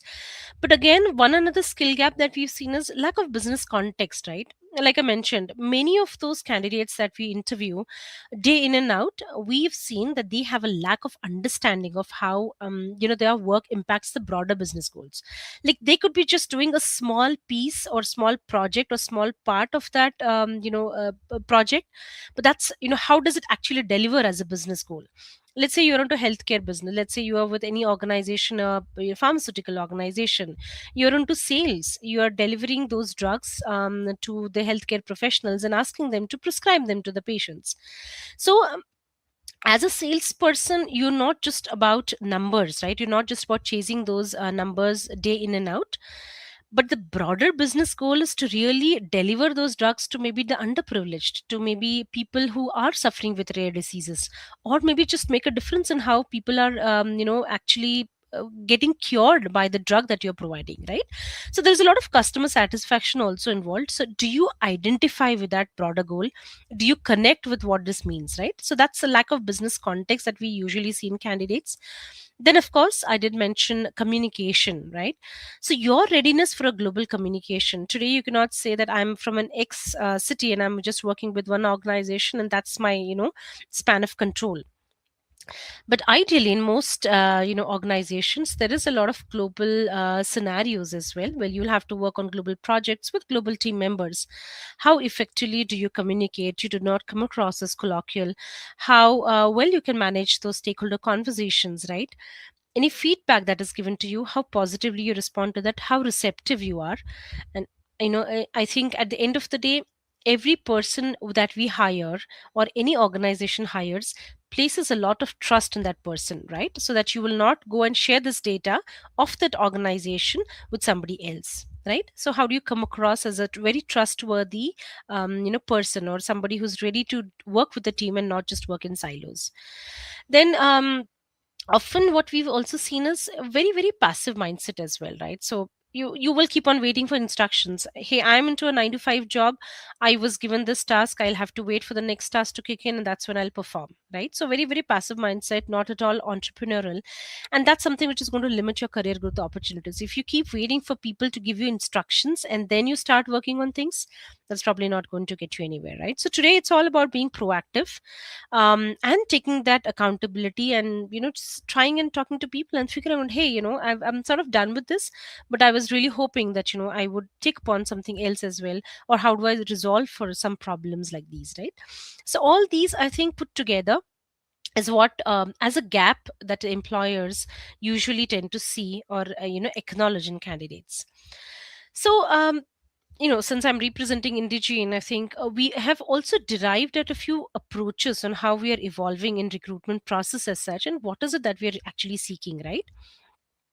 So today, like I mentioned, it's very technology driven recruitment. It's AI enabled screening, and rightly so, because with the advent of chat gpt, claude, or wherever, all the AI tools that you can possibly think of, everybody's resume looks impeccable. It perhaps also looks similar, but the point being, for a recruiter, for an organization to really differentiate between all of this talent that is available, how do we actually define that?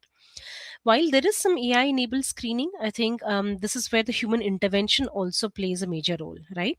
So it cannot, technically overtake and say it's only going to be AI driven and there's no human intervention required, right? While technology driven recruitment is something like an added plus, we still depend on how do we gauge a particular individual, and what is it that they bring to the table, right? Is everything that is written on the resume something that they actually represent, or it's just an AI driven enhancement, and not exactly or accurately representing what they bring to the table, right?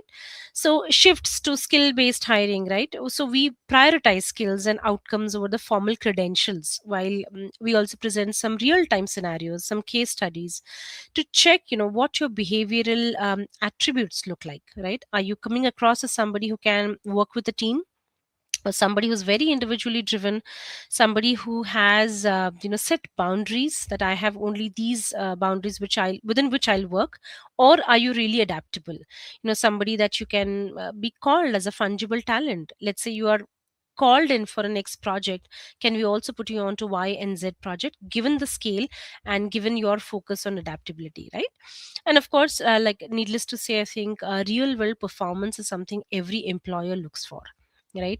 You can be very good at your subject, at your domain, but when it comes to real world performance, right, like the projects, the internships that you're going to do with organizations is something that is going to be a testament to your readiness for not just employment but also success in that particular organization.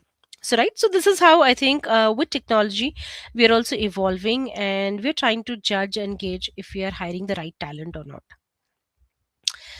So with that, with the future readiness and Indigene, I think a way forward is definitely what I would advise, all the aspirants who are listening to this is, please focus on being extremely curious. The day your curiosity is killed, I think you will get nowhere, right?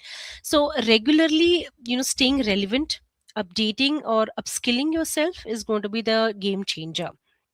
And again, when I say you have to update yourself, right, it's particularly on the digital side, let's say, right? Because today, if you're saying that hey, I don't want to learn this, then you probably become irrelevant, right, for any job, any industry, or any domain as such. So all the emerging technologies, you'll have to stay competitive, you'll have to stay relevant, you'll have to upskill yourself and stay a little ahead of the game, ahead of the curve, right? Derive some real world experience, try and speak to people, right? You may have a dream company, you may have a dream organization. Go and figure out how do you talk to them and say, hey, you know what, I was thinking of joining the so and so organization. What could be my growth path? How do I get into it? What is it that I'm missing? Can you have a look at my resume? What do you think I can do better? So that's again a real world experience.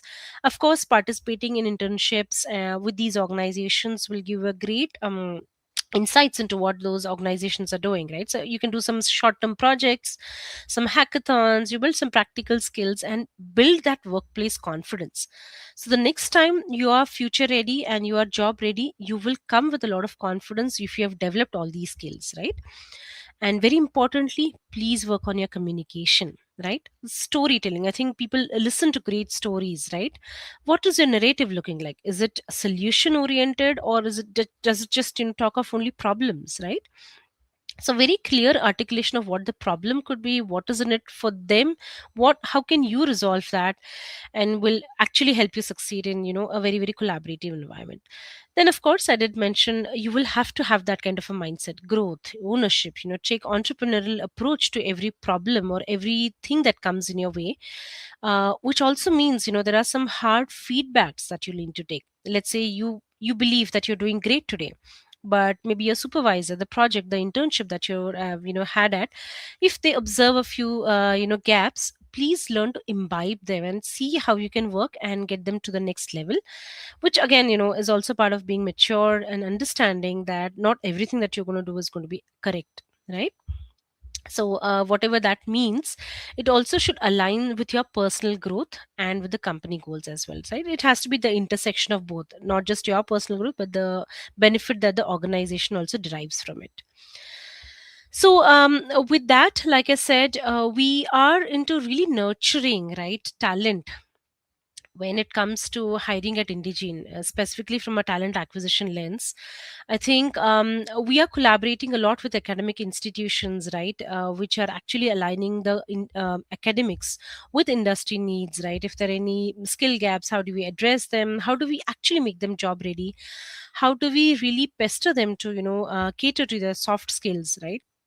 Show up as individuals who are ready to learn, who are ready to take on the new world and to just make into the workforce, and not just go after getting or securing that job, but really be future ready for a career.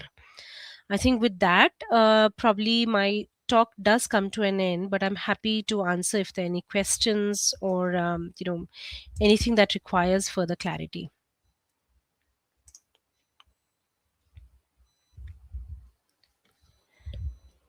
Thank you so much, Shirisha ma'am. So that was an exceptionally insightful and eye-opening session, I must say. Hearing directly from someone who has immense experience in this area, who has actually built hiring systems and worked with global organization, gives our students and participants a perspective that textbooks cannot simply provide. So thank you for sharing all the practical advice, industry realities, and valuable guidance that will undoubtedly help our participants become more prepared, more confident, and also more employable professionals. So, if with your permission, ma'am, we would like to take up a few questions from our participants. Sure. Thank you, ma'am. So our first question, so everyone requests you to kindly post your questions, whatever career related questions you have, and we have time till 10-15 minutes so that your queries can get answered. So all the queries which couldn't be answered before, so this is your time. If you can please repost them, then definitely Dr. Shirisha will be able to address them. So the first question is from Hiten. Does CPGA matter in college in different aspects and placement? Can you also advise in clearing interview of MTech BT at IIT Delhi as it's focused on biochemical department? So this is a 2-year biotech student, second year biotech student. Right. So I think it definitely matters, right? So while we all talk about the soft skills and how you're future ready for your job and all of that, but I think at certain point to get to that, you will definitely have to come with a certain CGPA, right? So it matters for sure. So that's the first aspect or first answer to your question. And about clearing interviews, like I said, all these things that I just mentioned in my presentation is something that you need to look at, right? Don't just come with a functional domain expertise, let's say a biochemical department. Today again, use also AI to your advantage. You put those questions on an AI tool and figure out as to what is it that I need to present myself if I have to come up for any discussion or any interview questions, and how is it that I can answer. So again, it's not a cheat code, but I think you can use it to your advantage to see how best you can crack interviews, and what are some of the things that you will have to think about, and not just go with your CGPA scores. So during a discussion, all these things matter. How do you present yourself? How do you resolve any issues? They will give you some case scenarios where you'll have to think on the fly and provide some resolution. So while there is no right or wrong answer to that, what will be important is going to be your approach towards thinking that, right? So thinking about a problem and how will you approach any practical problem is what they'll focus on. So focus on these things and figure out. But I think it does matter, right? Your marks are going to matter for you to get into a particular stream and particular college as well. So that's something which I would request you to focus on, but don't lose eye on the other aspects that are equally important as well, right? So what narrative, what skills, and how do you communicate, how do you articulate your answers, how do you frame them, is something also that everybody is going to look at as a complete package and not just your domain experience. Thank you, ma'am, for your guidance. We will take up the next question from Sohaib Khan. Ma'am, please suggest us some computational skills as a biotechnologist for job in a biotech and pharmaceutical company. Right. So there are a lot of AI driven courses that are available today, which you can use for upskilling, right? And that's going to be mandatory, because the combination of a healthcare professional with technology is a absolute banger in today's world. So look for those AI specific skills. There are a few on LinkedIn, there are a few which are available freely as well that you can lay your hands on.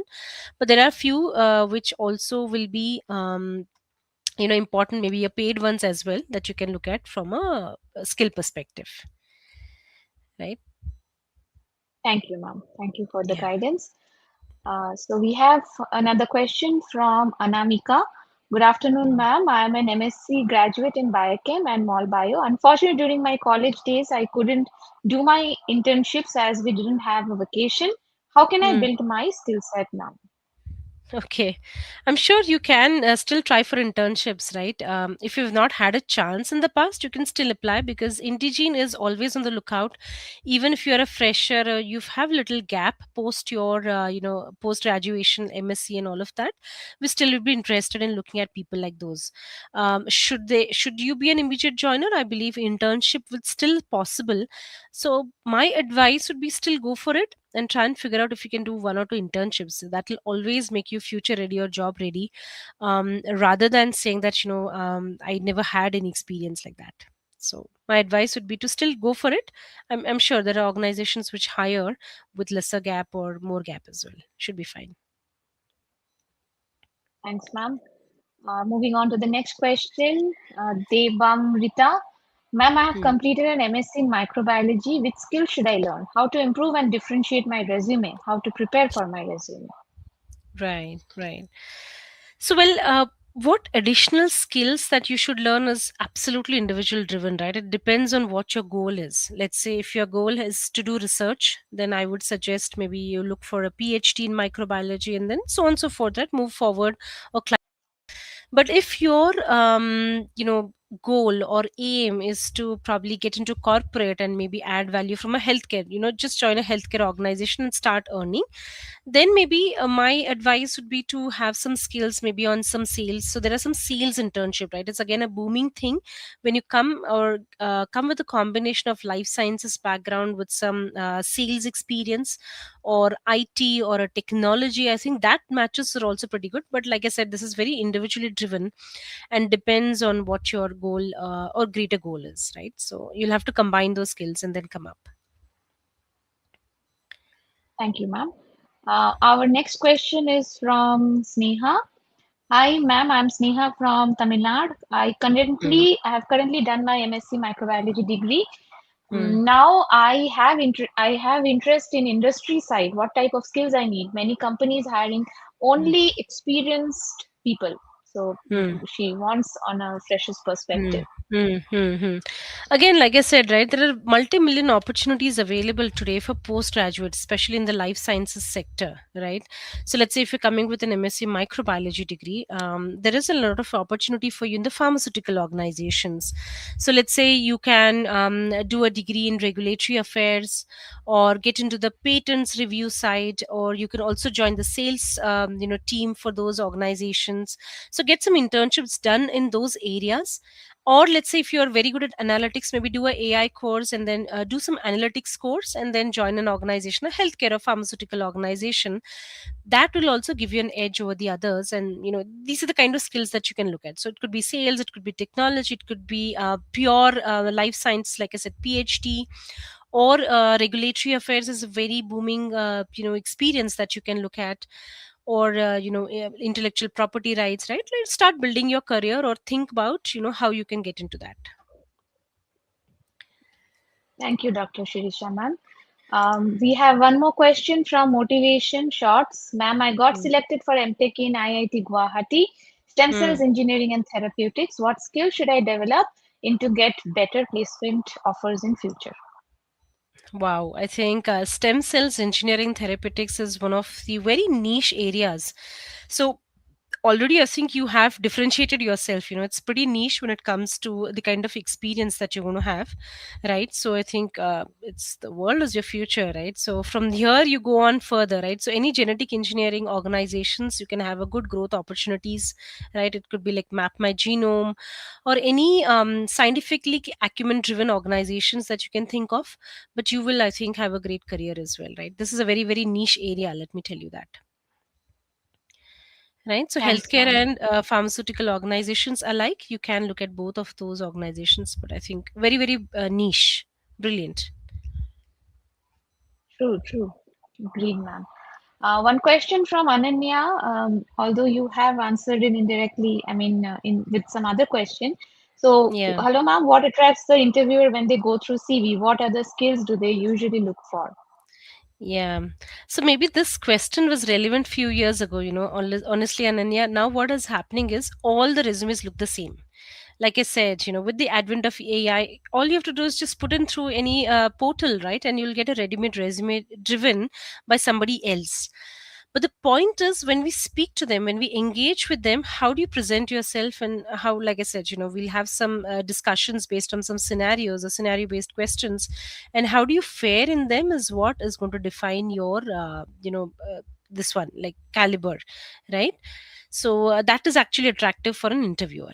When they go through the CV, say, well, it's well articulated, it's very well written. That's probably not a differentiator nowadays. It's more on the actual engagement with you, as to how you present yourself, and how are you answering all those questions. Is what those are the skills that we usually look for, right? Communication, your articulation, how confident you are, all those things. Thanks, ma'am. Yeah. So we have a question from Beer, BIR. Greetings, Mm. ma'am. To fill the skill gap, especially advanced practical skills in cancer immunology and bioinformatics, is there any institutes, Biotechnica industries providing internships for free? Mm. So internships for free is probably not available as much, Beer. Unfortunately, if you have to really advance your practical skills, in the areas that you've mentioned, I don't believe they are actually for free internship. Having said that, when you join any organization, specifically when you come with this kind of practical skills or background, then you will have a greater chance of getting the internship program with them. For example, let's say there's an organization called Pfizer or AstraZeneca, right? All of these are into cancer and immunology. Of course, they also have a bioinformatics wing, right? So with you, your expertise will be an attractive skill for them to hire for internship program. Not necessarily free, but again, it will be a paid internship, but I believe it will be a good added advantage for you to join these organizations. Keep an eye and do a lot of research around these areas to figure out which organizations will fit for you from that skills that you come with. So you will have to do a lot of research to figure out which are those organizations which are hiring for those internship programs. Absolutely. Yeah, and Thank you, then ma'am, join them. for Yeah. yeah, yeah. That's indeed very rightly said. So Deva Mitra has one more question. Is it important to have referrals for getting an interview call? Not necessary. Not necessary. Like I said, you don't have to know somebody in the organization. See, here again, I think you will have to do a lot of research, right? You will have to derive some sort of a robust technique where you figure out what are the 10 different organizations that you want to interview with. There could be some dream companies that I have XYZ that I want to work with. Then you figure out who's the right person that I can reach out to. Today, you have LinkedIn and various other platforms that you can reach out to people, and then not just check with them, right, about the role that is available or something that you're very curious about, but you build your network. And as you build a network, I'm sure at some point in time people will definitely refer you, right? So I think it's very important for you to network. But is that absolutely necessary? Maybe not, right? You will get through with your skill and caliber as well. But that's one way of doing things as well, is what I can tell you, right? So do it parallelly. I'm not endorsing either of them, right? I'm not saying either referral is not important or just your skill is not important. I think you'll have to come up with both. While you're extremely good at your game, you still do a lot of networking so that you're in the right place at the right time to get that interview call and get the dream job of yours. So do all of it in parallel is what my guidance would be. Thank you, ma'am. So we'll take last two more questions for Dr. Shirisha ma'am's session. Komal Prajapati, I am from Jharkhand, a student of MSc Plant Biotechnology. What skills should I have for future? Maybe from job perspective. Right. So, I mean, see, one another thing I want to reiterate is you are the scope, okay? Please don't go by the fact that, hey, I've done a particular thing and I have to really focus on just doing biotechnology now, right? So, for me, right, I'm probably the biggest example. If I was a drug design scientist a few years ago, at some point I've translated into recruitment, and this is where I hold a position now. So, for you, it's very important to find what really makes you happy. You are the scope. While we have defined various domains, and everybody's probably an expert in a few things, figure out really what makes you happy. Doing MSc Plant Biotechnology, those skills is something that you can absolutely bank on for your future. Then go ahead with that, and figure out what else can you do to upskill yourself, right? But if it means from a MSc Plant Biotechnology, can I do something else as well and utilize that as a background? That also is possible. So keep an eye open and have a lot of clarity within yourself as to what you want in life, right? And that will define what kind of skills you need to inculcate or imbibe. So that's, I think, that's my 2 cents on what you're asking. Yes, yes. Thank you, ma'am, for the highlights. So we'll take one last question from again Deva Mitra. He has asked a very important question. What skills are required for quality control or quality assurance job? Because many students eye on this Correct, particular correct. domain. Yeah. I know it's very interesting for people. So QC and QA guys, typically we hire postgraduates, right? So you have to come with life sciences background, of course.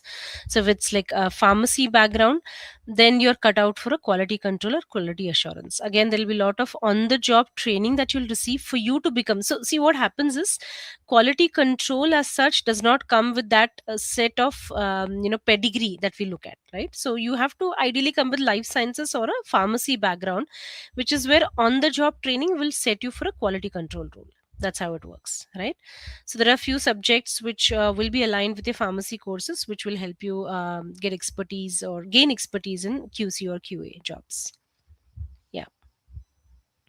Thank you so much, Dr. Shirisha ma'am, for patiently addressing all our participant queries. And it was so lovely hearing from you. And we look forward to hearing from you once again in our future sessions. We sincerely appreciate your time, expertise, and contribution to LEAP Yeah, 2026. Thank you, great, ma'am. great. Thank you so much. I think my video is not showing, but nevertheless, Yeah, thank I you so think it much. got stuck. Yeah, it was lovely, interacting with the young aspirants, right? So, my only advice is, for the future is you have to be future ready. That's one, but I think you yourself are the scope. So don't get bogged down by what domains you're coming from, what backgrounds you are from. Just go for it, right? If you feel you're cut out for a few jobs, please see what is required and just get going, right? So there's no stopping you from achieving what you want. Just think about it in a very realistic way, present yourself, articulate well, and then I think the world is yours, right? So don't get limited by the options that are available today. I think it's a lot more adventurous for people to seek different careers, alternative careers, translatory careers. So keep an eye out what people are doing, what is it that you want, and what can make you happy and grow in your career. That's all. It's as simple as that. Thank you, Dr. Shri. Okay, all right, thank you so much. All right. So with that, before we continue, we are sorry if some questions went unanswered. We truly want to address everyone's queries here. Okay, but since we have to run as per schedule, we had to make it quick. But don't worry, you can share your unanswered questions by emailing to info@biotechnica.org, and our experts will definitely get back to them. Now, before we continue any further, it is time for something everyone has been waiting for, the quiz winner announcement. Okay, so ladies and gentlemen, hold your breath. The results are in, and we had participants joining from different institutions, different cities, and different academic backgrounds. The competition was actually intense, and the leaderboard, kept changing right until the very end. So we had to consider the timing of the test and also the quiz, and also what are the fraction of duration. The competition was actually very close, right? So if we can have the leaderboard on the screen, please.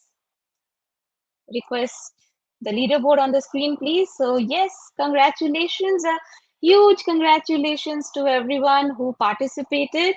Now recognizing our top performers, at the first position we have Ananya Rai, but she was also the second scorer in yesterday's quiz. So we will allow the second and the third participant to take the prize for day 2. Okay, so we have Akshara as Babu as our second place, and Jia Sheta in the third place. Okay, so I would also like to recognize a few more names: Shukranta, Alamkonda, and Anuj Namdeo for your wonderful performance in the quiz. But obviously, someone has to win. So congratulations! Please take a screenshot of this, especially Akshara S. Babu and Jia Sheta, so that you can claim your prize for this particular quiz. Okay, so let's fill the chat with applause and congratulations for our winners. Please take a screenshot of the leaderboard once it is displayed to all the winners, and kindly share the screenshot with Biotechnica team after the event so that we can verify your details and help you claim your prizes. And to everyone else, don't worry, participation itself is a victory, because every question you attempted helped you learn something new. Congratulations once again to all our winners. So yes, with that, let's move on to our next session. Take a screenshot or photo, whatever you took right now, the session, the moment, or the next session which is coming up. Post it on LinkedIn and tag Biotechnica. You can also tag the speaker. All the speakers are available. We will engage with every post from our end. So don't forget to use the hashtags LEAF, LEAF 2026 and hashtag Biotechnica, so we can find your post and amplify it. Now, before you think we are winding down, let me tell you something. Some of the most important decisions of your life are often made at the end of events, right? Why? Because by now you have heard from all the experts. You've explored the possibilities. You have learned about careers, degrees, skills, AI, research, clinical domains, industry expectations. Now, the question is, what are you going to do with all this information? And that's exactly what our next session is all about. Not possibilities, not theories, a roadmap, a practical roadmap. So our next session, your 5-year roadmap from student to professional. Every successful professional was once a student who tried to figure things out. The difference is that they had a plan. All the dignitaries, all the veterans, industry veterans that you heard from today, so they had a direction, they had a roadmap. And our next speaker is someone who has helped countless students navigate their academic and professional journeys, including mine. So let me introduce our next speaker for the day, Dr. Nupur Nagvekar.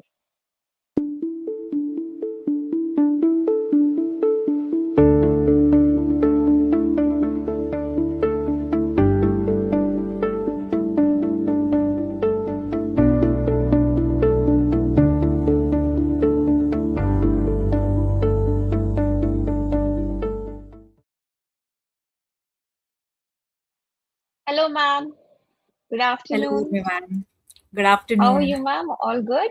All good, ma'am. How are you? Yes, ma'am, all good. Thank you so much for joining with us here today, and we Yes, definitely. just cannot wait to hear from you. But before we proceed, I would like to introduce you to our participants and audience today. So, Dr. Nupur Nagvekar cleared the CSI NET exam in 2013. She completed her PhD in biotechnology from the Institute of Chemical Technology, Mumbai in 2019. She has been associated with Biotechnica as a faculty from 2019 and is an R&D consultant in the food sector with focus on dehydration and novel processing of plant-based materials. Everyone, please join me in welcoming Dr. Nupur Nagvekar for the next session. Ma'am, the stage is all yours now. All right. Yes. So, everyone, I hope you can hear me and the presentation is visible. Yes. Yes, ma'am. All good. All good. All right. So,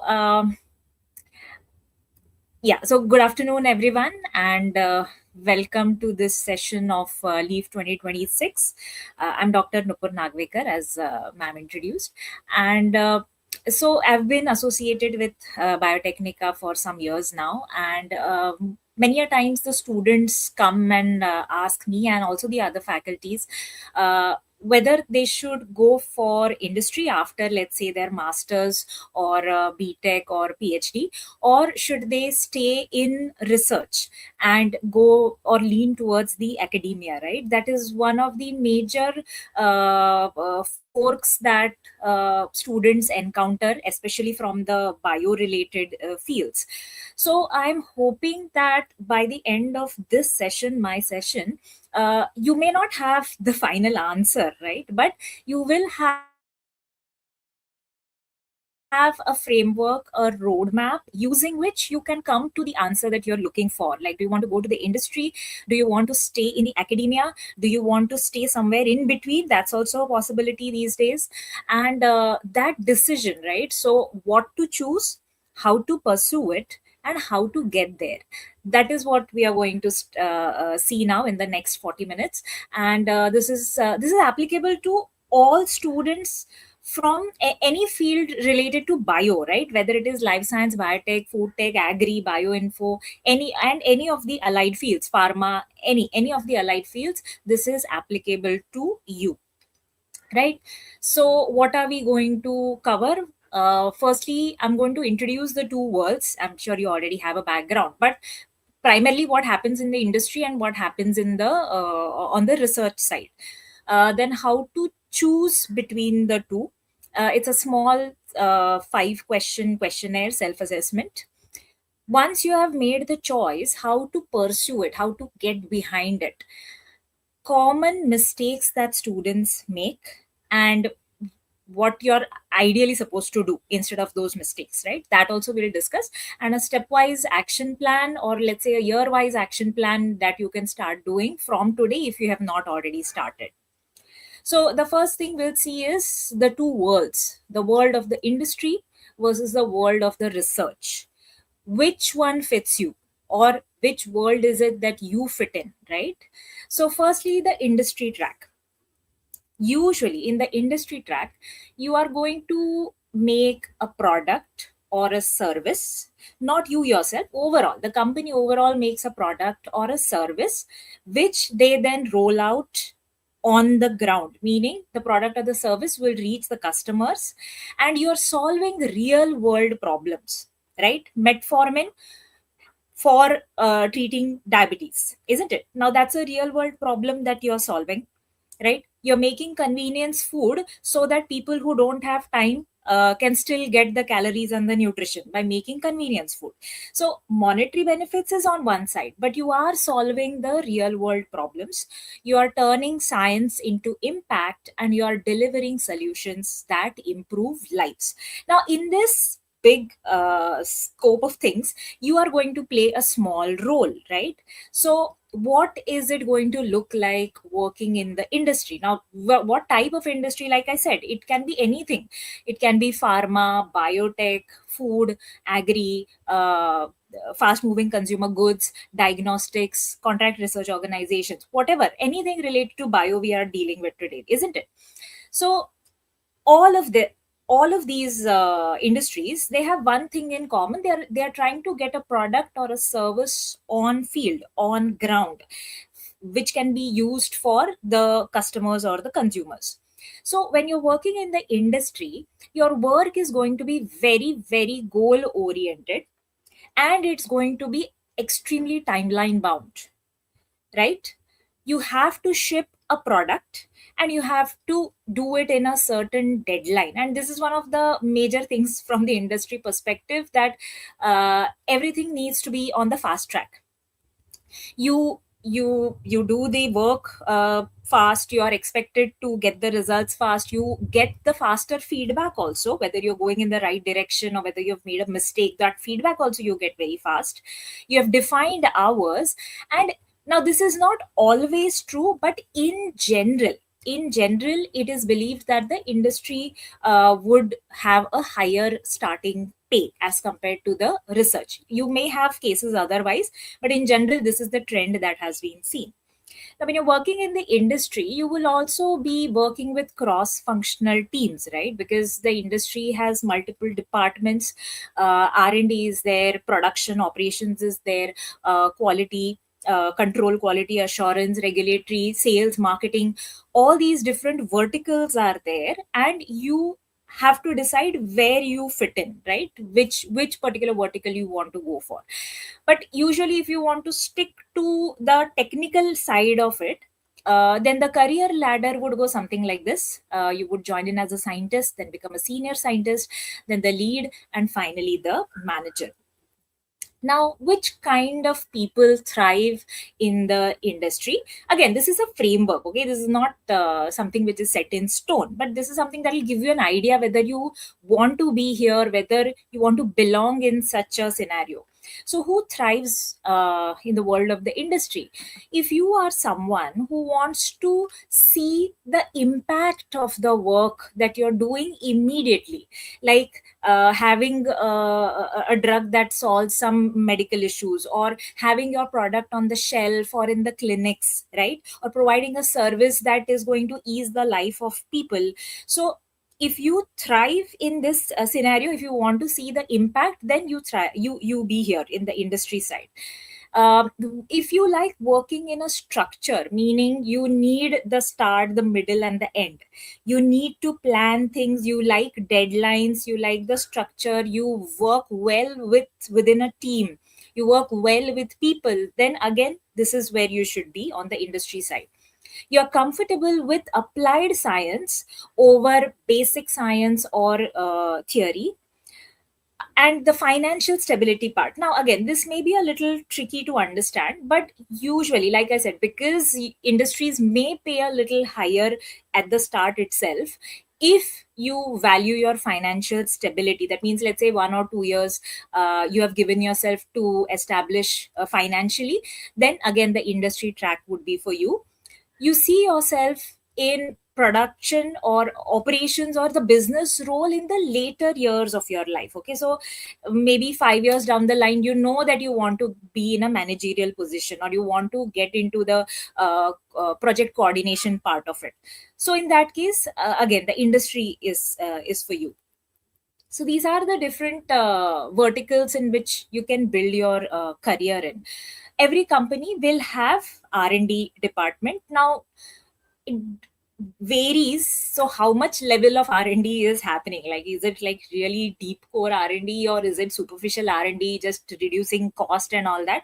That every industry differs on that aspect, but every industry would have a research and innovation wing where you can, so depends, pharmaceutical, biotech, healthcare, diagnostics, all the various industries would have an R&D department. And then comes manufacturing and operations.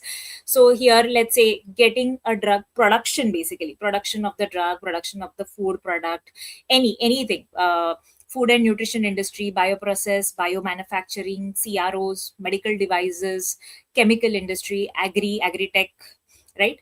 This is manufacturing and operations. And then extensively data and technology. It has been spoken for yesterday and today also. So bioinfo, health tech, meditech, data analytics, data science, AI, not just in healthcare and drug discovery, AI can be applicable in all the fields. Genomics and precision medicine, digital health, and health informatics. And lastly comes the business side. So people with technical background can make the transition onto the business side, like consulting, providing business services, market research, and apart from that, sales and marketing. So you need to have some technical knowledge even though you are in the sales and marketing side of the business. Intellectual property, patent industry, scientific publishing and communication, where your communication skills will be put to test, and startups and entrepreneurship. Now, what about the research track, the world of the research? Here, you are going to solve a question for which answer is not there, right? You're doing something new. You are adding to the knowledge that is there, but already the base is there, but you're adding on to it. You're advancing the knowledge, right? So you're asking deep questions and you're pushing the frontier. So what it looks like working on the research side, firstly, you will be working in universities, research institutes, R&D labs, national centers. There'll be some question or challenge, right? I'm sure we all know, like the hypothesis that we test. So there's some question, there's some challenge. It'll be mostly exploration work because you're doing something that has never been done before. You're going to get the data, you're going to analyze the data, you're going to publish that, and it is going to be peer reviewed. So either you publish a paper or you apply for a patent, right? Depending upon what kind of work you have. Now, in the research world, usually the timelines are longer as compared to the industrial track.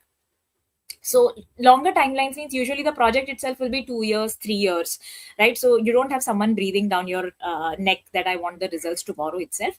But in those longer timelines, one disadvantage is that usually the feedback is also slower, and there are deeper rabbit holes. Like you go deep into the topic rather than skim it or study it superficially.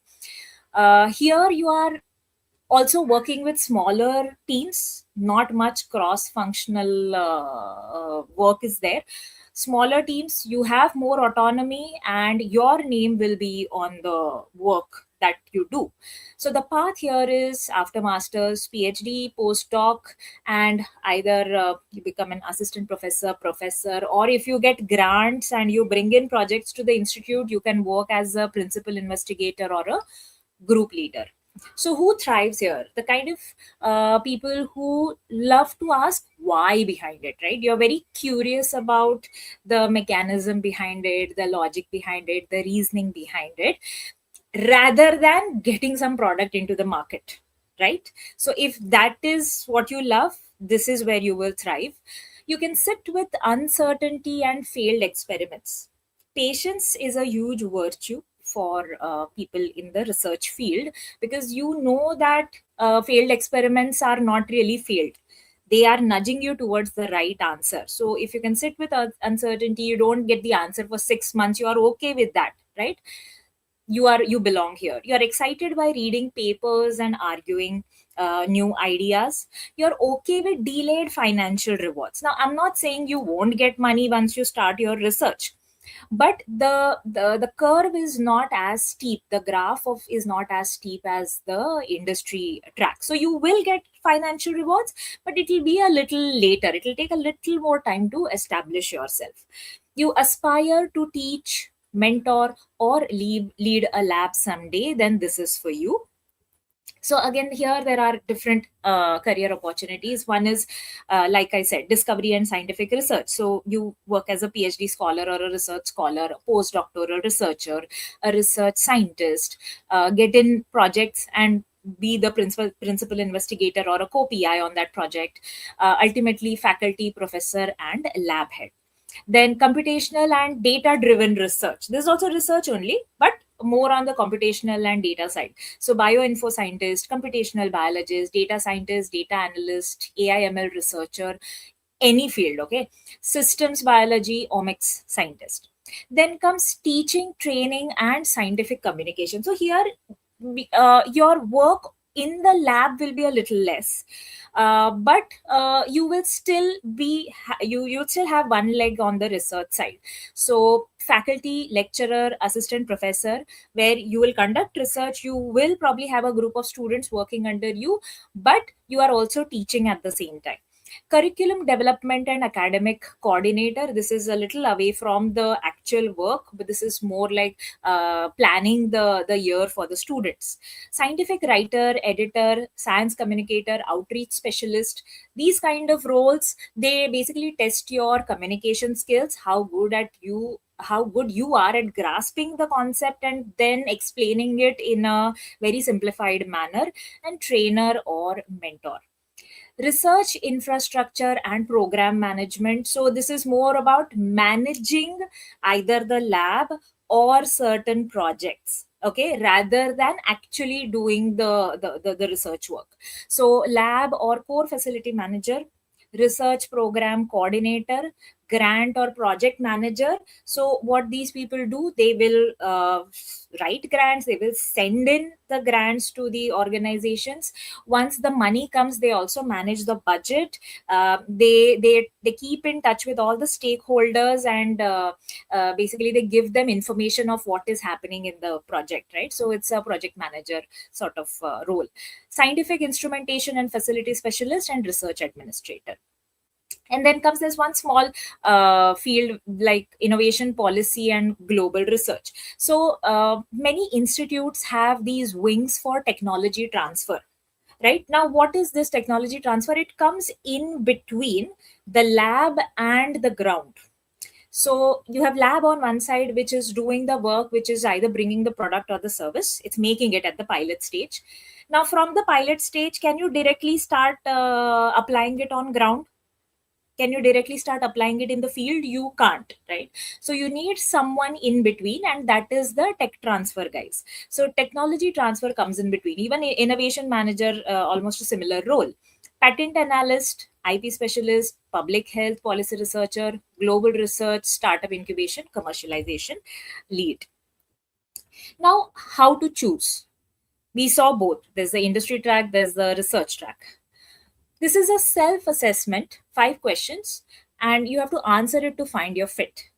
You have to answer it honestly, and usually where you are leaning, right? So if you get 4 out of 5, then that is where you are leaning. So the first question is, what energizes me more? An open-ended discovery or shipping a tested product? Open-ended discovery, yes, we all know, right? You can sit with ambiguity. You know that failed experiments are not really failure, that they are leading you towards the right answer. Then in such a case, you are meant for research. Shipping a tested product, already the research has been done, but you have to make it into a product or a service and get it into the market. Then in that case, industry is for you. How do I handle long stretches without a clear answer? Because there'll be a lot of ambiguity when you're doing the research, right? So if you're comfortable with ambiguity, go for research. But if you prefer a structure, if you prefer planning, working in teams and all that, then the industry is for you. Do I want my work judged by papers and grants or by products and metrics? If you want your work to be judged by papers and grants, you want your name to be known for papers, grants, H index, for how many projects you bring to the institute, how many grants you bring to the institute, then in that case, research is for you. If you want to be judged by the products or the services that you're getting into the market, or your key performance indicators or other metrics, then it is industry for you. How important are salary and time to financial stability in the next 5 years? Now, very frankly, everybody needs financial stability. Okay, if somebody's saying no, then that means they're lying. Everybody needs financial stability. But if it is very critical for you, then like you need to establish in a year or so industry. But if you have the bandwidth to delay that, then go for research.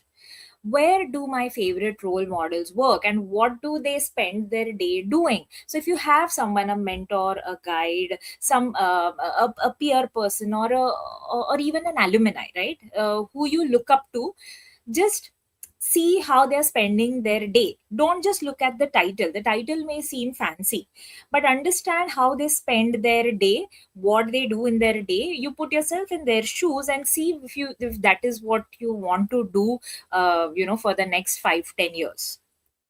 How to pursue the two paths. So there are two playbooks for the two paths. One is the industry playbook.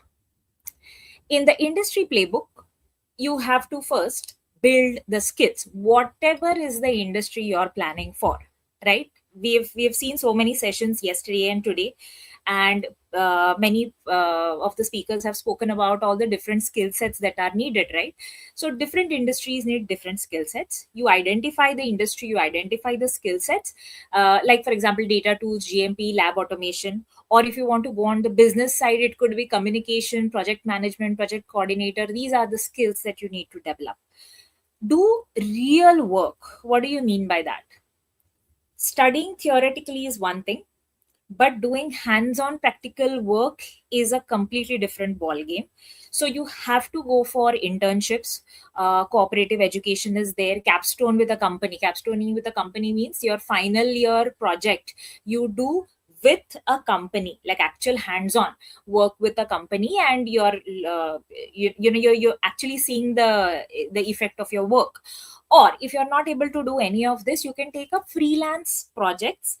You can do freelance projects for your guide, for small startups, for small businesses. Usually bigger companies won't allow that because you are a student, but yes, smaller entities can allow that. Build your network by LinkedIn, alumni, college alumni, industry meetups, conferences like Bio International or Institute of Food Technologists and all that. So you build your network. Apply early. Don't wait that I'll get my mark sheet only and then I'll do this course only and then I'll apply. You start applying provided you have built all the skills and you have done the internship. Tailor your CV. So 1 page, maximum 2 pages, not more than that. But very critical, very important, result-led bullets. Meaning, rather than saying I have studied PCR or I have done PCR, which is such a generic statement, you can say that I've developed a PCR protocol for da da da da da for this. Or rather than saying I have studied food science and food technology, you can say I have developed this formulation, which is right now in the pilot stage, or which we are planning to go into the pilot stage. So you understand the difference between the two types, right? One is where you have just studied something or done something. The other is where you're showing outcome led statements that you're putting in your CV. Practice. You have to practice your behavioral plus technical interview prep and mock case rounds. Now, what about the research playbook? This is slightly different, right? If you want to go for the research, your approach is going to be different. Find a lab, email the guide or the head of the lab or the PIs whose work you enjoy. You want to work in that field. You offer to volunteer or do a thesis. Master a method, whatever it is, okay? Whichever research field you want to get into, RNA sequencing, gene expression controlling by using RNA sequencing, CRISPR, fermentation, electrophysiology, or analytical instruments, whatever is your field, you master a method. Because you are on the research side, you have to go deep, not wide, not superficial. You have to go deep into it. For example, you should be the go-to person for that method, and to reach that level you have to work on it for 1 or 2 years constantly, right? For example, in my case, I was go-to method for I was the go-to person for freeze dryer and spray drying. So everybody in the institute used to come to me if they wanted something freeze dried and spray dried, isn't it? So you're master of one particular method. You have to go deep. Read and present. You have to learn to properly read a research paper, not skim it, but read it, dissect it, review it. Ship one figure, meaning what?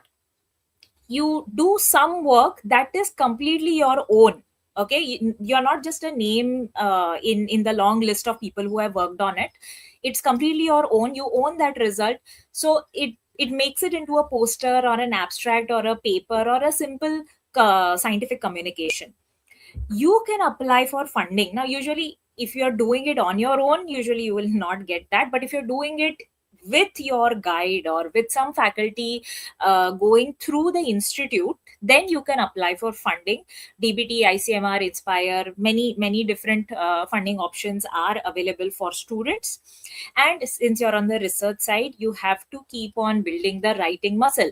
As Shirisha ma'am had said, there's AI. We are now in the AI world, so it may be tempting to use AI to do your writing. You can take its help, but you should not completely depend on it. Your entire PhD, you are going to do this. It's a writing job in disguise. Now, what are the different mistakes that students make and what to do instead of making those mistakes? First is chasing degrees over skills. Once you go into the industry, your degree is not going to save you. When a challenge comes, when a problem comes, just they'll not say that, oh, this person is a doctor or this person is a master, so we should let them go. No, it's your skills that you develop during your masters, during your PhD, that is going to save you in the industry. So degree is good. Having a doctor in front of your name is good, but skills are more important. Picking the lab by the topic, not the mentor. Now, this may be a little controversial, but the thing is, when you're working with the right kind of people, any project you take up, any work you take up seems enjoyable. But if you're working with the wrong kind of people, the work that even though you love that work, it can become a drag, right? You may not enjoy it. So you have to pick the people first and the project second. Third is ignoring the industry until graduation. If you are in your first year bachelor's degree right now, some of you may think that, okay, I can wait till the third year or fourth year before I start thinking about the industry. The answer is no. You have to start thinking about the industry from today itself, right? You are already late. You have to start doing it from today itself. You have to take up internships during studies. It beats polished CVs. You have to start early and do not worry about the pay. Where I know there are many paid internships also, but I'm talking about projects. So if someone is not paying you for working in the lab, that's okay. You're young. This is the age where you can still take that risk.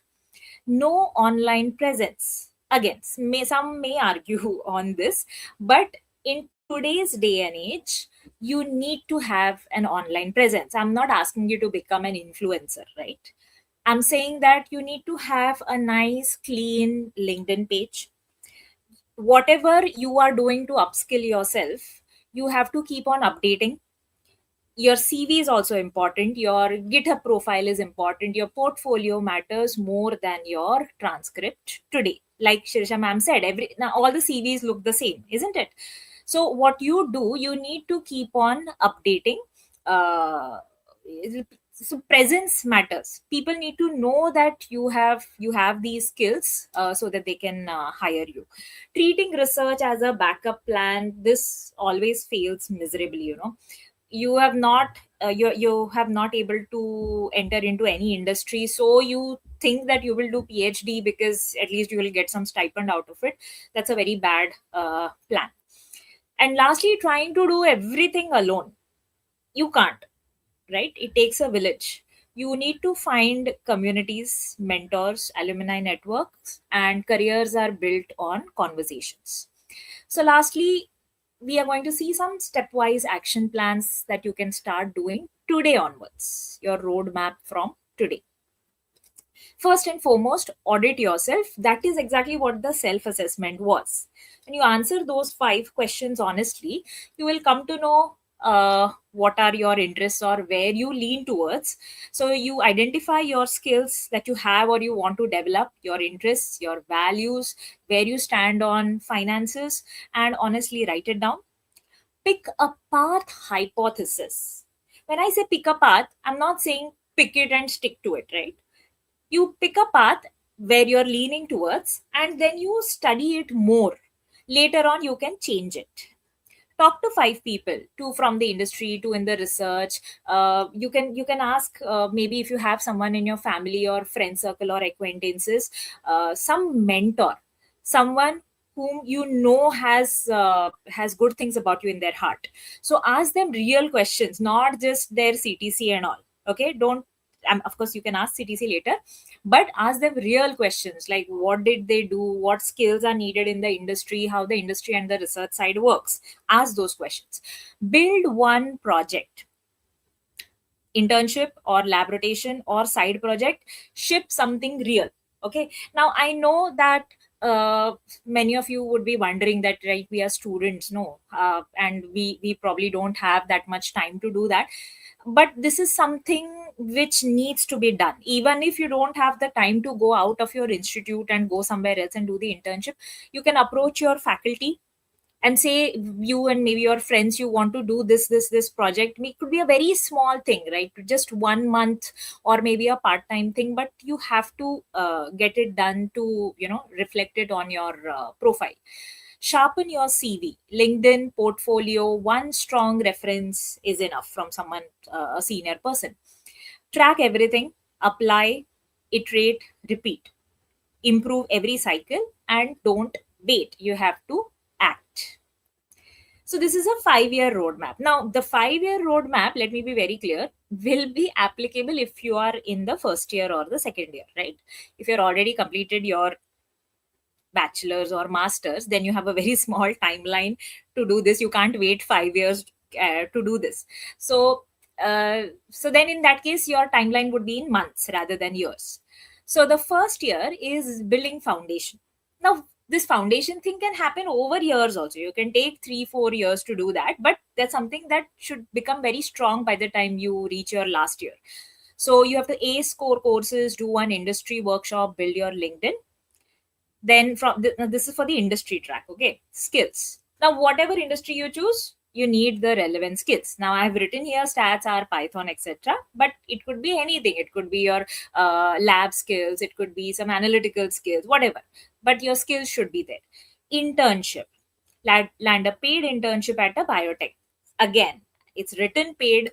It could be unpaid, not a problem, but you need to land some internship. Take any opportunity that comes to you, big or small, doesn't matter. CRO, food company, whatever, whichever company. Specialization. Now, I showed you the different verticals, right, in any food industry. So you have to pick a vertical. Do you want to work in only in the R&D, or you think QC/QA is for you? You think you want to transition from QC/QA to regulatory later on, or you want to go into the bioinformatics department? You pick your specialization and then go deep. And finally, you're ready to launch. You apply to entry-level roles, or if you want to study further, you can go for industry-aligned MS programs.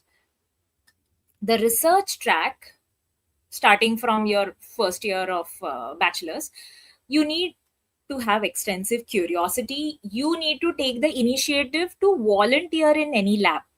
The professor or the faculty is not going to come and ask you whether you'll do this. You have to go and tell them and let them know that I need to work in your laboratory. Apprenticeship. Commit to a lab, learn one core technique deeply.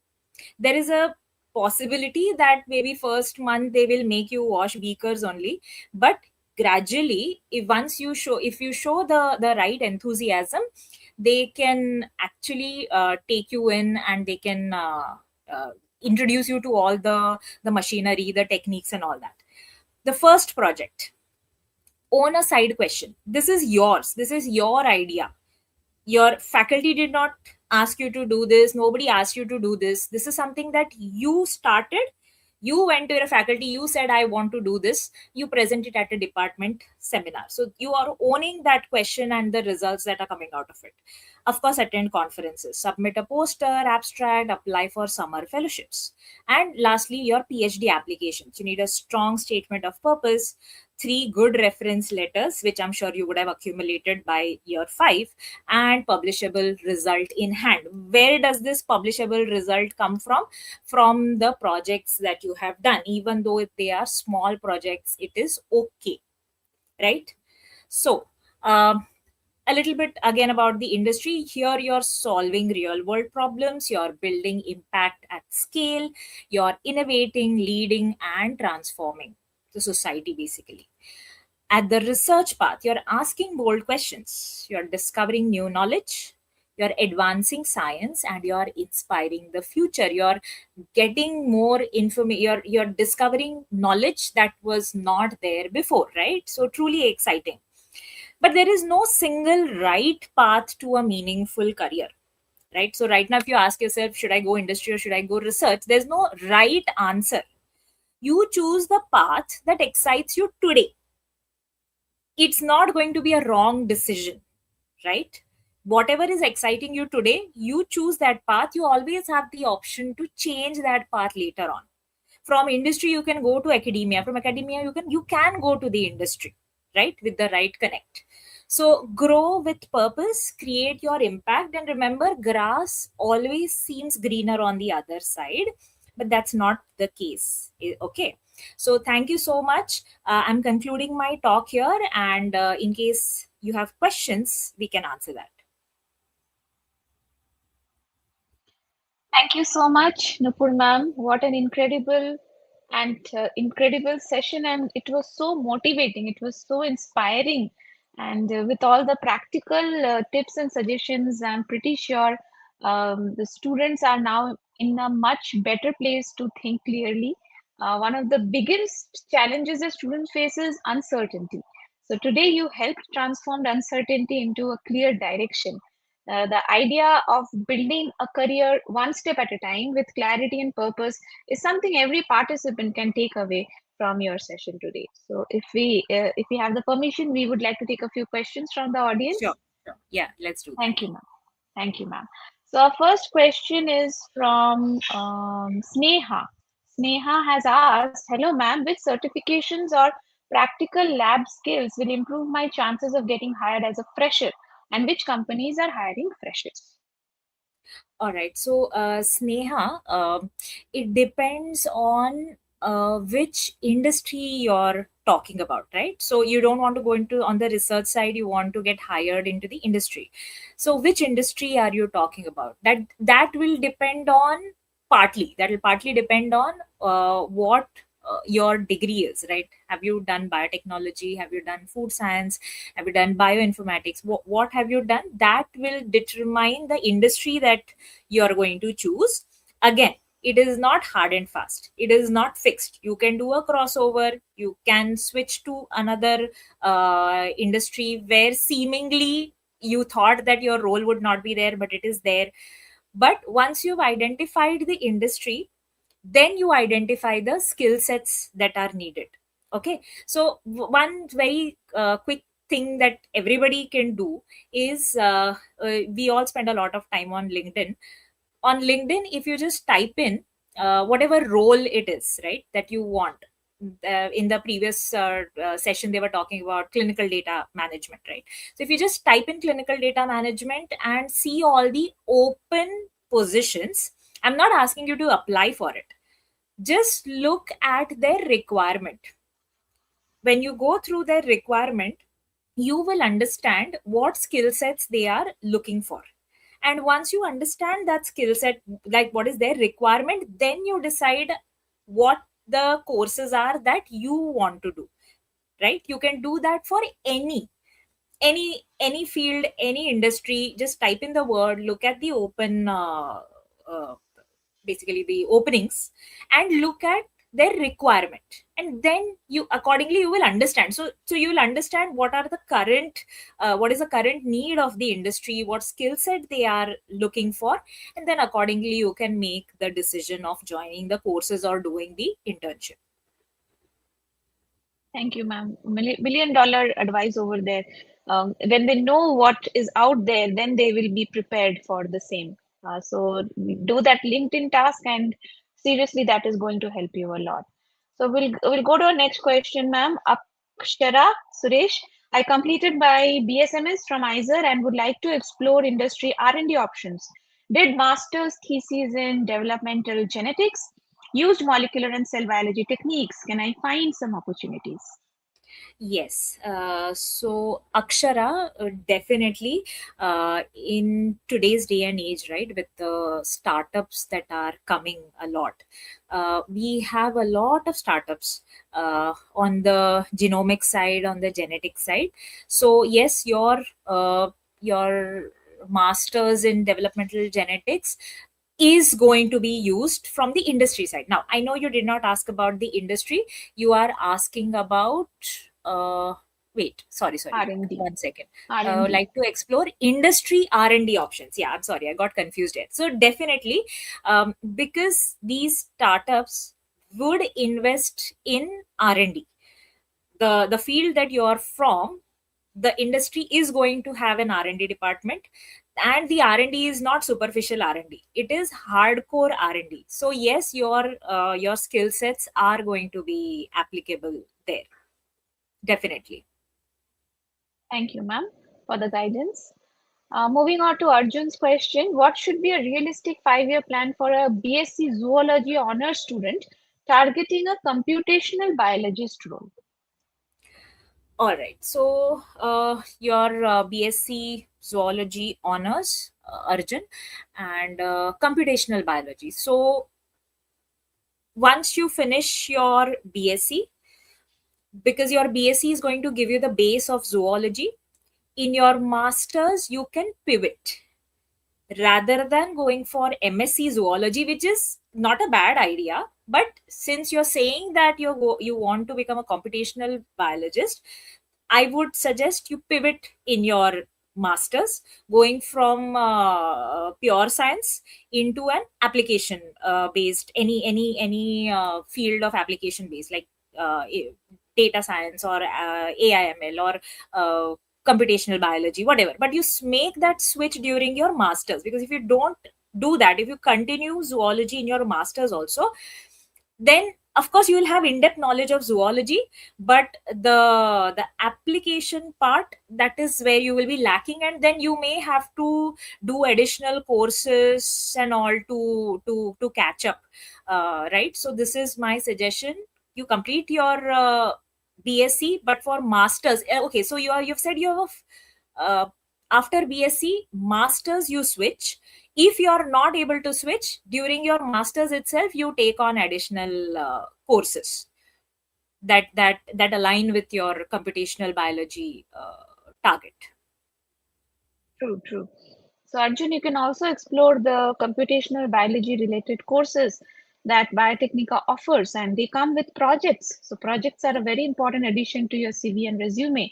It's definitely going to help. You can visit Biotechnica stores for all the BioIT courses that Biotechnica offers.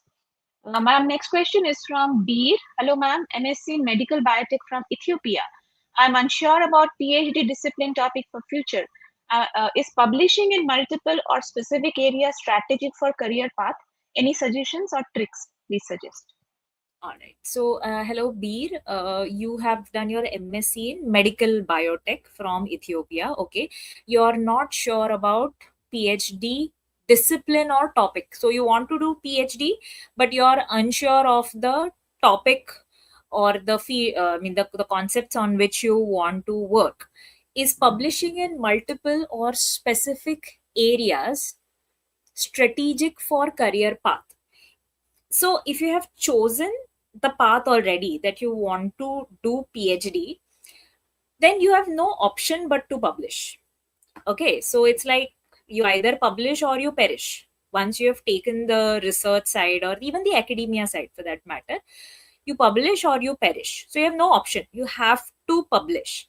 Now, publications, low quality publications are absolutely a big no. You have to go for high quality publications. That means you have to publish in journals which have a good score, right? And with that, you yourself improve your H index also.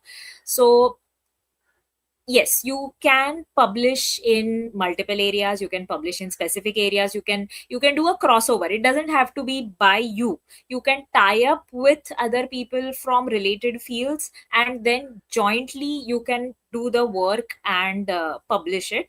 So definitely for PhD, publications matter, patents matter, and gradually, once let's say you're coming towards the end of your PhD, your publications and patents are going to determine your future, whether you want to continue as a postdoc, whether you want to switch to teaching, take an assistant professor role. That decisions also will be dependent upon your publications.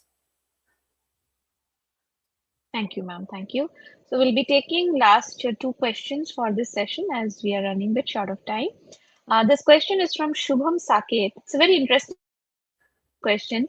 Hello, ma'am. Please explain how can I go what like industry working along with research. So he wants to keep a leg on both the boats. Keep both the options open. So I'll Yes, tell you yes. what I am doing.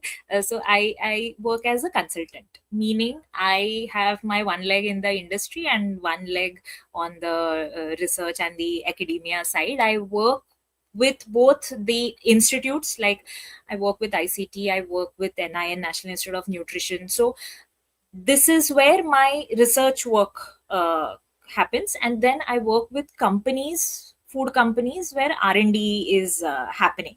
But my profile would be as a consultant rather than a job, right?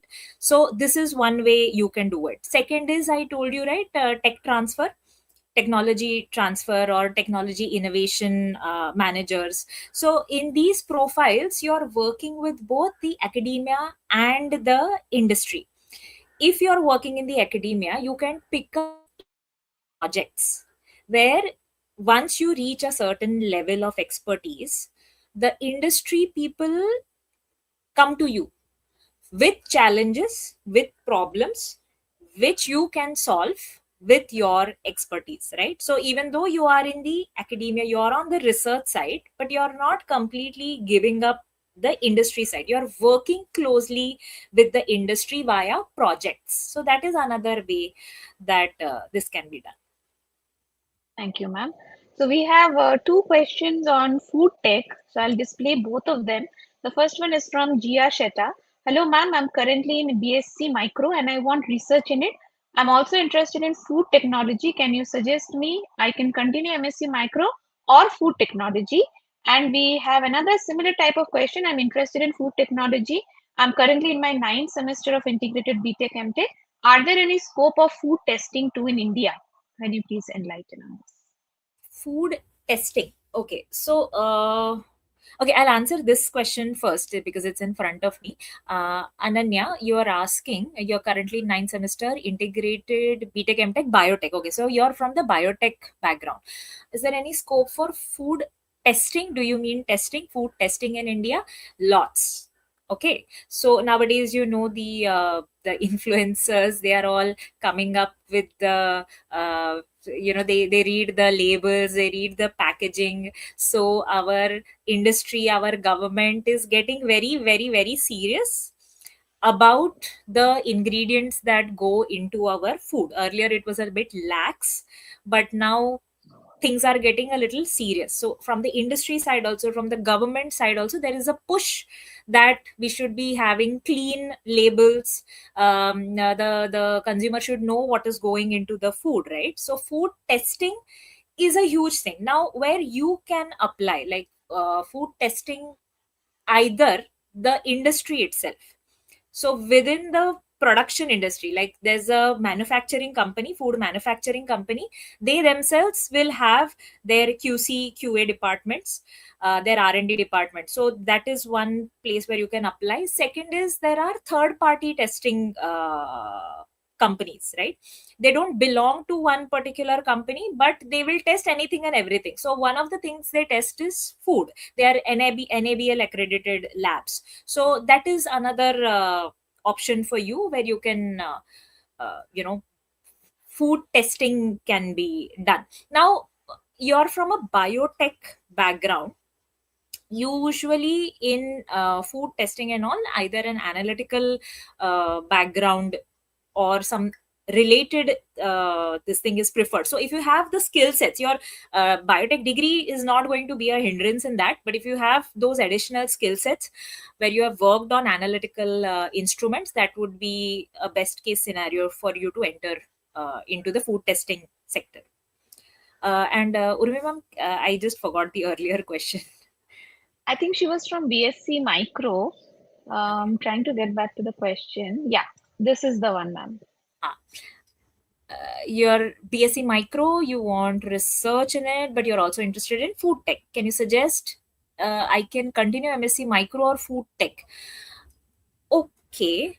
So Gia, your micro, you have a background in micro, right? So that's not going to limit you to one particular industry, because you can apply your micro knowledge and skill set in food industry also. You can apply it in environmental industries also, chemical industries also, biotech industries also, right? So your micro background kind of makes you generic, which is a good thing. I'm not saying it's a bad thing. It's a good thing that you can apply to it to different industries. Now, with the background in micro, if you want to switch to food tech, then I believe again that is something you have to do at your master's stage itself. It's okay if you have completed your BSc in micro, but if you really want to switch to food tech or you want a degree in food tech, then in that case make a switch at your masters. That means you will have to study a lot more. You'll have to give the right kind of exams to get into the right institutes, but you can do that. You can make the switch at the master's stage. Thank you so much, ma'am. So with that, we'll close this session. Once again, thank you so much for your time and for sharing your experience and immense guidance and valuable insights with us. Thank you so much. Thank you, Urmi ma'am, for having me. Thank you all the students for putting up with me. Yeah. Thank you, ma'am. All right, students. So we are going to take a very short break, 10 minutes break, and that's all you have. So you can please go for a 10 minutes tea break and please return promptly, because we have a very important segment remaining, that is the College Connect courses and why to choose them. So the sessions can directly influence your academic and career decisions. So don't go too far. We will be back in 10 minutes. And before we move to the break, connect with each other. Everyone in this room is a life science student or professional. Connect with at least 2 new people on LinkedIn. You may connect with the speakers also before the day ends and mention you met them at Leave 2026 by Biotechnica. And one final reminder, one call to action to close each break before we move to the next session. Pull out your phone, open LinkedIn, and post one thing. Takes 2 minutes. Use Leave 2026 and hashtag Biotechnica, and we will see you there. We will resume the session at around 4:05, exactly at 4:05. So you may please go for your tea break now. Thank you.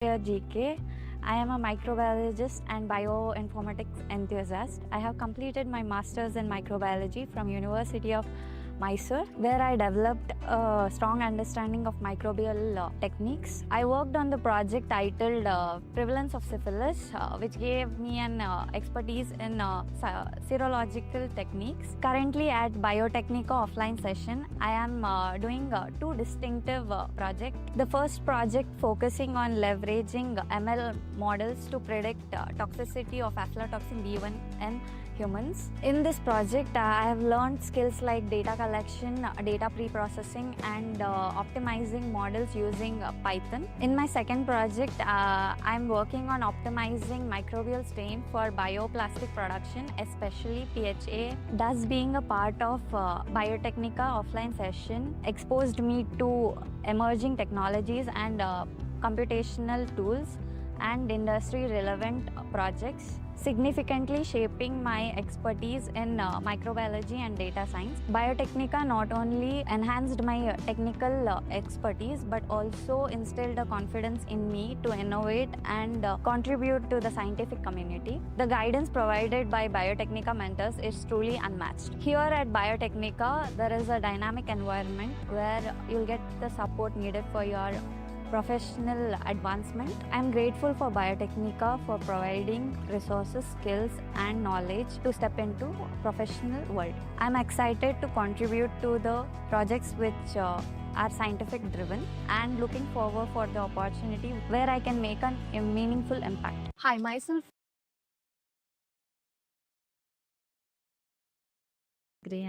And through passion. The perfect platform for growth and success. I again thank Sekhar sir and the entire Biotechnica team for this incredible opportunity. I'm really excited with their support where my journey in biotechnology and bioinformatics takes me next. Thank you. Hello, this is Laksha. With a strong passion for clinical data management, I enrolled myself in the advanced training program offered by Biotechnica. The training was well structured, practical, boosted my confidence towards the subject, and also had placement support. As a recent graduate from April, I'm thrilled to have received job offer at premier research company for the role of clinical data coordinator at associate level with a competitive salary package. I'm truly grateful to Biotechnica for the continuous support and guidance. This opportunity has been worthwhile. Hey there, my name is Grace Maria Shiju. I have a master's degree in biotechnology from Christ University, Bangalore. And recently I got placed as a clinical analyst at Navya Care. So this was made possible only because of the Biotechnica's placement team. So after I had completed my master's in biotechnology, I had to work in IT for a while, after which I wanted to switch back to my core field, which is biotechnology desperately. And that is when I came across Biotechnica's platform. So I did enroll myself for a course called AI ML for biology, biotechnology, and bioinformatics. The course was actually nice. It was easy to understand. It was well structured. It was easy to access. There was enough help, and every time I needed support, I could connect with one of those professors available. So it was really nice. So once I completed my course and got my certificate, I got added to the Biotechnica's WhatsApp placement group.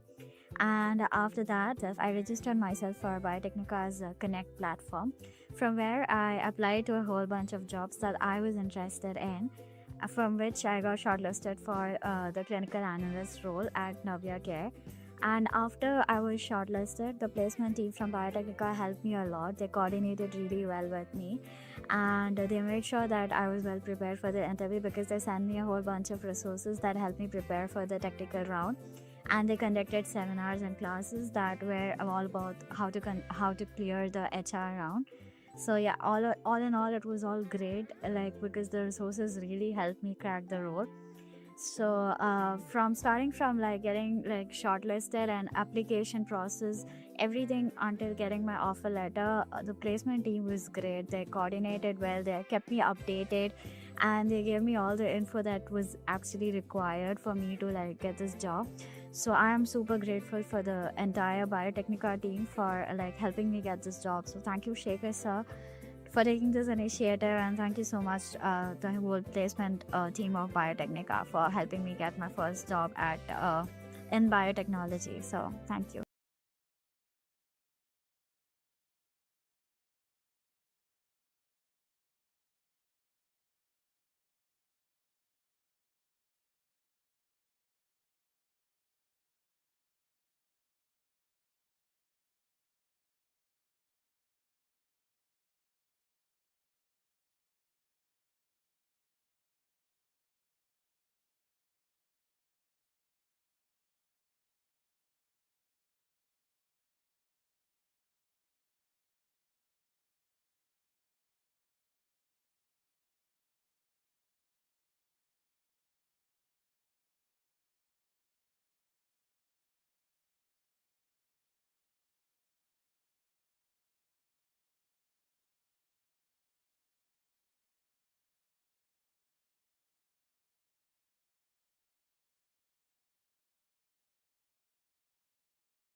Hello, everyone.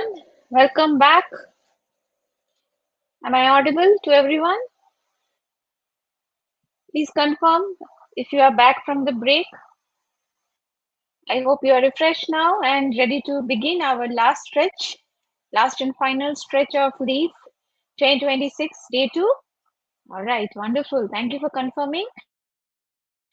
So yes, this session is especially important for students who are currently deciding which course should I choose, which specialization should I pursue, which institution aligns with my goals, because choosing a degree is not simply about selecting a course, it's about choosing opportunities, choosing exposure, choosing mentors, and ultimately choosing the future you want to build.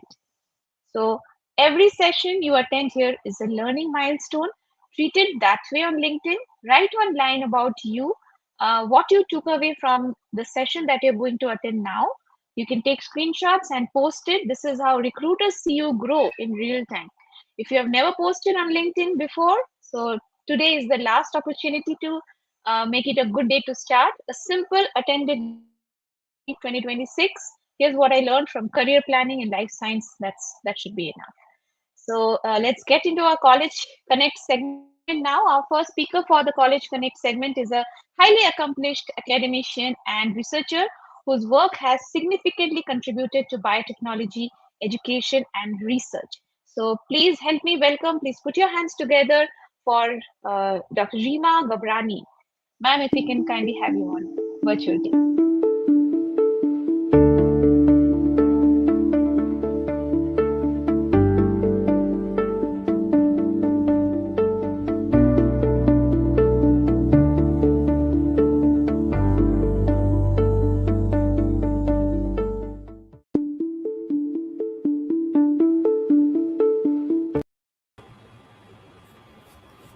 Hello, ma'am. Good evening. Thank you for joining us.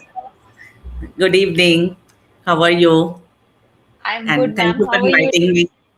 Yeah, I'm doing great. Yeah.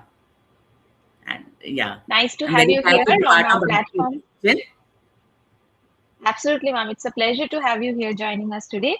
I would like Yeah, to same. introduce you to our participants, please. Yeah, sure. Yes.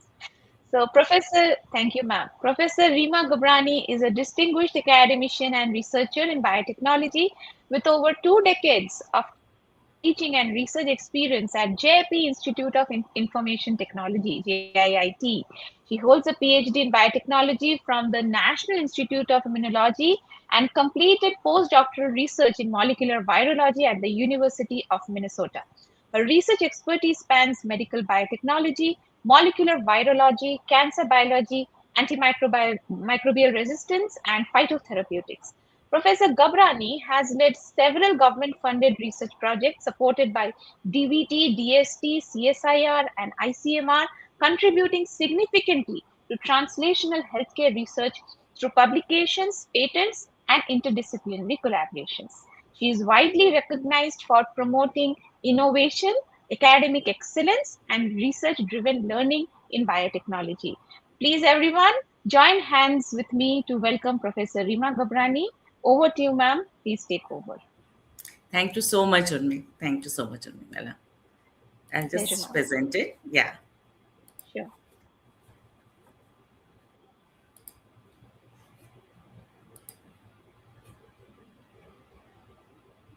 So all those who are asking for the certificate, the certificate will be sent to you in your registered email IDs after 48 hours. And it will also be available on our official website, leaf.biotechnica.org. Yes, ma'am. Please continue. Thank you so much. Very good afternoon to one and all present here. Very warm welcome to Life Science Education and Career Advancement Fair being organized by Biotechnica. We at JIT are very glad to be part of this session. I'm Professor Rima Gabrani, Associate Head in the Department of Biotechnology at JP Institute of Information Technology, Noida.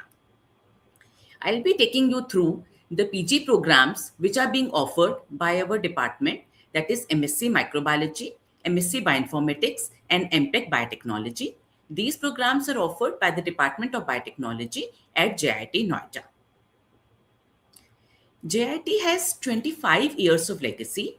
Being founded in 2001, it was declared deemed to be university in 2004. It is AICTE approved, NAC accredited, and NIRF ranked university. It's a leader in imparting quality education by its highly experienced faculty. It has a strong focus on research with 84 extramural funded projects which are completed. JIT has focused on strong networking and it regularly organizes international conferences, workshops, invited talks on regular basis, and it has a strong network of alumni connect. It also has a strong focus on the patents where the 77 patents have been filed and published and the 28 have been granted. It has a strong record of the PhD which have been awarded and as well as of the placements. Now, JIT lays a great emphasis on academics, research, and innovation.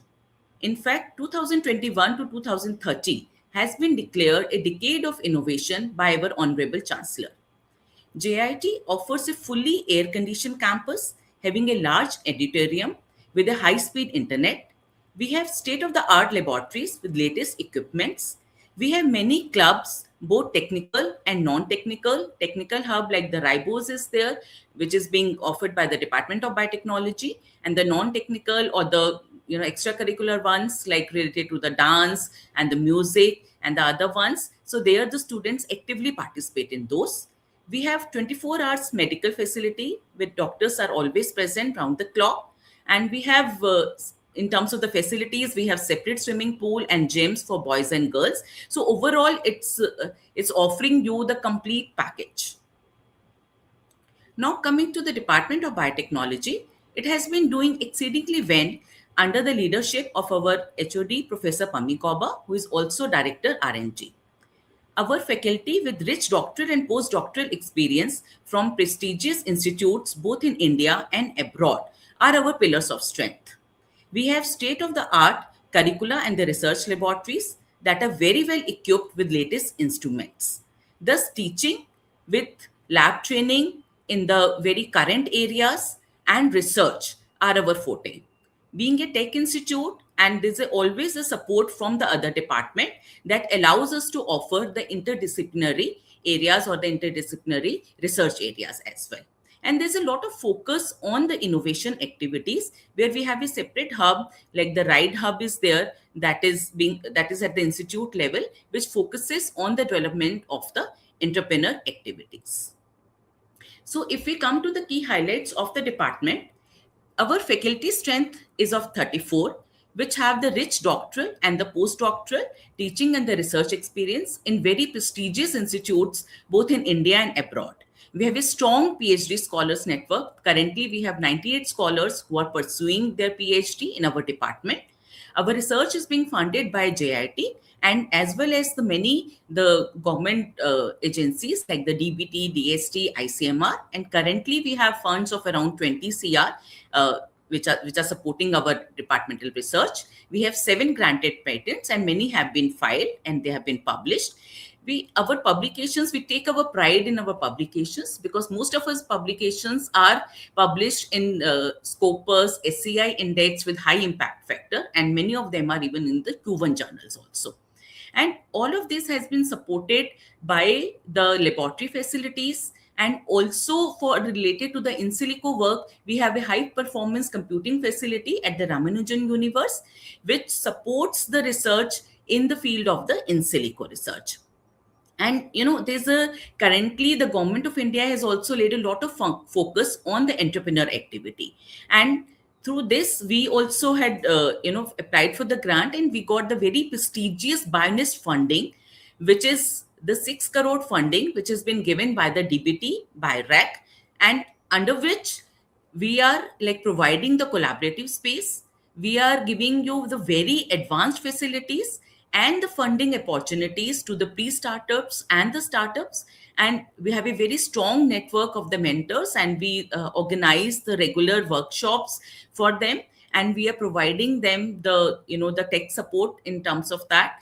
So you can see some of the facilities which are available over here in terms of the HPLC, the RT-PCR, the DSC, differential scanning calorimeter. And in this case, we take out the calls where the any outside or JIT students, they can submit their idea, then their applications are selected based on the merit, then they have to present their work, and within that then their ideas are being groomed, and they can incubate over here in our bioincubation center, and they can later on they can convert from the pre-startups to startups, and they can they can form a very nice product which can be then marketed later on. So now this all have been supported by our department, we research centers, and we have like the 25 years of experience in our department research. So in this case, we have 3 centers of excellence. One is the Centers of Excellence in Emerging Diseases, in which the focus is on the diagnostic, the therapeutic part, or in understanding the mechanism related to the infectious diseases like the bacteria or the viral diseases, or the lifestyle diseases like the cancer, diabetes, the CNS disorders, where both the tools like the wet lab tools and as well as the in silico tools are applied to understand the problem, to find the solutions. And we also have a strong like the nanotechnology and the biosensor related areas are there, where the faculty are very much involved in the research in those areas. The second center of excellence is in the plant and the microbial biotechnology, where the solutions are found out from the niche areas like the microbial products or the plant-based products. They are characterized to find the solutions for the industry solutions or for the other health or the environment or the food related problems. So those are always looked into it. The recently established the Center of Technology Solutions for Soil and Water Remediation, that offers the micro, plant, and the enzyme assisted remediation. So this is looking for the contamination of the soil and water and how we can address those problems. Now, with this background, why any student should choose DIT? So under one umbrella, we are offering you the academic excellence because our curricula is very up to date. We are offering you the courses, which are concurrent, and they are we are teaching them from the latest textbooks, from research articles, and from the review articles. We have a state-of-the-art infrastructure that supports our laboratories. We are giving the hands-on laboratory practice, and research and innovation is supported. And we have dissertation. 6 months dissertation is there for the MSc programs, and MTech we have the 1-year dissertation program. So they get trained into it. They are involved in doing the individual projects where they can, they get the hands-on experience and they work on the very important projects. And at the same time, they get a very good opportunity to publish their work. And with this whole thing, we're also providing the entrepreneur culture where any student which has an idea, they can incubate in our center and we will give you the full support. Apart from these things, we are also focusing on the holistic development of the student, where the different like the clubs, the sports facilities help you to, explore the other avenues as well. So overall, it's a very dynamic, very safe, very positive environment where I think you will just fall in love with the place. Now coming to the specific details for each program, we have MTech Biotechnology, whose eligibility is BTech or the Masters in Life Sciences or in MBBS. It could be BTech in Biotechnology, Bioinformatics area. Its highlights include the industry-oriented curricula, and apart from the regular courses in the genomics, the proteomics, the product development, we also have the artificial intelligence related courses, and we have the labs which support these courses. We have the focus on the PBL and the dissertation. And there's one, where we are partners with DBT, where we also take the admission through the GATP, which is a very prestigious program, where the DBT along with the RCP organizes these tests, and we take the scholars, we take our MTech students through that also. So MTech Biotechnology, where do our students get placed? So they can be, they can take up the roles as a data analyst, market research analyst, research associate, business development associate, or the patent analyst. And one very good thing is there, to our MTech biotechnology students, whosoever has secured like the based on the merit and based on the vacancies, those students who have the CGPA more than or equal to 7.5, they are eligible to get the TA-ship of rupees 15,000 per month. And our students really make use of it. For MSc Microbiology program, the eligibility criteria is BSc in any life sciences subject, BTech in any branch of the life sciences with minimum of 55% marks. Its program features the advanced theoretical learning in the subjects related to the microbiology, molecular biology, immunology, and IPR and the other related areas. Laboratory practices are there for the three semester. We are giving you the hands-on training related to the labs of the subjects which are in offer. Dissertation research is there in the last 6 months, where the students can also opt to go out of the institute. They can either do it in JIT or they can opt out and they can go to the industry or in the higher institutes, and that is there for the MTech as well. And we are also offering a very useful feature, that a free certificate course on AI for biotechnology. So in the current area, it is very useful in the current time.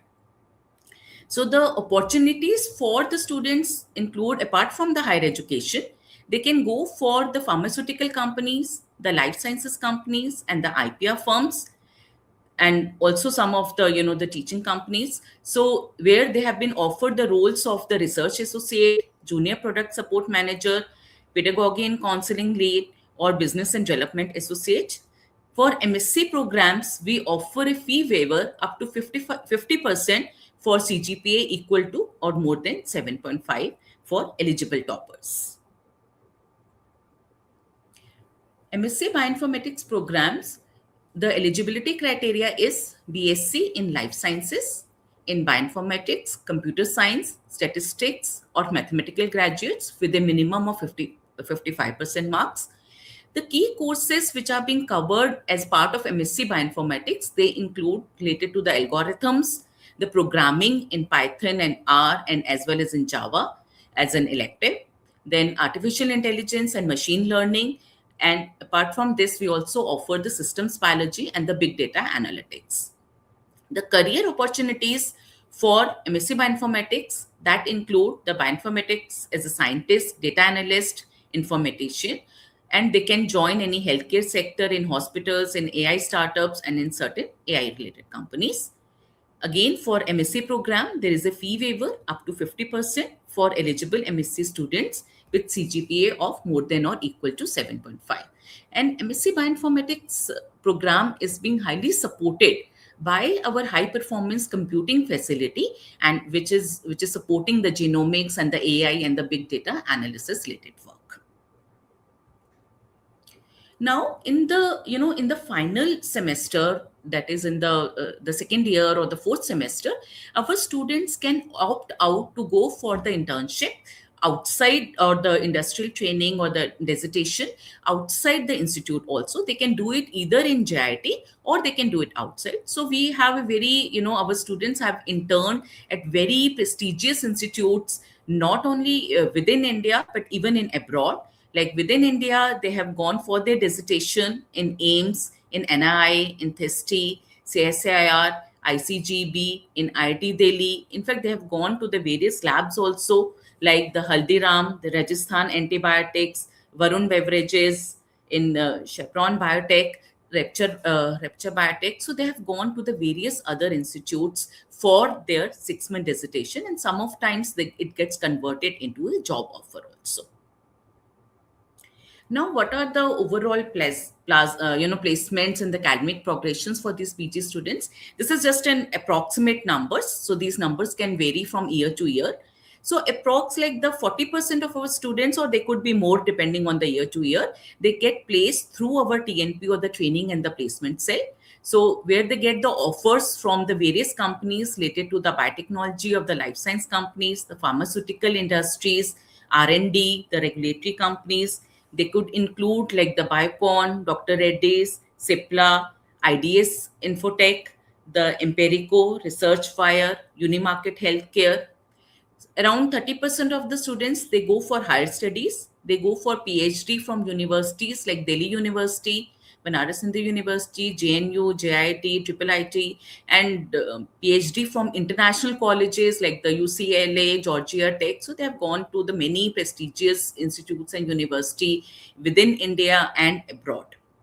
Some of that, around 20%, they get the opportunities to be an intern as a research projects. They can join certain research projects, or some of them they take their call in doing their MBA or in applying for certain other government jobs. And some of the students, they also apply for the jobs through like the off-campus placements, where again they have got the placements in a very prestigious companies like the JP Morgan, Deloitte, Cognizant, etc.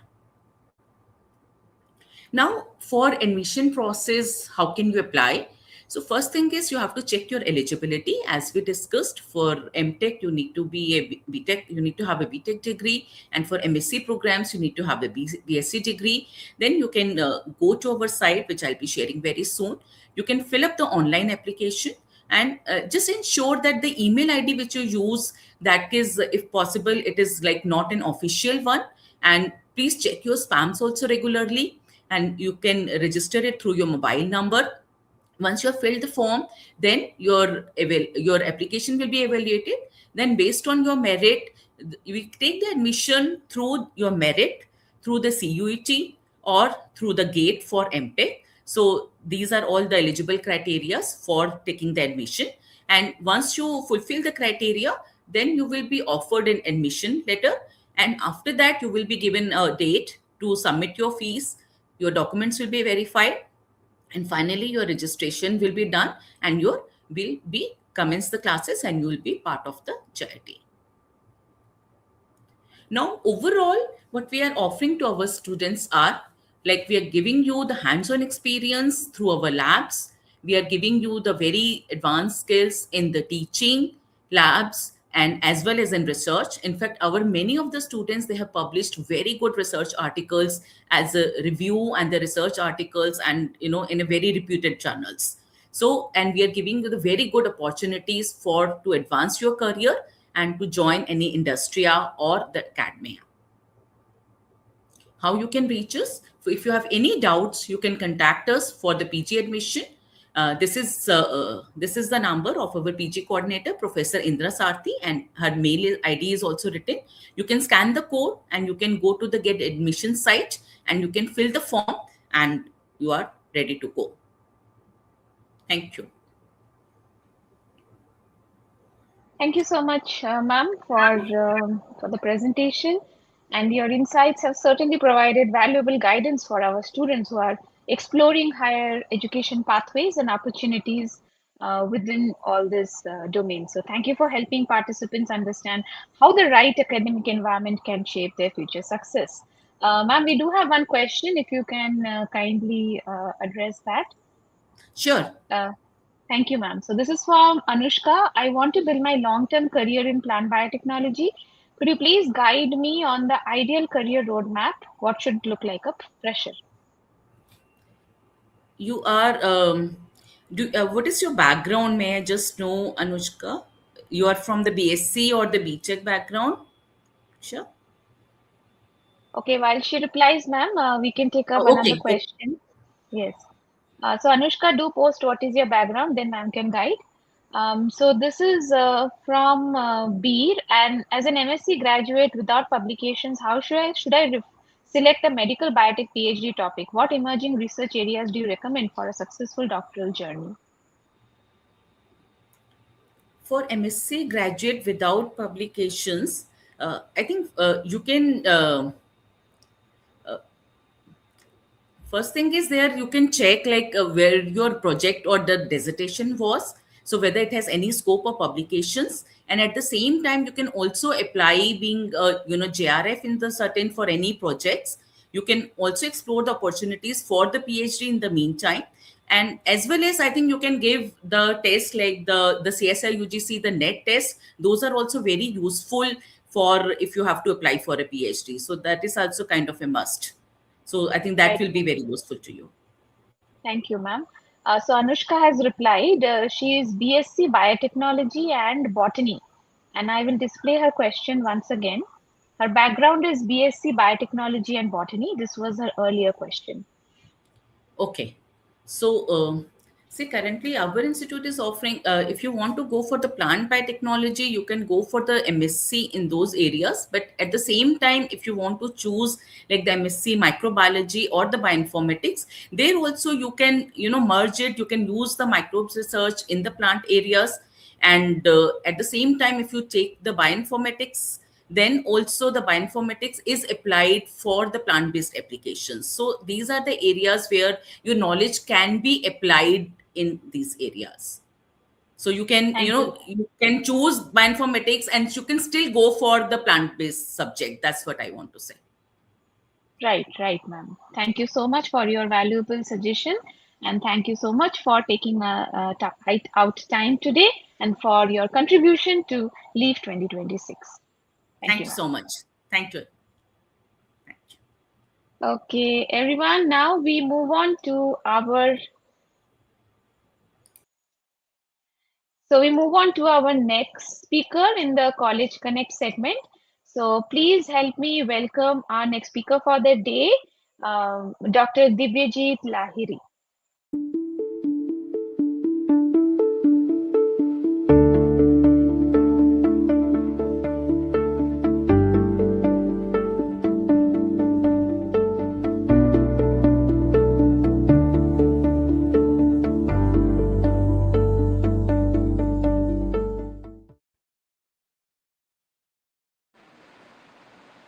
Hello, good evening, Dr. Dibyajit Lahiri, sir. Thank you so much for joining us today.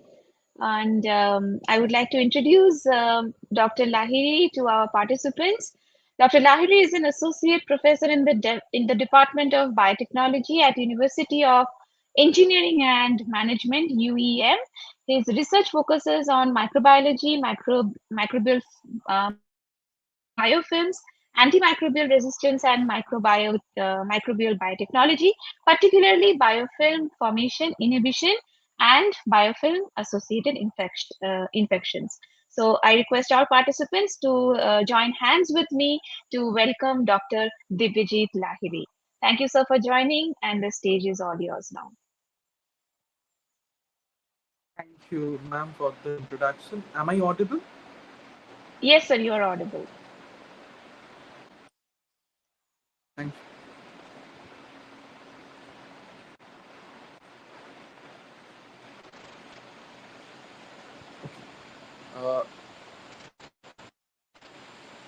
I think the presentation is visible, right? Yes, sir, the presentation is perfectly visible. Please take over. Okay.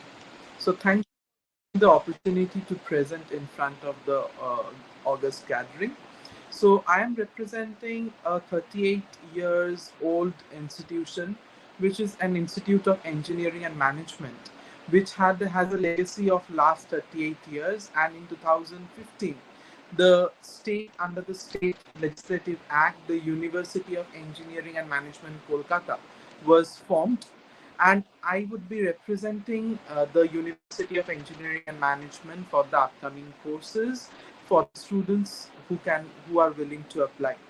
Now, I am the associate professor in the Department of Biotechnology of University of Engineering and Management, Kolkata. And in this university, we are offering undergraduate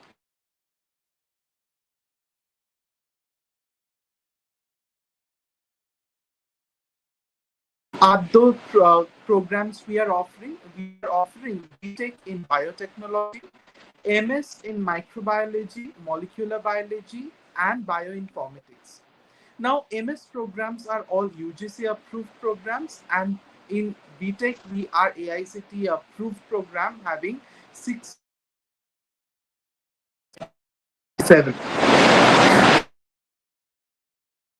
University is important. The university is important because it has several legacy for the upcoming years as well as from the prior years. So in this university, there has been the NPTEL topper. We had the #1 NPTEL All India ranking. We had the job offer of 72 lakhs per annum as well as there are various funding agencies who has funded the university and the department for the research.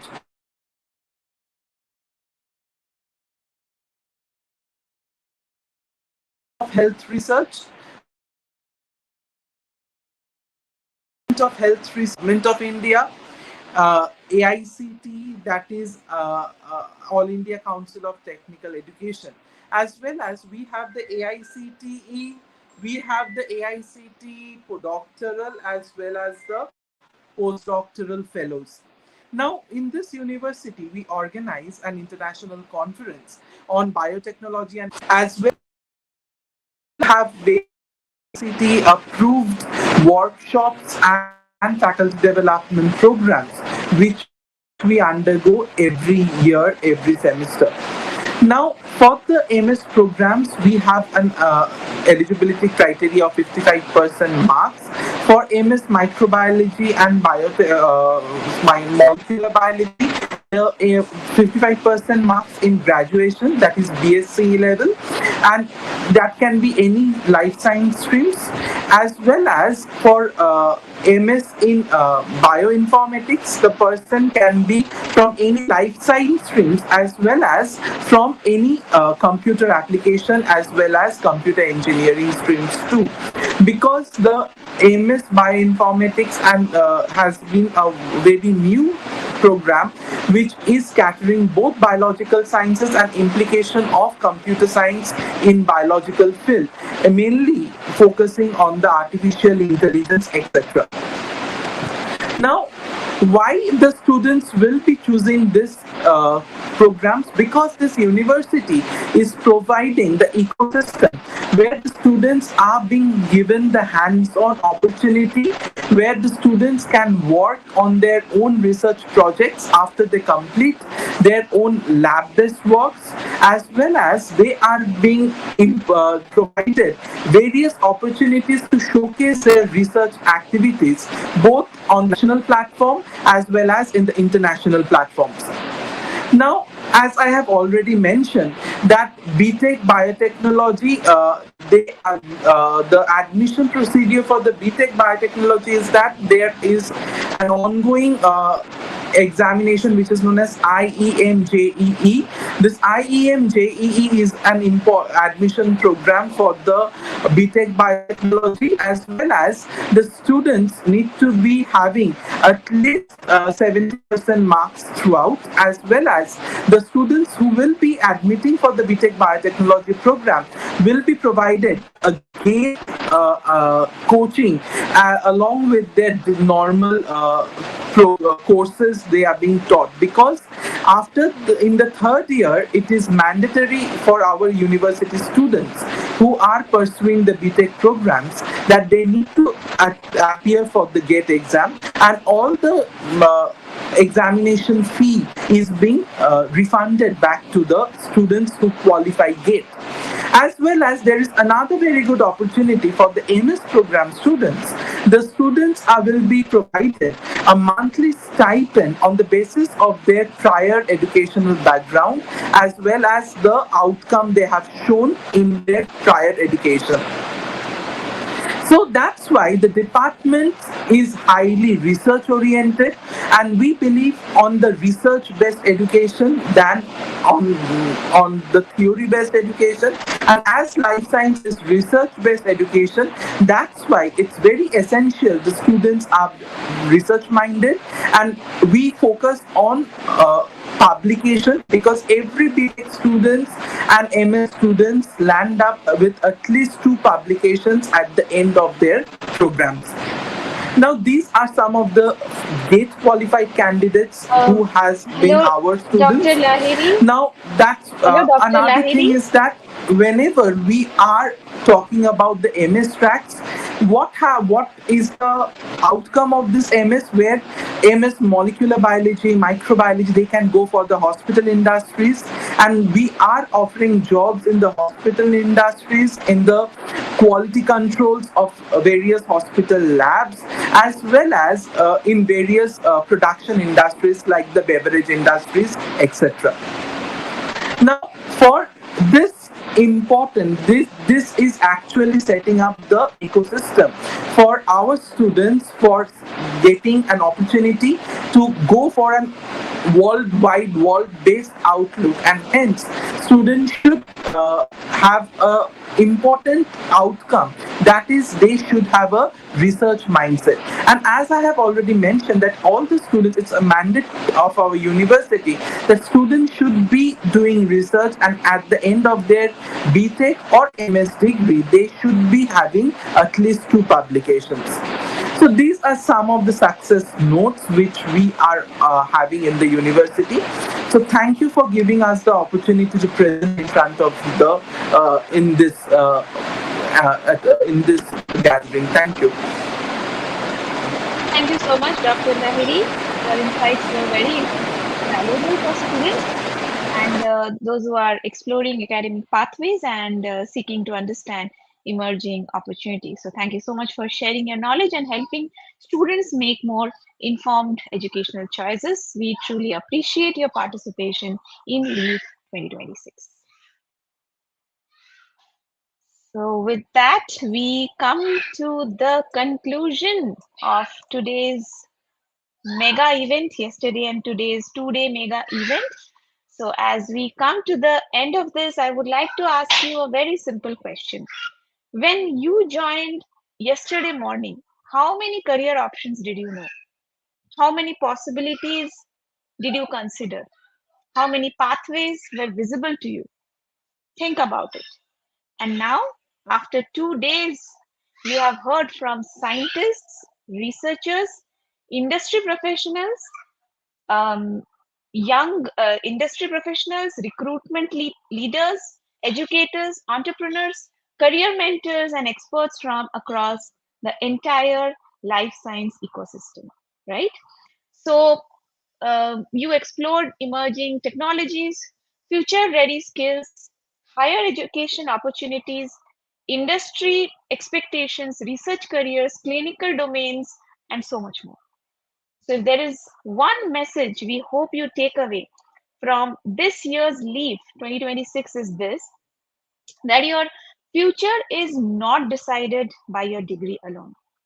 It is shaped by the choices you make with that degree, right? So, it is on the skills that you build, the mentors that you learn from, the questions that you ask, and the actions that you take. So, this is the meaning behind this year's theme, right degree, bright future.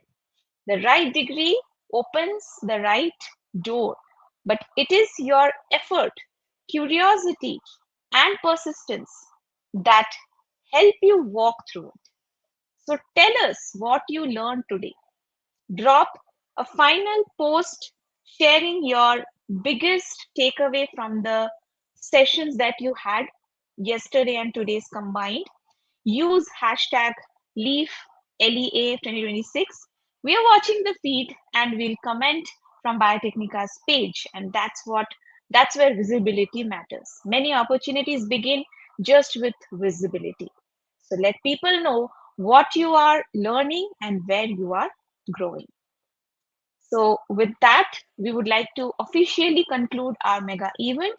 On behalf of Biotechnica and the entire LEAF 2026 organizing team, I would like to extend our heartfelt gratitude to all of our distinguished speakers for generously sharing their knowledge, experiences, and valuable insights. Thank you to every participant who dedicated these 2 days of learning, growing, and investing in your future. Thank you to all the faculty members, mentors, industry experts, academic institutions, partners, volunteers, and support team who made this event possible. And most importantly, thank you to every student who showed up with curiosity, ambition, and a willingness to learn. Without this support, without this excitement, without this cooperation, LEAF 2026 would never have been possible. And we are very excited to come back with the same excitement and an even better opportunity to create better opportunities for you in the next year. So looking forward to Leave 2027 and hoping to see you all with some progress done from this year to next year. Because the future of life sciences belongs to learners like you. So this is not the end of your journey. It is just the beginning of a more informed one.